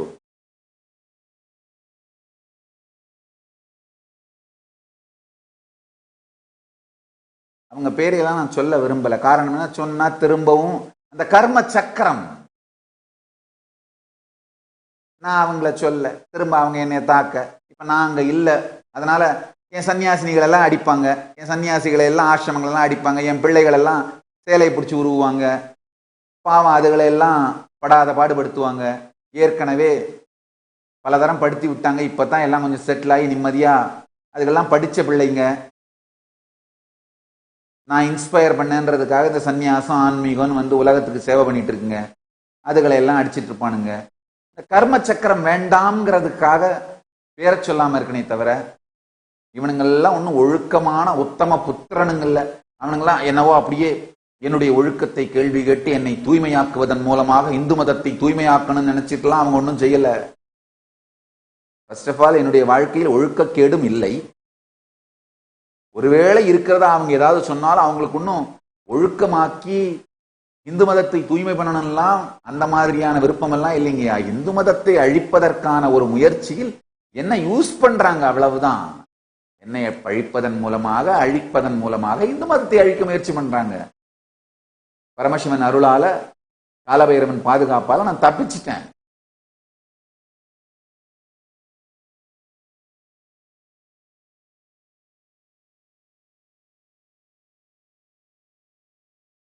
அந்த ஈகோ சிஸ்டத்திலேயே இந்து மதத்துக்காக சிந்திக்கின்ற யாரும் உயிரோடு இருக்க முடியாதவாறு பார்த்துக்கிறாங்க. அந்த ஈகோ சிஸ்டம், திராவிஷ கும்பலோட ஈகோ சிஸ்டம் பெரிய ஆக்டபஸ் மாதிரிங்கய்யா. மீடியா எல்லா துறையிலையும் பூந்து வச்சிருக்காங்க, எந்த துறையும் விடாமல் ஆக்டபஸ் மாதிரி பரவி இருக்காங்க.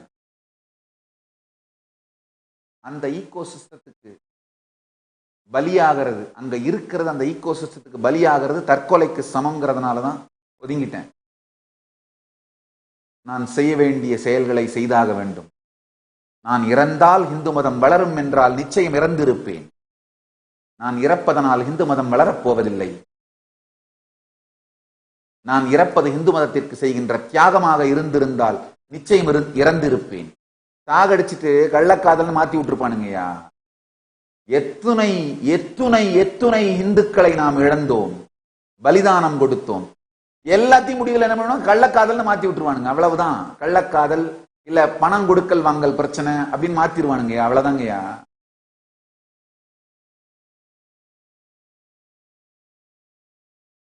என் மீதும் பல கொலை முயற்சிகள் செய்தார்கள். நான் இதை சென்னையில ஒரு பிரஸ் மீட்ல சொல்றேன். ரொம்ப வேக வேகமா ஒரு நிருபர், ஒரு பெண் நிருபர், அப்ப என்ன உங்களுக்கு உயிர் மேல பயமான்னு கேட்கிறாங்க. இந்த வீடியோ வேணா எடுத்து போட சொல்றேன். உயிர் மேல பயம் இல்ல, சாகடிச்சிட்டு கள்ளக்காதல் பிரச்சனையில் சாகடிச்சிட்டாங்கன்னு சொல்லிடுவாங்க. மரணத்தின் காரணத்தையே மாற்றுகின்ற அந்த கொடுமை நிகழ வேண்டாம் என்றுதான் இந்த திராவிஷ கும்பலிடமிருந்து வெளியேறினேன். படுபாவிகள் கொலையும் செய்துவிட்டு காரணத்தையும் மாற்றுவார்கள்.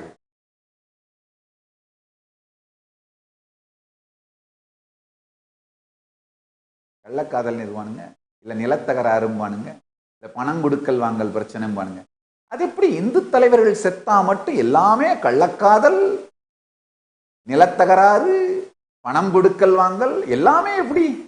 நல்ல வேளை சில பேர் சாலிடான எவிடன்ஸ் இருக்கிறதுனால தான் அவங்க இந்து மதத்துக்காக இறந்தார்கள்ன்ற ப்ரூஃப் இருக்கு, இல்லைன்னா அதுவும் இல்லை.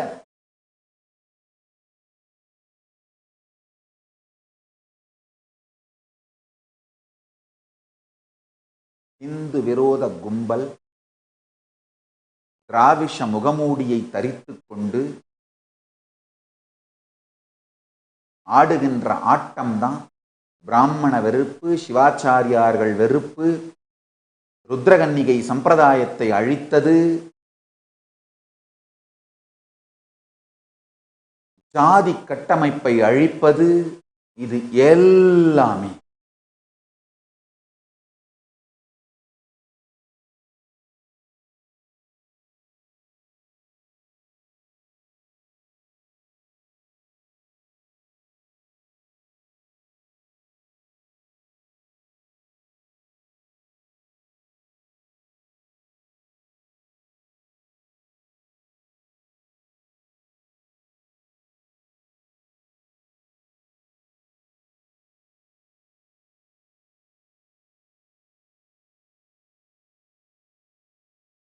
என்றாவது ஒரு நாள் இந்துக்களை புரிந்து கொள்வீர்கள்.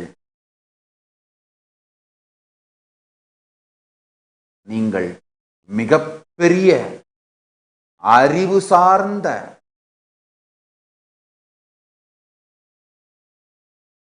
மிகப்பெரிய தியாகிகளான, உங்கள் மீது உயிர் நேர்மையோடு இருந்த ரிஷிமார்கள் உலகத்திற்கு அளித்த ஞான பரம்பரையின் வாரிசுகள். தயவு செய்து உங்கள் காலத்தில் அந்த மிகப்பெரிய ஞான பரம்பரை அளித்த நன்கொடையான இந்த ஜாதி கட்டமைப்பு, சமூக கட்டமைப்பு போன்றவைகளை சிதைத்து விடுகின்ற வரலாற்று பிழையை செய்து விடாதீர்கள். அடுத்த தலைமுறையை காத்து வையுங்கள்.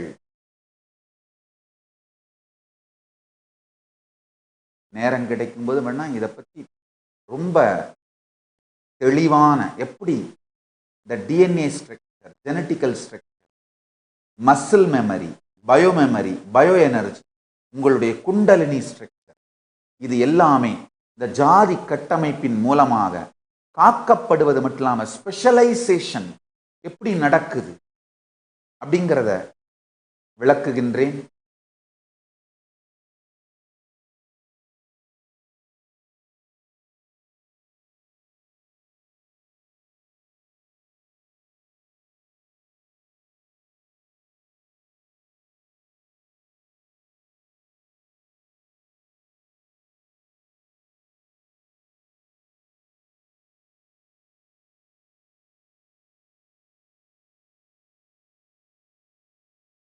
எல்லாரும் அவங்க குலதெய்வம் கோவிலுக்கு போய் மஞ்சளும் வேம்பும் உங்கள் வாழ்க்கையில் பாகமாக மாறுற மாதிரி வேப்பிலை சாறு குடித்தலோ அல்லது வேப்பங்கொழுந்து சாப்பிட்றது, மஞ்சள் உங்கள் உணவில் சேர்த்துக்கிறது, இல்லை உடம்புல பூசிக்கிறது, இதெல்லாம் பண்ணிங்கன்னாலே போதுங்கய்யா, கொரோனா வைரஸ்லாம் வராதுங்கய்யா.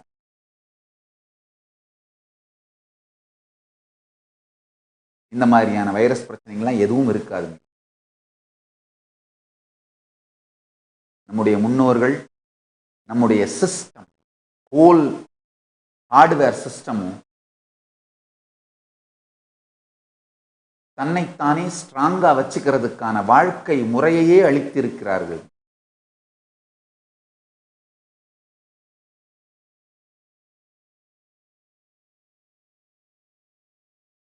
ஜஸ்ட் நம்ம பெரியவங்க கொடுத்த லைஃப் ஸ்டைலுக்கு திரும்பி வாங்க போதும், வேற எதுவுமே தேவையில்லை.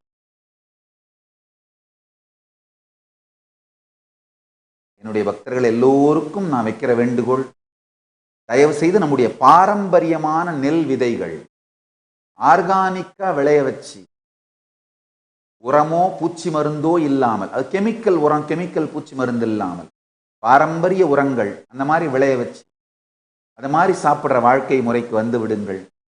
முழுமையாக அசைவ உணவை தவிருங்கள்.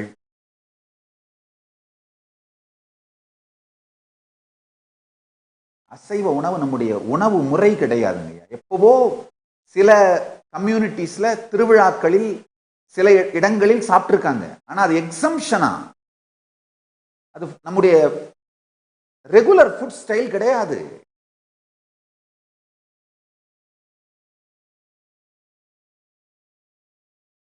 அதை தயவு செஞ்சு ரெகுலர் ஃபுட் ஸ்டைலா மாத்தாதீங்க. அது ஏன் எக்ஸம்ஷனா சாப்பிட்டுருக்காங்கன்னு நான் அனலைஸ் பண்ணி பார்க்கும்போது நம்முடைய டைஜஷன் சிஸ்டத்தோட கெப்பாசிட்டியை செக் பண்றதுக்காக யூஸ் பண்ணியிருக்கு. சிஸ்டத்துக்கு டைஜஷன் சிஸ்டத்துக்கு ஒரு சேலஞ்சிங்கான ஏதாவது ஒன்றத்தை கொடுத்தா அது மூலமா அந்த சிஸ்டத்தை இன்டென்சிஃபை பண்றதுக்காக. ஆனா நான்வெஜ் ஃபுட் நம்முடைய ரெகுலர் ஃபுட்டு கிடையாது, நம்முடைய தினசரி உணவு முறை கிடையாது.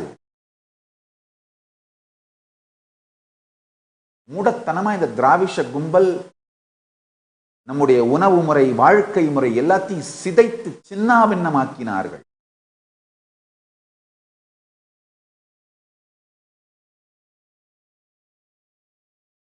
உண்மையான பகுத்தறிவு எல்லா மதத்தையும் எதிர்த்தா நீ திராவிடம், இந்து மதத்தை மட்டும் அழிச்சுனா நீ திராவிஷம்.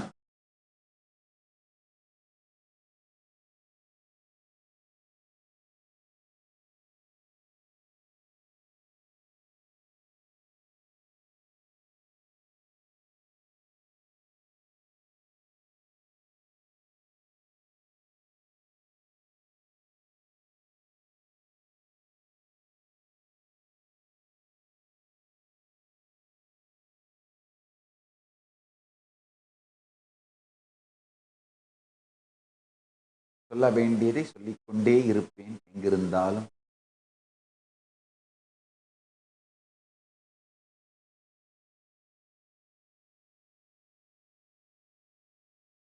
I think I have spoken too much in Tamil. Let me come back. It's a very emotional subject, so I spoke strongly in Tamil. Subject close to my heart.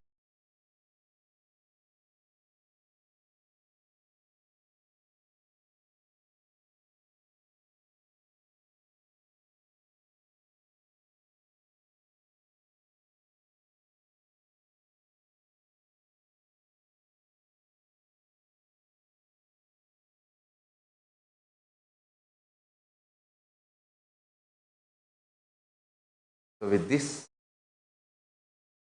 I'll answer your questions as the avatar after a break.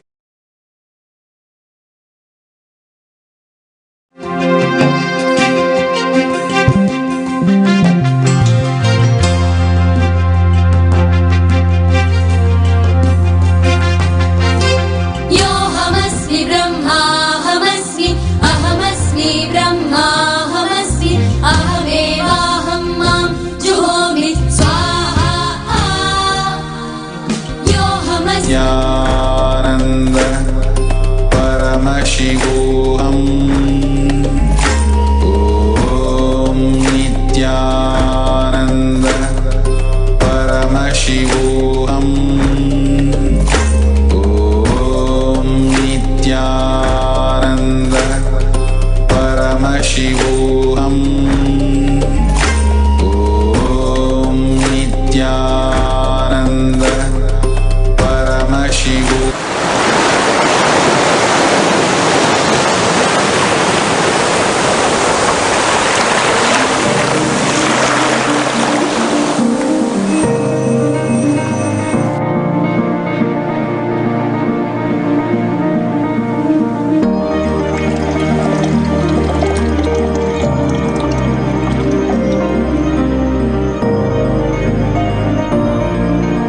Satsang is only to continuously inspire you tirelessly. How your mother will wake you up tirelessly.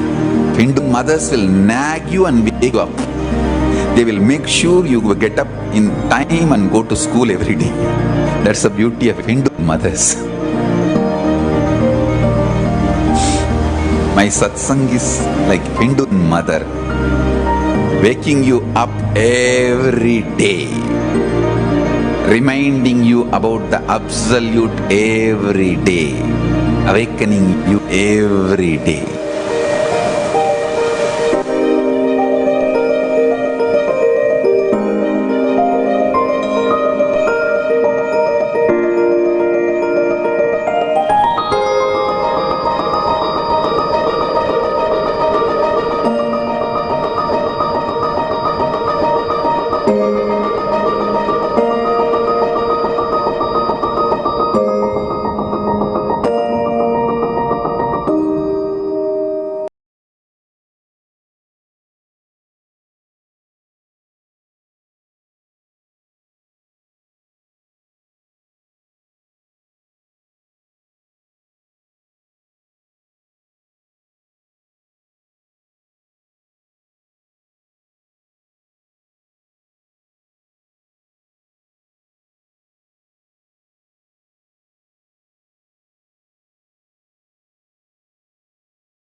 Nithyanandam, as we hear from Swamiji, the attacks that continue to go on Hinduism, every tradition, every practice that Hinduism has is being attacked.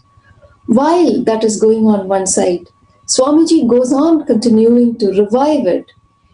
The various traditions which were very important to us, from a basic lifestyle to our food, to our practice of worship, pujas, rituals, the clothes that we wear, in every single dimension, Swamiji is reviving this beautiful, sacred, scientific tradition. Not only in India, but around the world. In today's session, I would like to share about one such enlightenment ecosystem that Swamiji created in Oklahoma in USA. Swamiji visited this place very early in 2003, and seeing Swamiji's healing and the meditative space that Swamiji in, the researchers wanted to study Swamiji's brain. I'd like to share today how Swamiji created the enlightenment ecosystem in Oklahoma. The Somanatha temple in Oklahoma. All of us have heard about the Somanatha temple in Gujarat, India, where the moon, Soma, got relieved from his curse that was given by Daksha by worshipping Lord Shiva here. And he got relief from his curse, and he then got the form of waning and waxing. This special temple that is in Gujarat, Swamiji created for the Gujaratis community in Oklahoma. The main linga, the Somanatha linga, is a replica very similar to the Somanatha linga in Gujarat, India, with the special Sri Yantra encarved on top of it.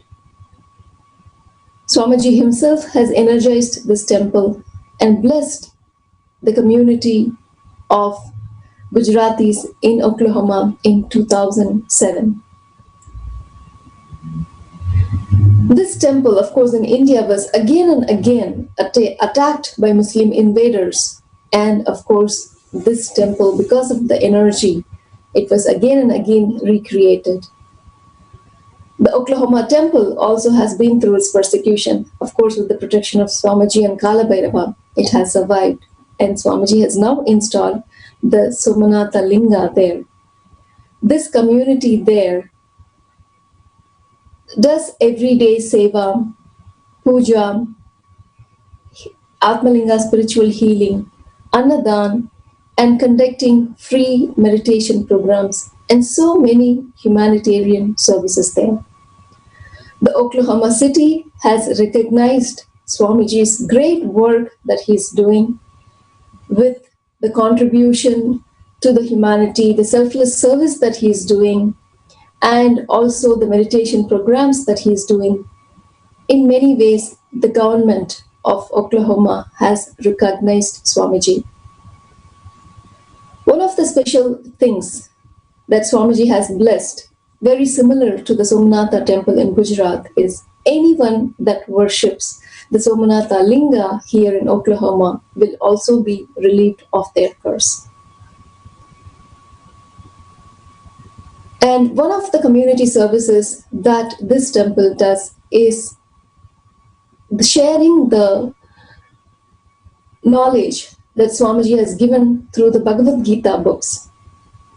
This temple, this community has distributed thousands of books of Bhagavad Gita that was decoded by Swamiji. And all of us, or many of us, must have heard about Bibles in hotels. This temple, with Swamiji's vision, started keeping Bhagavad Gita in hotels, where people can get a powerful cognition and a complete change in their life. This enlightenment ecosystem in Oklahoma continues to serve not only the Gujarati community, not only the Hindu community, but the entire population there, serving in many ways, keeping an enlightenment ecosystem as per the vision of Swamiji, reviving, following as per the Veda Agamas.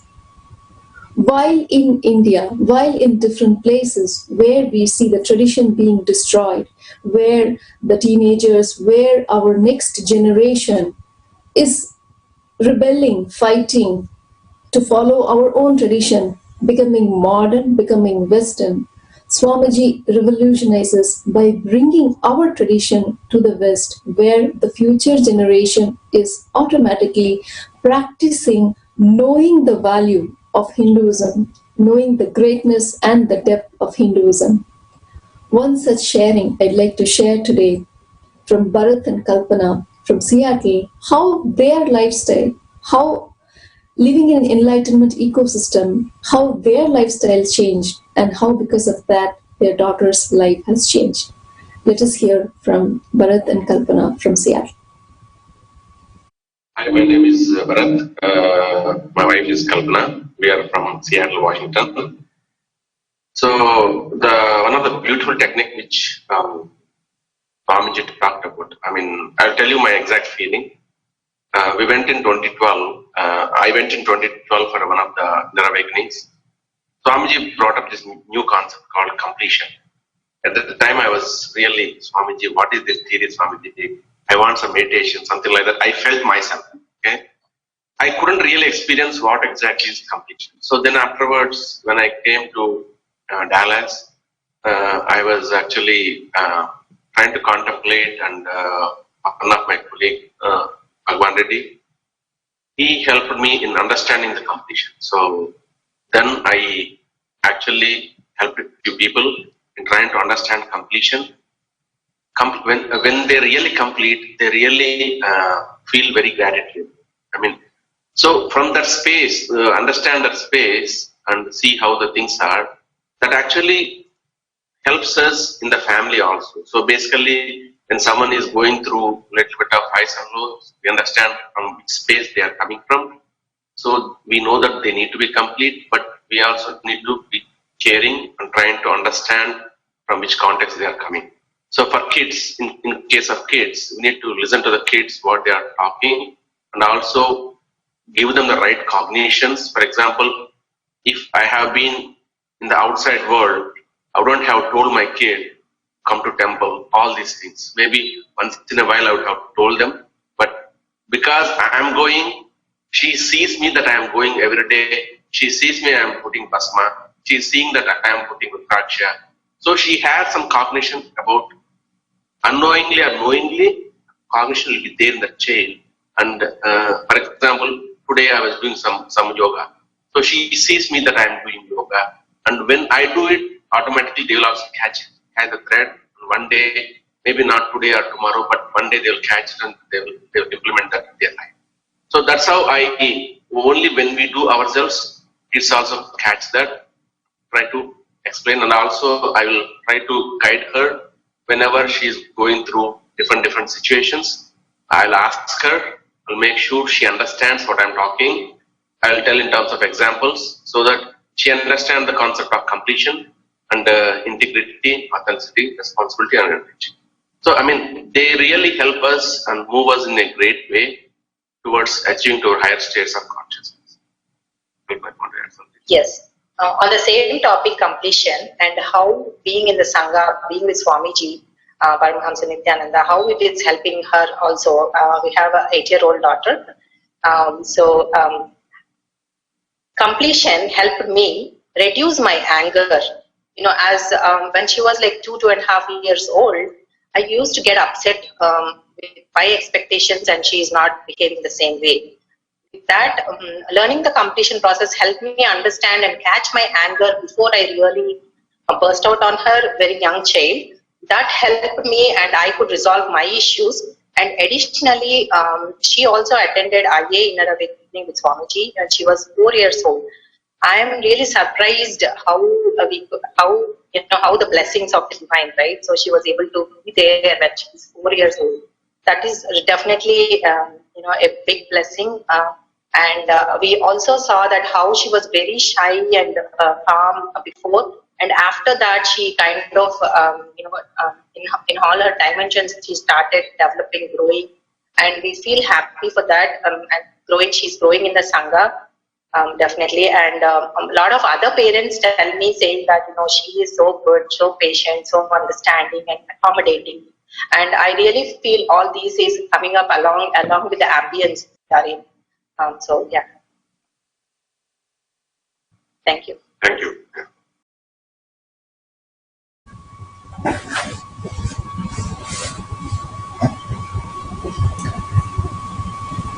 Whenever Swamiji talks about life insurance that is there now, he always says it is only a death insurance, because people for whom you have written the life insurance for, they are only waiting for you to die. What is life insurance? Ensuring that our generation continues on, live as we would like them to live in a traditional way, carrying our name and fame and the value that we hold high. That can happen only if we keep these enlightenment ecosystems alive. Swamiji has a great vision, and he's creating this nation of Sri Kailasa to create the enlightenment ecosystem around the world. How can we become a part of it? Either by sharing our time, treasure, or talent. One such beautiful opportunity is becoming a Sarvajna Pita Ejaman, which is the real life insurance to keep our next generations alive with the great traditions that we are enjoying through Swamiji's blessings. You can register for the Sarvajna Pita Ejaman by visiting www.nithyanandahinduuniversity.org/daily-satsang to become a responsible owner for these enlightenment ecosystems around the world. Thank you, Nithyananda. Om Nithyananda Paramashivam. Om Nithyananda Paramashivam. Om Nithyananda Paramashivam. Om Nithyananda Paramashivam. Om Nithyananda Paramashivam. Om Nithyananda Paramashivam. Om Nithyananda Paramashivam. Om Nithyananda Paramashivam. Om Nithyananda Paramashivam. Om Nithyananda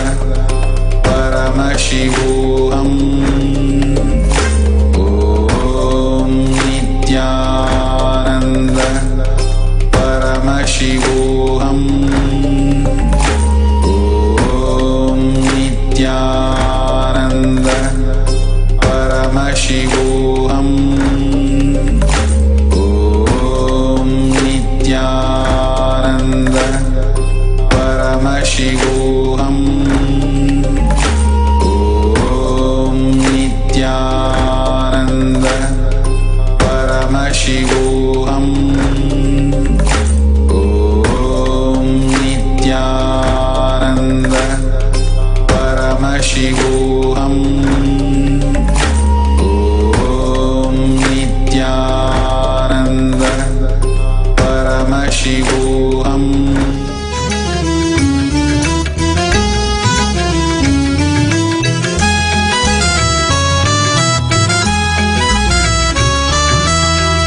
அழைப்பதும் நல்ல பிள்ளை ஆனால் நன்றே, ஆகாத சீடர்களை சேர்த்தல் தோடம். பிழைப்பதற்கு வழி சொன்னால் பார்க்க மாட்டான், பெண்டாட்டி மனம் குளிர பேசுமாடு. உழைப்பு எடுப்பதற்கு சேனனம் எடுத்தானே அல்லால் உதவிதனக்கெவ்வளவும் உண்டோ இல்லை. இழப்பவிவன் பேச்சையடி கடிதானாகும். ஏதுக்கு சொல்லுகிறோ இனிமேல்தானே மேலென்ன இருக்கையிலும் நடக்கும் போதும் வேறுரையால் சாரங்கள் விடாமலேற்று நான் என்ன எட்டென்ன.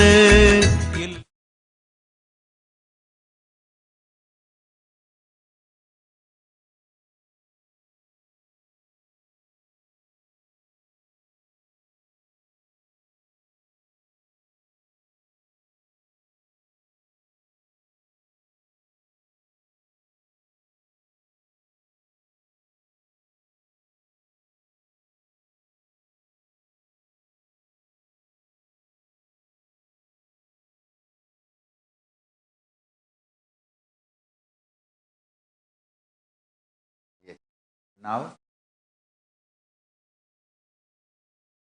as the avatar, question answer. Before that, birthday blessings for devotees. Sri Suri Darshini Gosain from Trinidad, Tobago. Suri Darshini Gosain. My blessings for you. The kid, 6-year-old kid. Blessings, dear. Love you, Ganesh. Blessings. Blessings for me. Let me answer your question. Ask the avatar.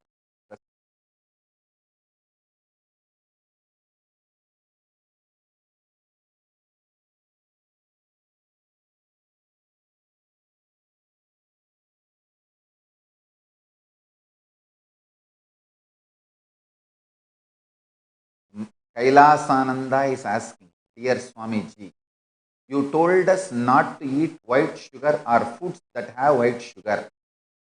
How much high fructose corn syrup? How about high fructose corn syrup? Most of the products in US and many countries in the world has it. Is high fructose corn syrup good, bad or neutral? Oh. Kailasananda understand. High fructose is not bad. That all the items they add while they make the white sugar, especially the animal bones and animal fat and all is added. Those things really create a mess. Naturally grown corn and the syrup naturally taken out of that natural grown corn, organic corn syrup is absolutely okay. Fructose is not the problem. Problem is the way the white sugar is created. So, organic corn syrup is absolutely okay. Next, Ma Purushananda or Sri Purushananda, I don't know, Purushananda, that's all is the name says. Purushananda is asking, Swamiji, you said that there is an energy called prarabdha karma that will expand and run our life if we unclutch. Can you speak on this, please? Purushananda, first thing you should quote. Whenever you try to quote me, give me the page number of the book or the original video. Otherwise, you will be misquoting. I will be trying to comment on that misquoting. So get the original quotation and send this question. Then I will respond. Third, Vaishali Verma is asking, Nithyanandam, dearest, most beloved Swamiji, can you please explain more how not to allow the interference of 5 elements on Atma Tattva? How to do Tyaga of the 5 elements? Listen, Vaishali, the answer is straight for you. Answer is straight for you. Listen. See that earth element interfering in you is rigidity. Try to use the body maximum. The more you use the body, you will be more healthy. More you start doing the physical work, physical activity, more healthy you will be. Fear of physical work is interference by earth element in your life. Tiredness is the interference of the water element in your life.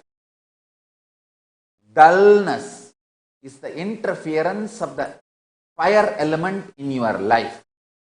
Depression is the interference of the air element in your life. Boredom about the whole life is the interference of the space element in your life. Renounce all this ferociously. Be 24 hours active as long as you are awake. Go on, be doing some physical activity.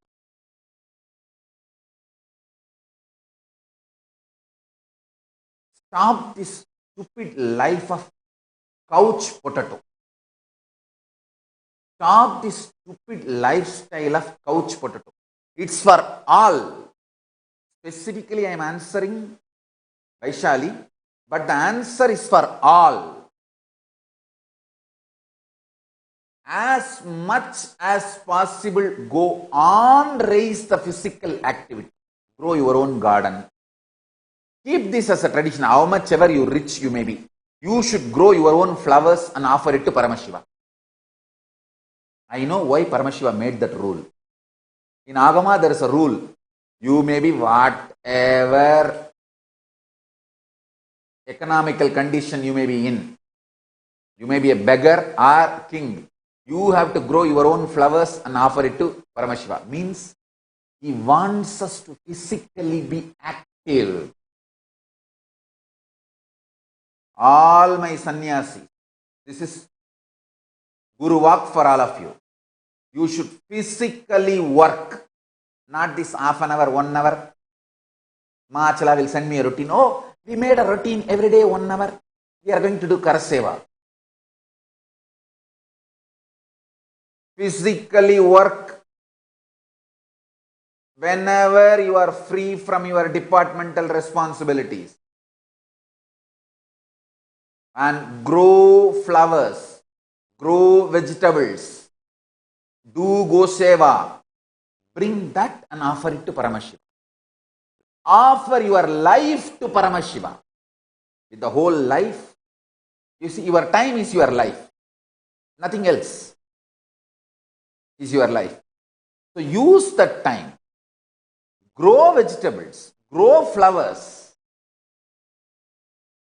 grow cows and milk. Bring that and offer it to Paramashiva. That is what is offering your very life.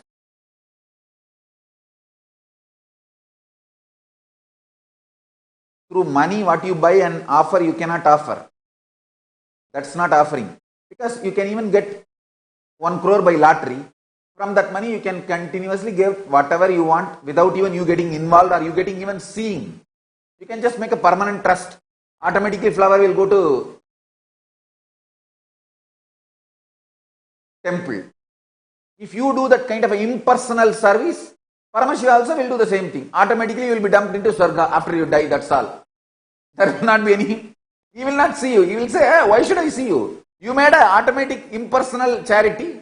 I am also making automatic impersonal charity. He is dead. Hey, put him, dump him in the Swarga. Go. You be there. That's it. Do personal seva. Tiruvasagam is all about personal seva. Manikyavasagam. Puvalli Goyyamo means even when you pluck flowers, singing is glory. When you make things ready for the Abhishekam, even then you sing. Sunnappadi. And Puvalli Goyyamo, Puvalli Padigam.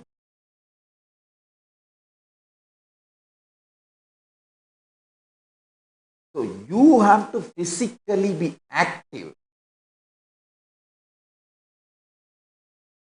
And remember that you are doing this for Paramashiva. Bring it and offer it to Paramashiva. So now I am making a rule. all over the world, all our temples, as early as possible, you should align to this rule. I give you time till Guru Purnima. By Guru Purnima, you should align yourself. You will grow vegetables and only that can be cooked and offered to Paramashiva. You will grow flowers and only that can be offered to Paramashiva. Anything you buy, you can cook and do Annadanam.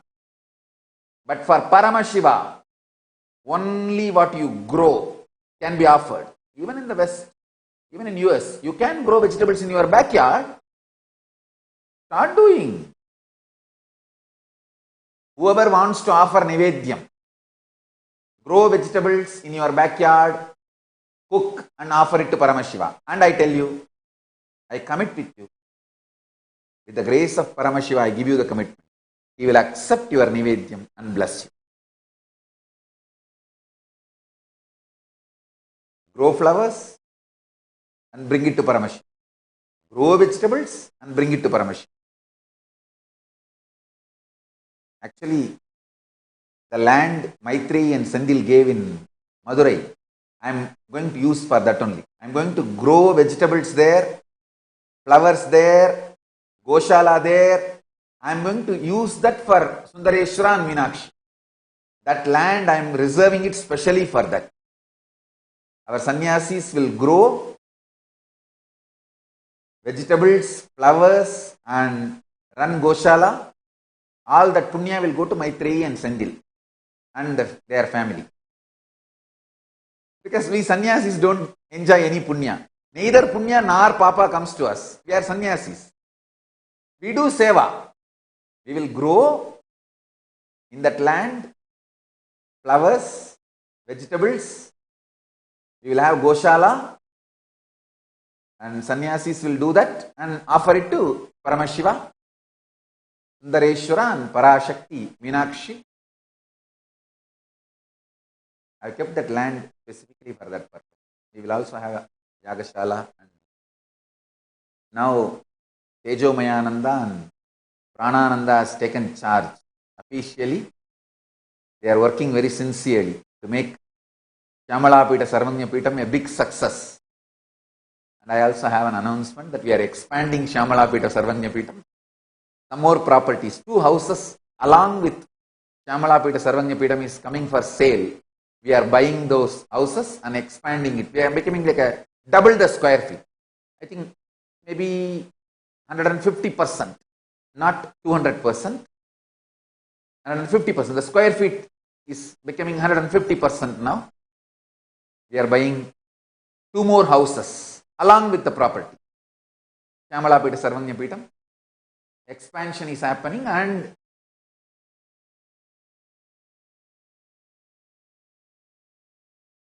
these 2 sannyasis, Pranananda and Tejomayananda, have taken charge of the Shyamalapita Sarvanya Pitam. They are now working, going to make huge garden, Nandavanam, Gosala, everything in Shyamalapita Sarvanya Pitam.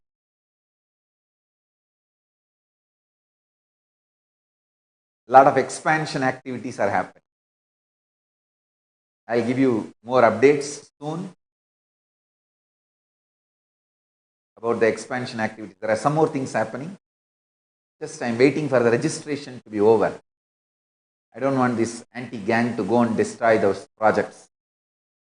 Some more registrations are happening and once that is done, I'll announce. I have some exciting expansion projects happening. I'll announce soon. So now, with this, I'll move to the initiation. Today, Mantra Diksha, Shiva Diksha, Visesha Diksha, Mahavagyopadesam. All 4 are going to happen. Get ready for Mantra Diksha.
Listen. Now, let me give you the mantra diksha. Take the Gayatri leaflet in your hand, Olai Narukku in your hand. Listen and recite along with me. Om Bhur Aswaha Tat Savitur Varenyam Bhargo Devasya Dhimahi Dhiyo Yona Prachodayat. Om Bhur Bhuvaswaha Tat Avitur Arenyam Bhargo Devasya Dhimahi Dhiyo Yona Prachodayat. Now, next, Shiva Diksha, Shiva Moola Mantra Diksha. Listen and recite along with me. Om Am Aum Shivaya Namaha. Om Am Aum Shivaya Namaha. Om Ham Haum Shivaya Namaha.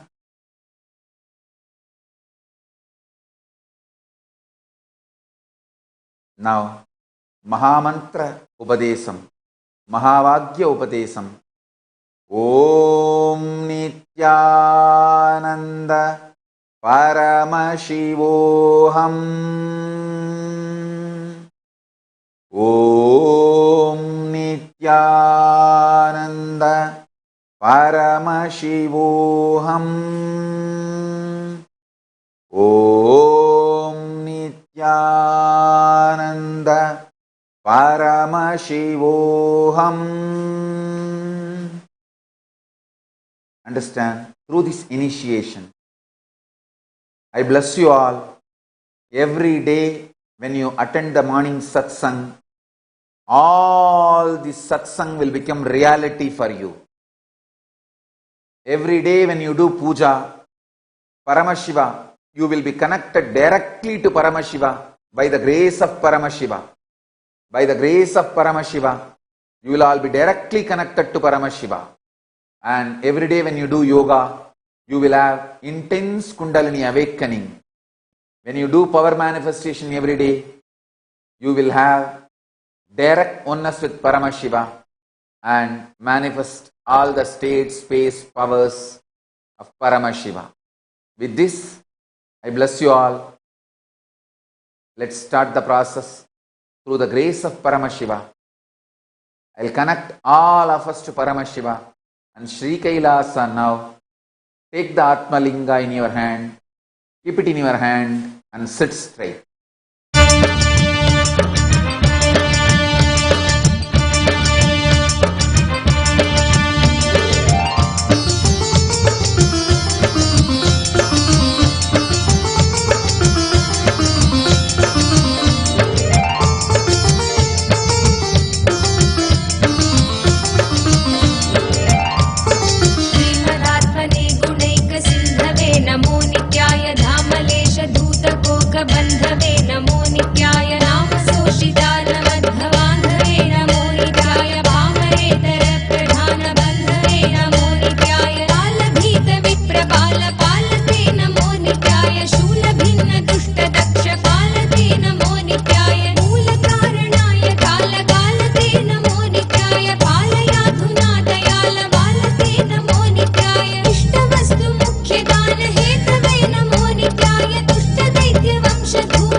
Shivaya Namah. Shiv, Shiv, Shiv. Om Ham Om Shivaya Namah.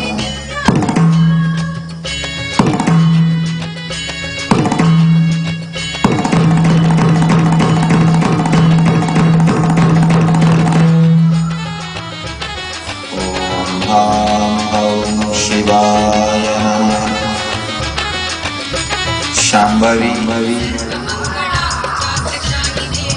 Kundalini, Kula Kundalini. Wake up in everybody.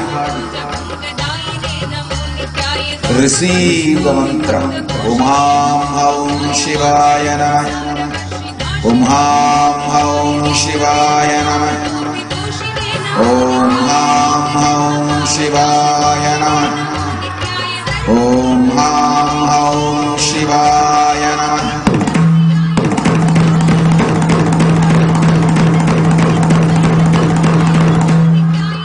Om Om Shivaya Namah. Om Om Shivaya Namah. Om Om Shivaya Namah. Om Om Shivaya Namah. Om Om Shivaya Namah. Shiva, Shiva, Shiva, Shiva, Shiva, Shiva, Shiva, Shiva, Shiva, Shiva. Om Om Shivaya Namah. Om Om Shivaya Namah. Om Om Shivaya Namah. Om Om Shivaya Namah.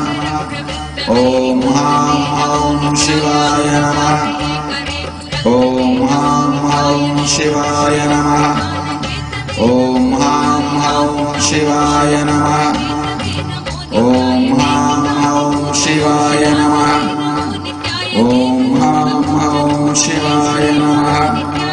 Om Om Shivaya Namah. Om Om Shivaya Namah. Om Om Shivaya Namah. Om Om Shivaya Namah. Om Om Shivaya Namah. Om Om Shivaya Namah. Shiva, Shiva, Shiva, Shiva, Shiva, Shiva, Shiva, Shiva, Shiva, Shiva, Shiva. Kundalini, Paramba, Harsiddhi, Gatkalika, Mahamayi. Wake up in everybody here. Wake up in everybody here and receive the mantra. Om Ham Om Shivaya Namah. Om Ham Om Shivaya Namah. Om Ham Om Shivaya Namah. Om Ham Om Shivaya Namah. Om Ham Om Shivaya Namah. Om Ham Om Shivaya Namah. Om Ham Om Shivaya Namah. Om Ham Om Shivaya Namah. Om Ham Om Shivaya Namah. Om Ham Om Shivaya Namah. Om Ham Om Shivaya Namah. Om Ham Om Shivaya Namah. Om Ham Om Shivaya Namah. Om Ham Om Shivaya Namah. Om Ham Om Shivaya Namah. Om Ham Om Shivaya Namah. Om Ham Om Shivaya Namah. Om Ham